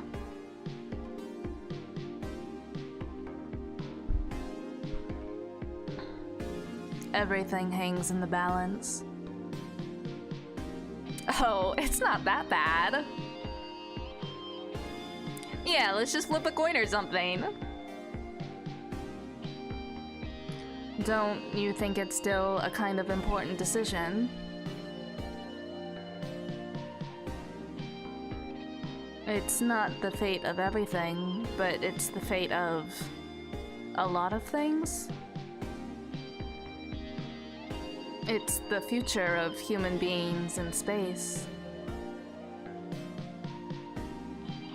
It's not what I wanted. None of these are things I wanted. What are you fighting for then? I mean, it's not everything I wanted. I was fighting for everything I wanted, and this is as close to it as I got. That's not enough. Well, I mean, it could be better. I love you both so much. We're complete brats that can't be pleased. Don't tell me you're fine with it. No way, you're right. It could be so much better. See? So, I'm fine with whichever ending we get. I want a better ending too. Wanting a better end doesn't mean I'm fine with whatever. Lunatera! Girl help. Girl help, you are literally the queen of whatever. Literally the motherfucking queen of whatever. Miss Ma'am over here can't make a decision about anything on her own. What do you mean you're not fine with whatever? What do you mean?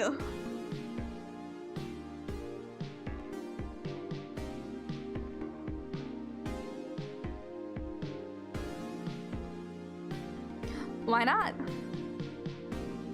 Yeah, what do you want? ...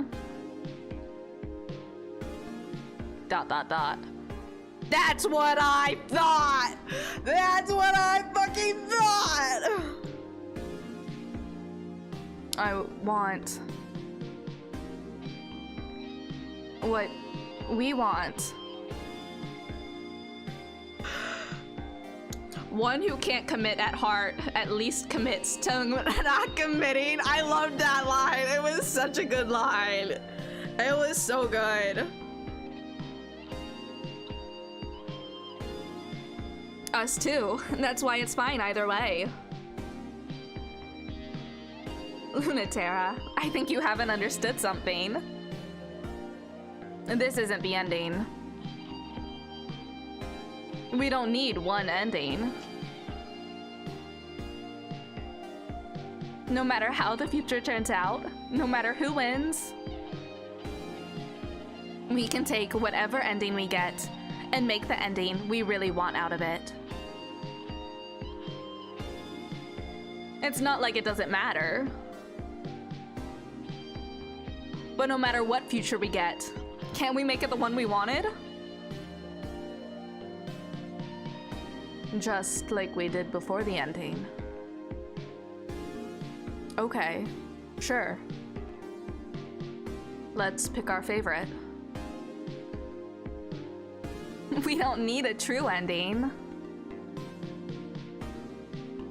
Whatever it is, we'll make it the true ending. Oh, I love that.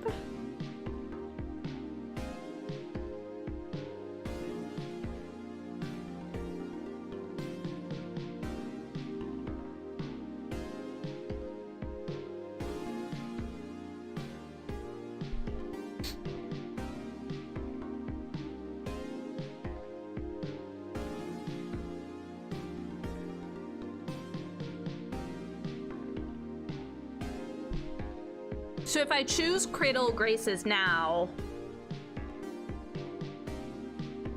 is this gonna give me the Cradle's Graces ending, or is this gonna give me the 50-50-50 ending?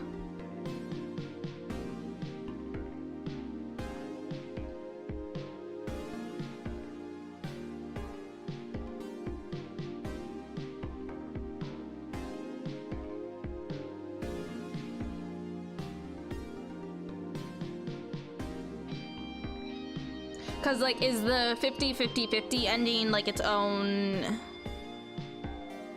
thing, or is it you just then redirect back to this is the 50-50 ending? Okay. So does that then mean if I choose Memorial Foundation, I will be getting the Memorial Foundation ending? So like, I guess the way I'm putting it is if I choose Cradle's... Oh. No thank you, Java. I guess my question is, if I choose the Cradle's Graces ending, if I choose Cradle's Graces here, it will be the Cradle's Graces ending that we've seen before, correct? Am I understanding this right?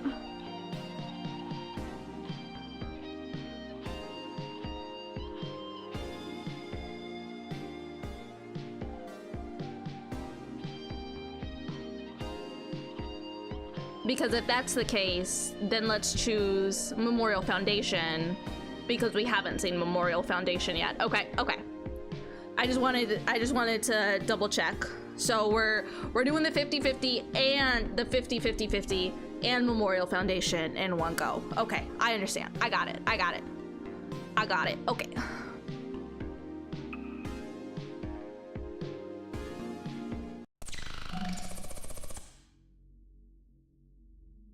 Any future is acceptable, but this is no future. I'm sorry, Doctor. So why didn't you stop it? I earnestly wish to know. Pluto, you're my sweetest child. I've never had to lie to you. So don't lie to me. No one can stand against you, so the future, any future, is the one that you willed by definition. That's not true. I said it so many times. I'm not what you believe me to be. They understand that. Then they don't understand you. I'm not that strong. I've told you over and over and over and over. You are the strongest there is. I understand that sometimes even that is not enough. It's unfair of me to pretend your limitations do not exist. I should know that. I wish I could help you understand. It isn't that at all. It's not just that I'm not strong enough, it's that the universe is so strong too. And I'm not as right as it is sometimes. Don't you understand? I want everything you wanted to be true, to come true. Isn't it worth nothing if we don't bring it home? You need to have faith in someone other than me. You need to believe in the power of someone else. Do you think you're not strong enough for this future? Memorial Foundation does not have the power or the courage or the hope. They have experience in numbers, and that still matters. It matters the most because the gravity well is whimpering, sputtering, and Earth's tactics, strategic and realistic, are favored. Their weapons are kinetic. They don't fight with anything dreamlike or unique. All they have is to do this simple job. A fight between giant robots can only be so realistic, but that's the best they know how to do. They've never fought on Earth after all. The gravity well is successfully commandeered by the Memorial Foundation. The limits are made clear. They were rockets built always for entry back home, and to take everyone with them.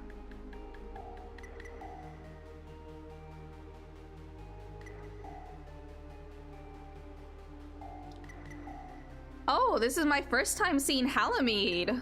Special little princess. Halamede, our chaser princess. Halamede in the low sulci soars in glory, holding the dying gravity well in her arms. Through it, she extends the logic of Earth to every tidal reactor.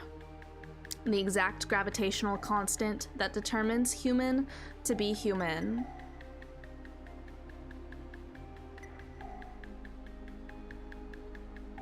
It's kind of a look.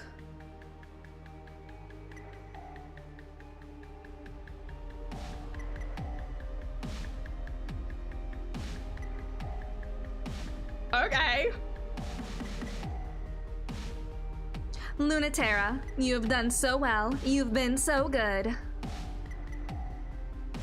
Are you still going to betray us? Europa told me to expect it.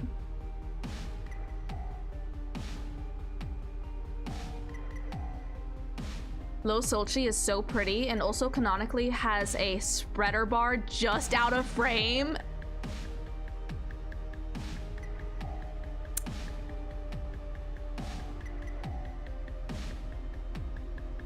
I won't.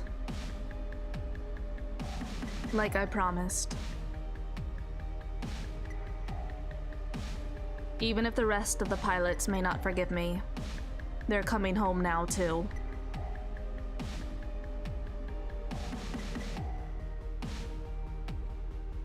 Is that a problem? I thought it was happiness for all, no one left behind. Emphasis on the no one left behind because the first is too hard.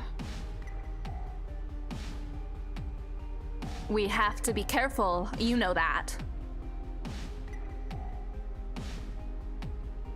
They think we're more trouble than we're worth. There's a really simple, easy solution to us becoming another existential threat.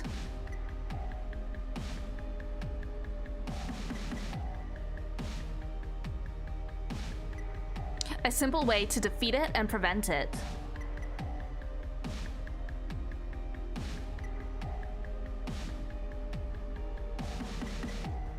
When they indulged the Memorial Foundation's plea for an alternative to their method, the one used from the beginning of humanity to the present day, they allowed us. Because we made the promise of submitting without complaint. I kind of love this eye. Like, this looks like one of those eyes where it's like, you have seen the horrors of the universe, you know?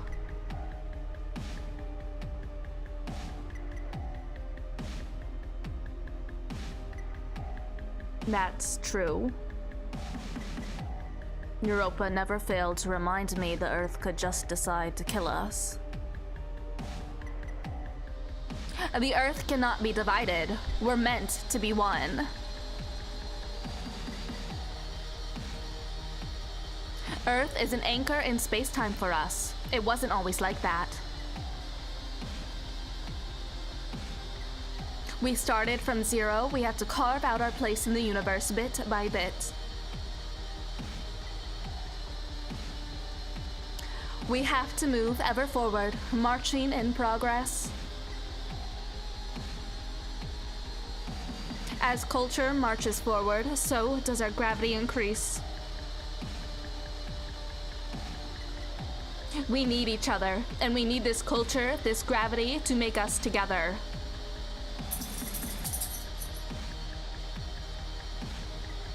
I agree. Humans need to come together. Lunatera immediately fires a solid light bullet into the gravity well restraint mechanism, and the gravity well implodes back to life. In the middle of the victorious fleet, communication immediately falls apart as space-time and electromagnetic forces tear through them. You finally did it, Lunati. Something so dumb, I don't have time to get mad before I save you from it. You could have at least told me this is what you're planning. I would have, but I wasn't planning this until 10 minutes ago. Hey, I didn't even cut it that close. Tell me you've thought up something good, I'll follow you, even to a bad ending. But not if you've got nothing other than this depressing conclusion. I'd have to hate you to let you do that, baby.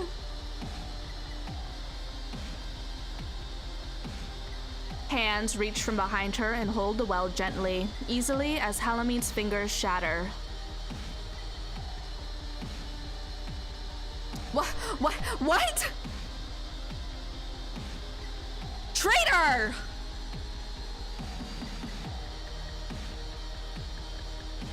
Pluto hugging Hallie.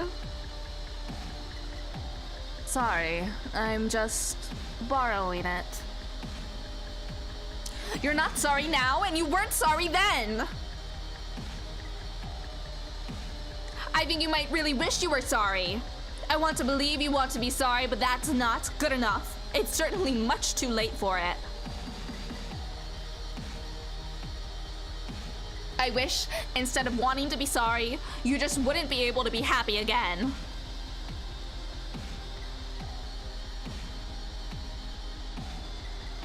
I can't do that. Then please deny this.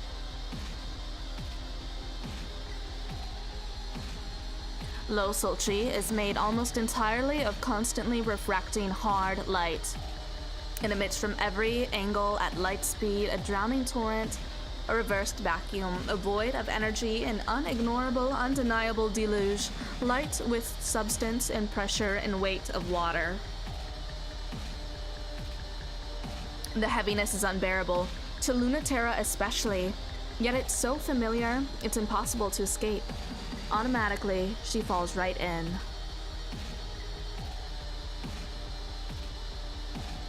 She's so pathetic, sopping wet even. Truly, there's nothing better than when a character is just pathetic and soggy. Like, give me a pathetic, soggy character any day of the week and I will go, haha, I'm in trouble, aren't I? I'm in trouble. Top tier character design. No matter what terrible things you've done, you've never forgotten exactly what you deserve for them. Spoiled little princess throwing a temper tantrum.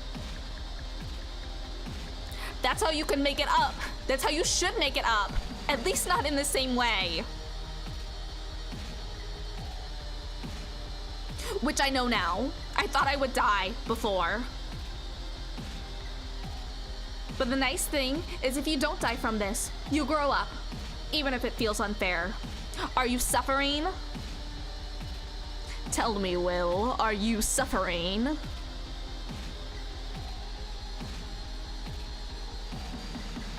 Lunaterra reaches her hands as close as she can to the gravity well. Her own tidal reactor howls and creaks with the strain of not falling in. It isn't interested in Lunaterra's dreams, it just wants to have everything. The infant wish of humanity, Earth's pure greed, the white void, the all-consuming gravity that erases all distinction. Pluto can barely keep the light at bay. It tears into Pluto with perfect synchronicity. Memorial Foundation has been waiting for this chance at the unit designed to defeat them, the one that reminds them of everything they can't have.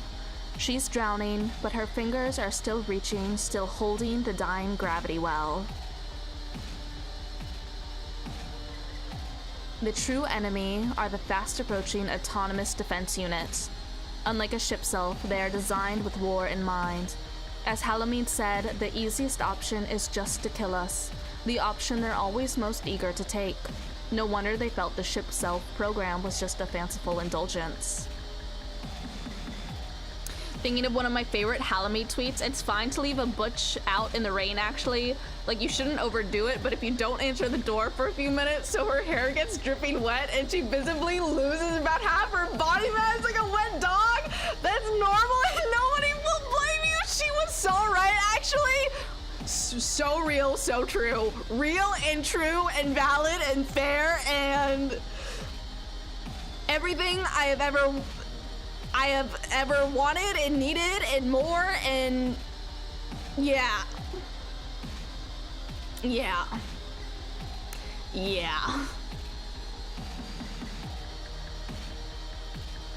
They are surprised then when Saturn tears them to pieces.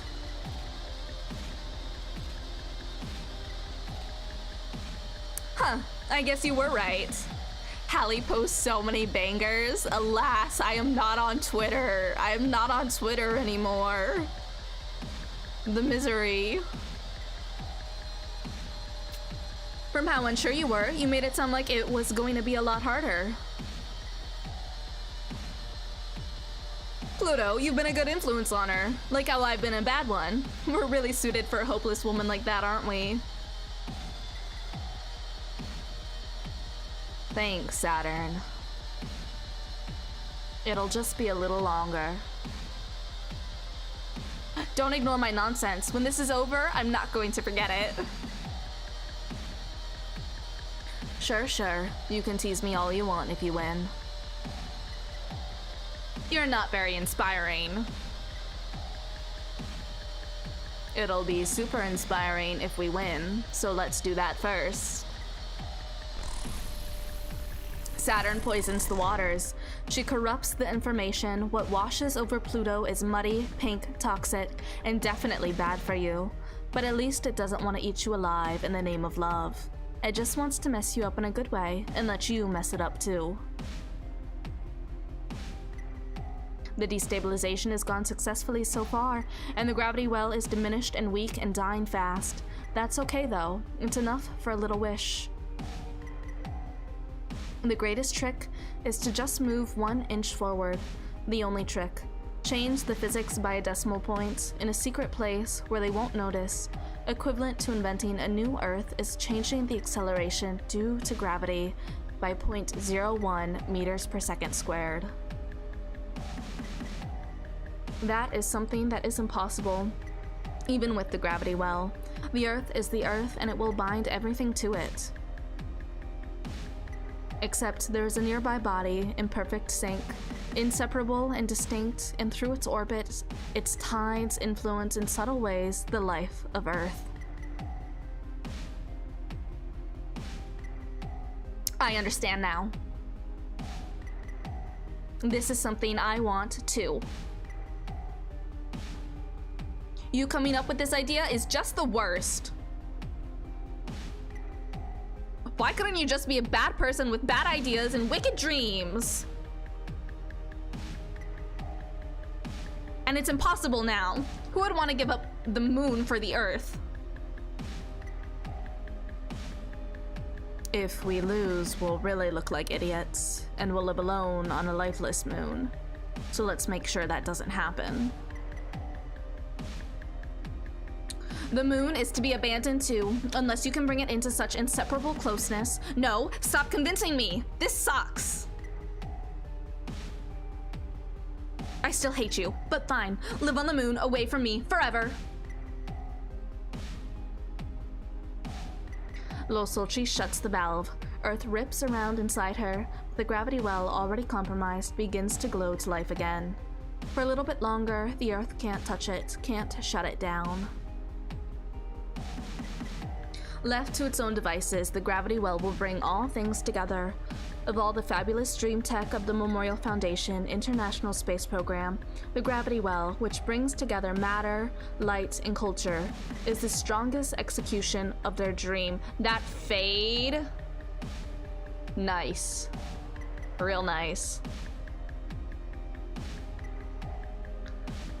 And a pathetically mistaken one, too. The gravity well brings things closer until they pass through the event horizon, and then can never return to the universe again. The limits where even information can't return. Whether it's a good universe or a terrible one, Lunaterra doesn't intend to find out. She's hopelessly attached to this universe. What we do want is to get a little closer. I thought you said you could find a way to be happy in any kind of future. I think that only works if we try really hard to make it not suck first. See, she gets it. Well, it's not like I think it won't work. If the gravity well is sufficiently strong, it is true. It'll eat away at the tidal forces of the Earth. The math is like the gravitational forces of the Earth will change somewhere in the millionth place. How about the hundredths? That's definitely super impossible. I think we move the center of gravity between the Earth and the Moon. We pull a little, then we pull a lot. We pull until our bodies fall apart. I think then we can get a shift in the 100th place. And bring a little bit of what we made here back home. That's a very generous kindness. And also an extremely petty act of revenge. Yes. I want to pay the price. And they should pay it too. It feels like I'm getting back together with my ex. Oh, the Earth, not her. Who broke up with who? I don't think it was that sort of breakup. I think it was just one of those long-distance things that drifted apart. Having our home ask for us back makes me feel a little bad. I don't think that's how they want us to feel. I don't think I can be the one for you. But we can still be friends. What you need is someone who knows exactly what you're like. Seen your best and worst, and isn't afraid to tell you exactly how it is. The way that she was giving this advice to Mars earlier.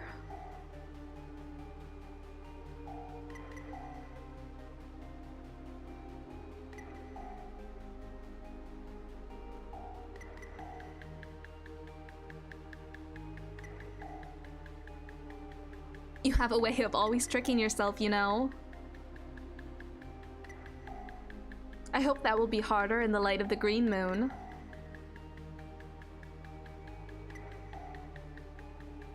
You'll treat yourself and each other more kindly. And ones like us, too. I know you'll still be terrible to each other. And us. But thankfully, if you want us back, you have to let us become part of you. We're you, and we're not you. A new sort of alien. That isn't alien at all. You must acknowledge we are different. You must acknowledge we are the same. Like fantastical creatures you so admire, we're just mirrors for you.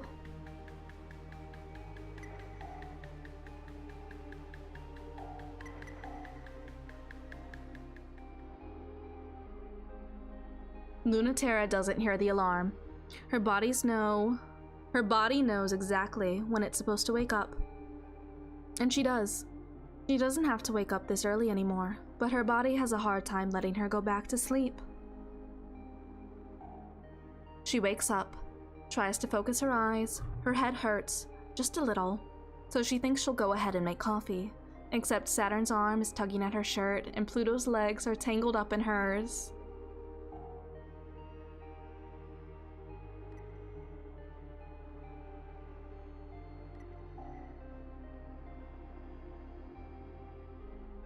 I need a moment. I need a moment. I need a moment. This is your favorite ending?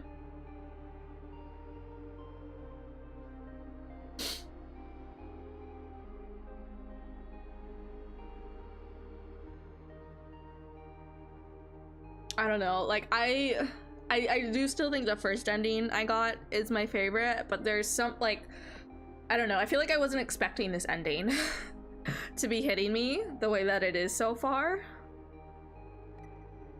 But there's something about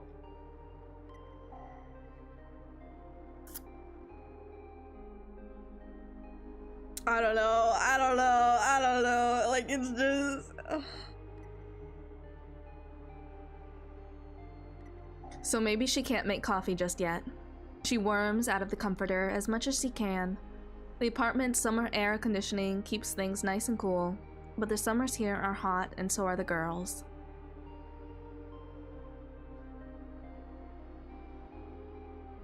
Maybe if she tries really hard, she can go back to sleep. But it's hard. It's always hard with the sun still there, but especially with just the hum of the AC, and everyone's slow breathing, and the light shiver of sweat. There's something about the mundaneness and the physicality here.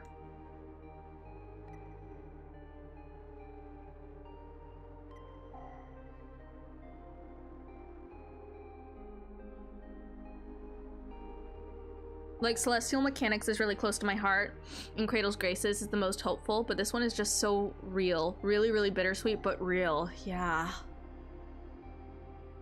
Yeah. Hey dude, wake up.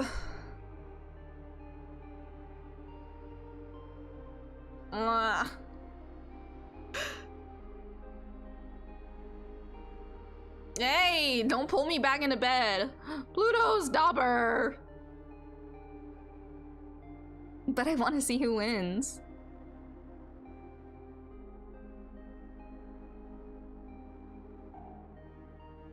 You're the one who wants to make breakfast. You made me wake her up. Don't act like it's not your problem.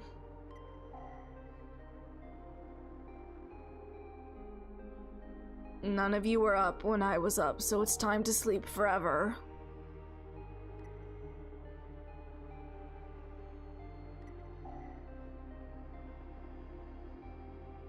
That's what I said. Also, you're clearly awake, so let's go. No, Pluto. I'm making breakfast though. I already turned on the stove.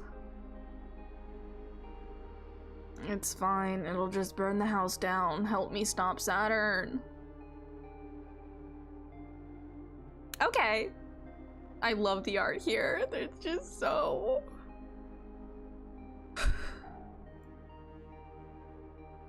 You traitor! You betrayed yourself!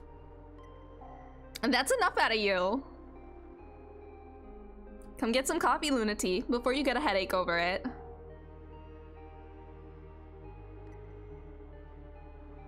I really love that, like...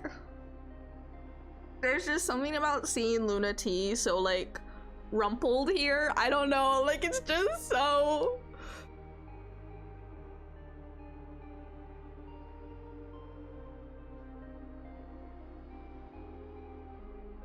I don't know, it makes my little heart go wah.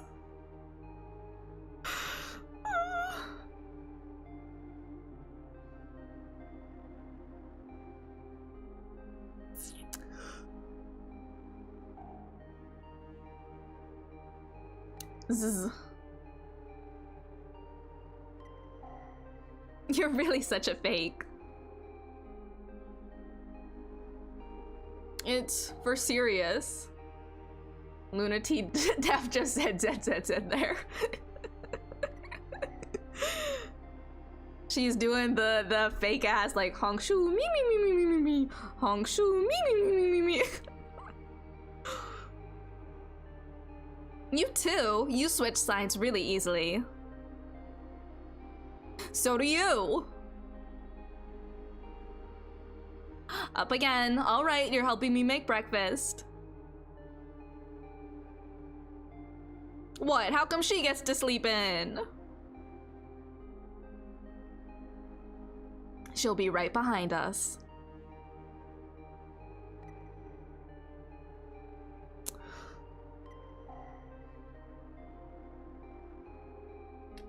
Oh, my heart. Oh.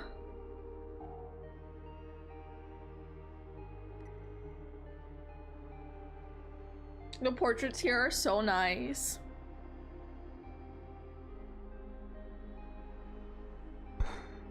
She was.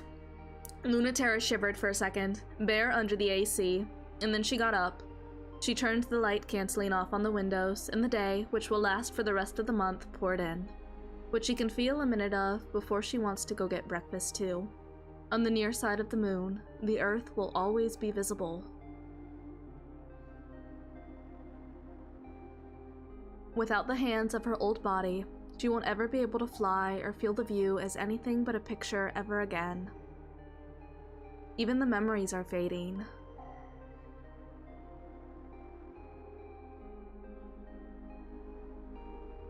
But the moon is closer, so close that there's almost no difference between it and the Earth.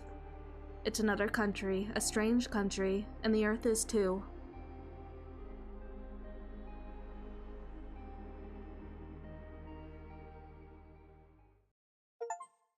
The bruises on Saturn's neck.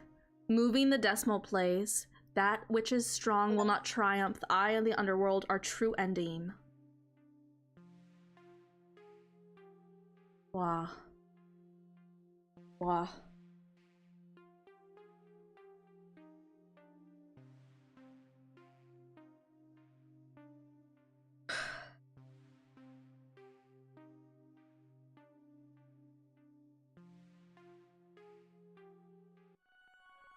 I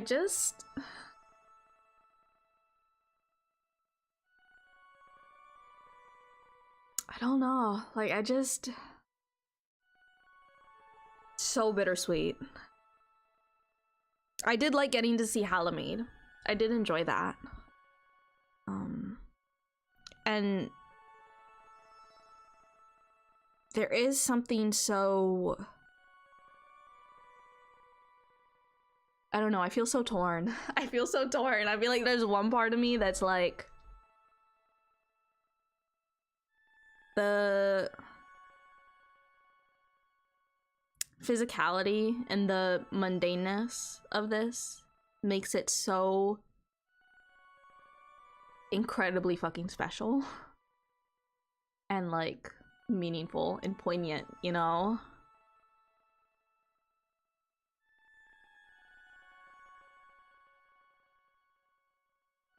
And that like that is, I don't know if important is the word that I'm looking for, but like there's something there. And then there's another part of me that just feels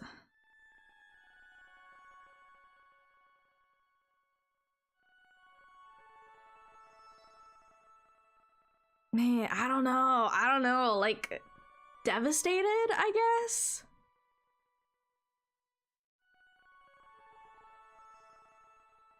There's something about the idea of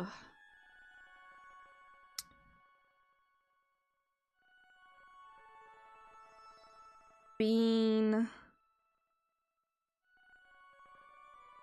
so close to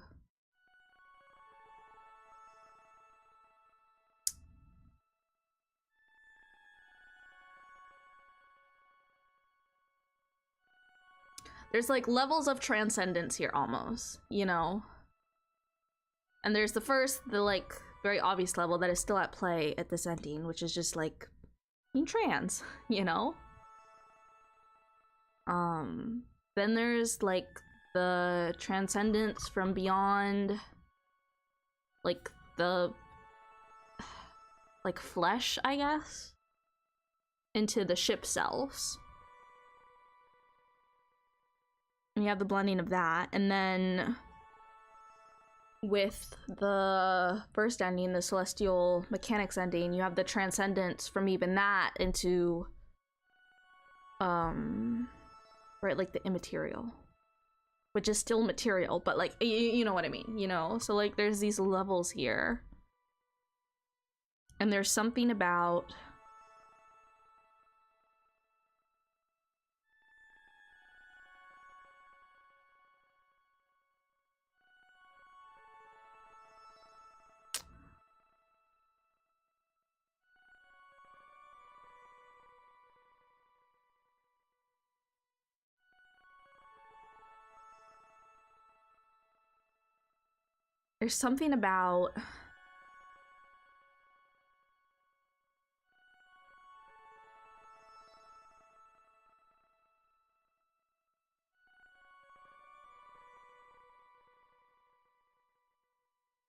there's something about like choosing to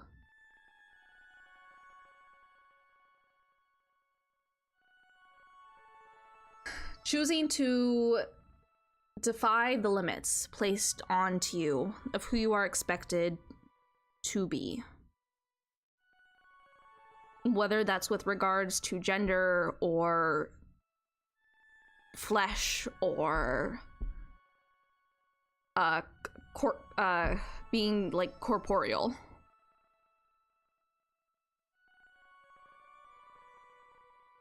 But there's also a level of like,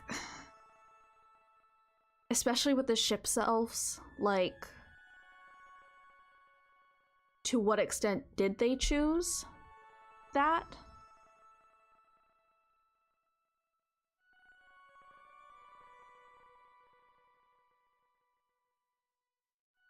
And then to go, not back, but to return to the flesh.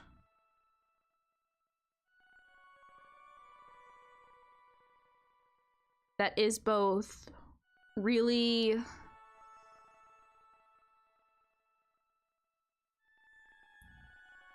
beautiful, I guess. I don't know if that's exactly the word I'm looking for. But there's something very, like, emotional there. But then, like, there's almost this idea of, like, the phantom sensation. Or, like,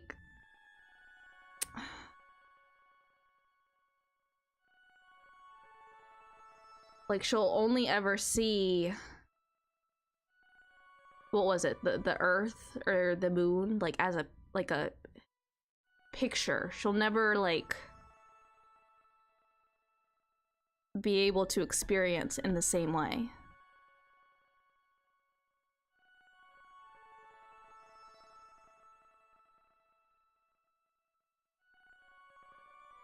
Which, I mean, is true of, like, everything.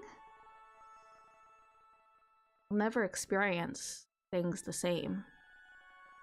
Ever.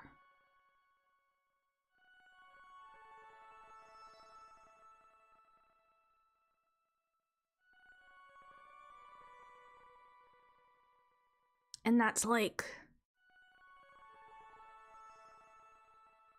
beautiful and incredible, but also kind of hurts.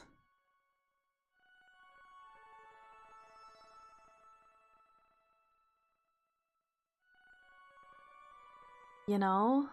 I don't know. Feels like a bruise almost. Feels like I have a bruise and someone just went like, hee hee, let me push it. Let me push the bruise.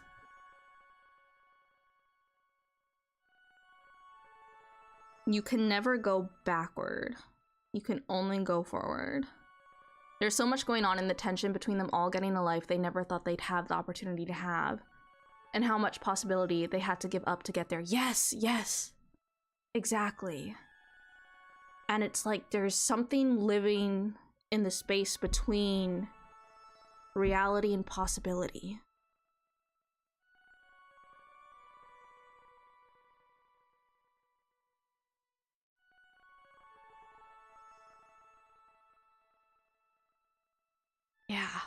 Yeah, I don't know. I liked it. It was very good. It's very good. Much to think about. I don't necessarily know if, like, with the way I was playing this run, that I feel like the Memorial Foundation ending made sense in terms of the choices up until that point that I had made. But I did think that, like, the 50-50 ending was, like, a separate thing, like a fourth ending, which, like, it is in a way, but it's almost like it adds a footnote. I don't know, like, yeah. Pluto Memorial Foundation is depth the outcome that inherently feels weirdest. Yeah. So, like, I'm glad I got to see this ending, but it also, I feel like, I don't necessarily feel like it made sense in the context of the choices that I was making, and also, like, Pluto. you know? Yeah. I'm not mad about it though. Like we got to see both the 50-50-50 and Memorial Foundation, which neither of those I had gotten to see before. I enjoyed. I loved playing as Pluto. I loved Mars. I loved meeting Mars. It was just good. I enjoyed it. I've enjoyed this game so much. Yeah. Yeah. I guess my thing is like, I don't know, like I feel like I liked choosing Celestial Mechanics for Saturn. And I don't know, like I liked choosing Cradle's Graces for Lunaterra. You know? Like it just, I don't know. But I don't necessarily love like Pluto Memorial Foundation. But in the context of only having played it these 3 times, I'm like, I don't know if I would have wanted to have changed it. So it's like, oh, Saturn Memorial Foundation or like Lunaterra Memorial Foundation, you know? Like I don't know. I liked the like pairings that I made. Yeah. Like I don't know. I don't know.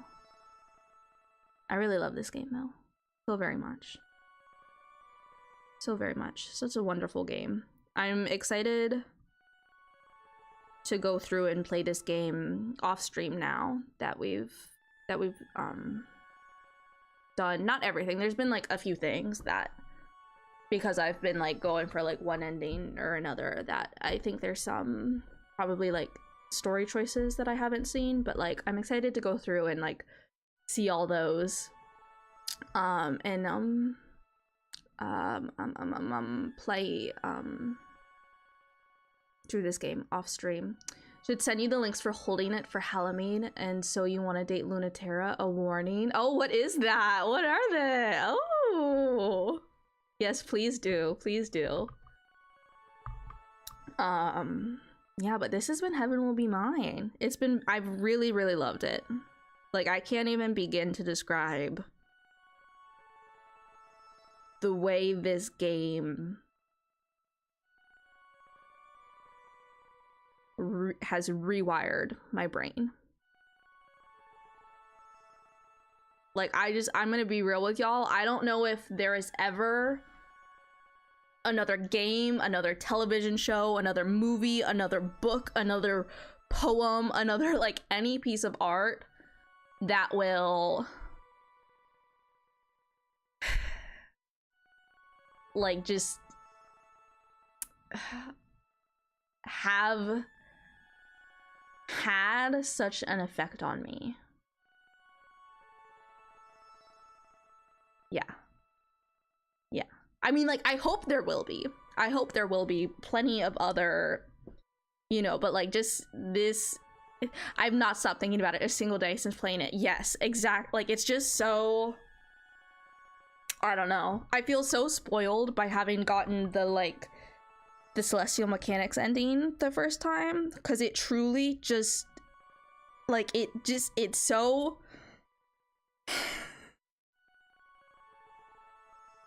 it's just so, like, I lose the ability to talk about it, because it's just, what do you even say? How do you even begin? Like, it just, oh my goodness. Oh my god. Like, it just, yeah. Yeah, very good. Very good. I've had a very fun time playing this game. And I'm excited to now, because I've been holding off on like really like diving into like quote unquote fandom stuff with regards to it, because I haven't wanted to, like, I wanted to play through it like myself. But now that I've like gone through it, like I'm like I'm ravenous. I'm ravenous. Yeah. Yeah. I've loved this game. And I'm very excited to play We Know the Devil whenever that will be. that I'll play that, but it just yeah, I've had such a great time, such a great time. Yeah. It's super past my bedtime now because I am not but an old man. I'm an old man who like needs to go to bed at like 10 at night, and it's 11:30. So it's quite a bit past my bedtime, you know. My self-imposed bedtime. So I think I'm gonna call it here for the day. But thank you all so much for stopping by, for lurking, for chatting. Night, so glad I made it for the ending. Thank you so much for stopping by. And also letting me know that the game audio was muted. I hope it wasn't muted for too long, or that if it was, it wasn't super like awkward or yeah. But you know, it is what it is. Scuff is what it is, and I embrace it and chaos. But thank you all so much. I hope you all have had a fantastic and wonderful and incredible Valentine's Day, and a wonderful and fantastic and incredible day / night / time zone / time does not exist. And then I will see you all in another universe. Yeah, goodbye.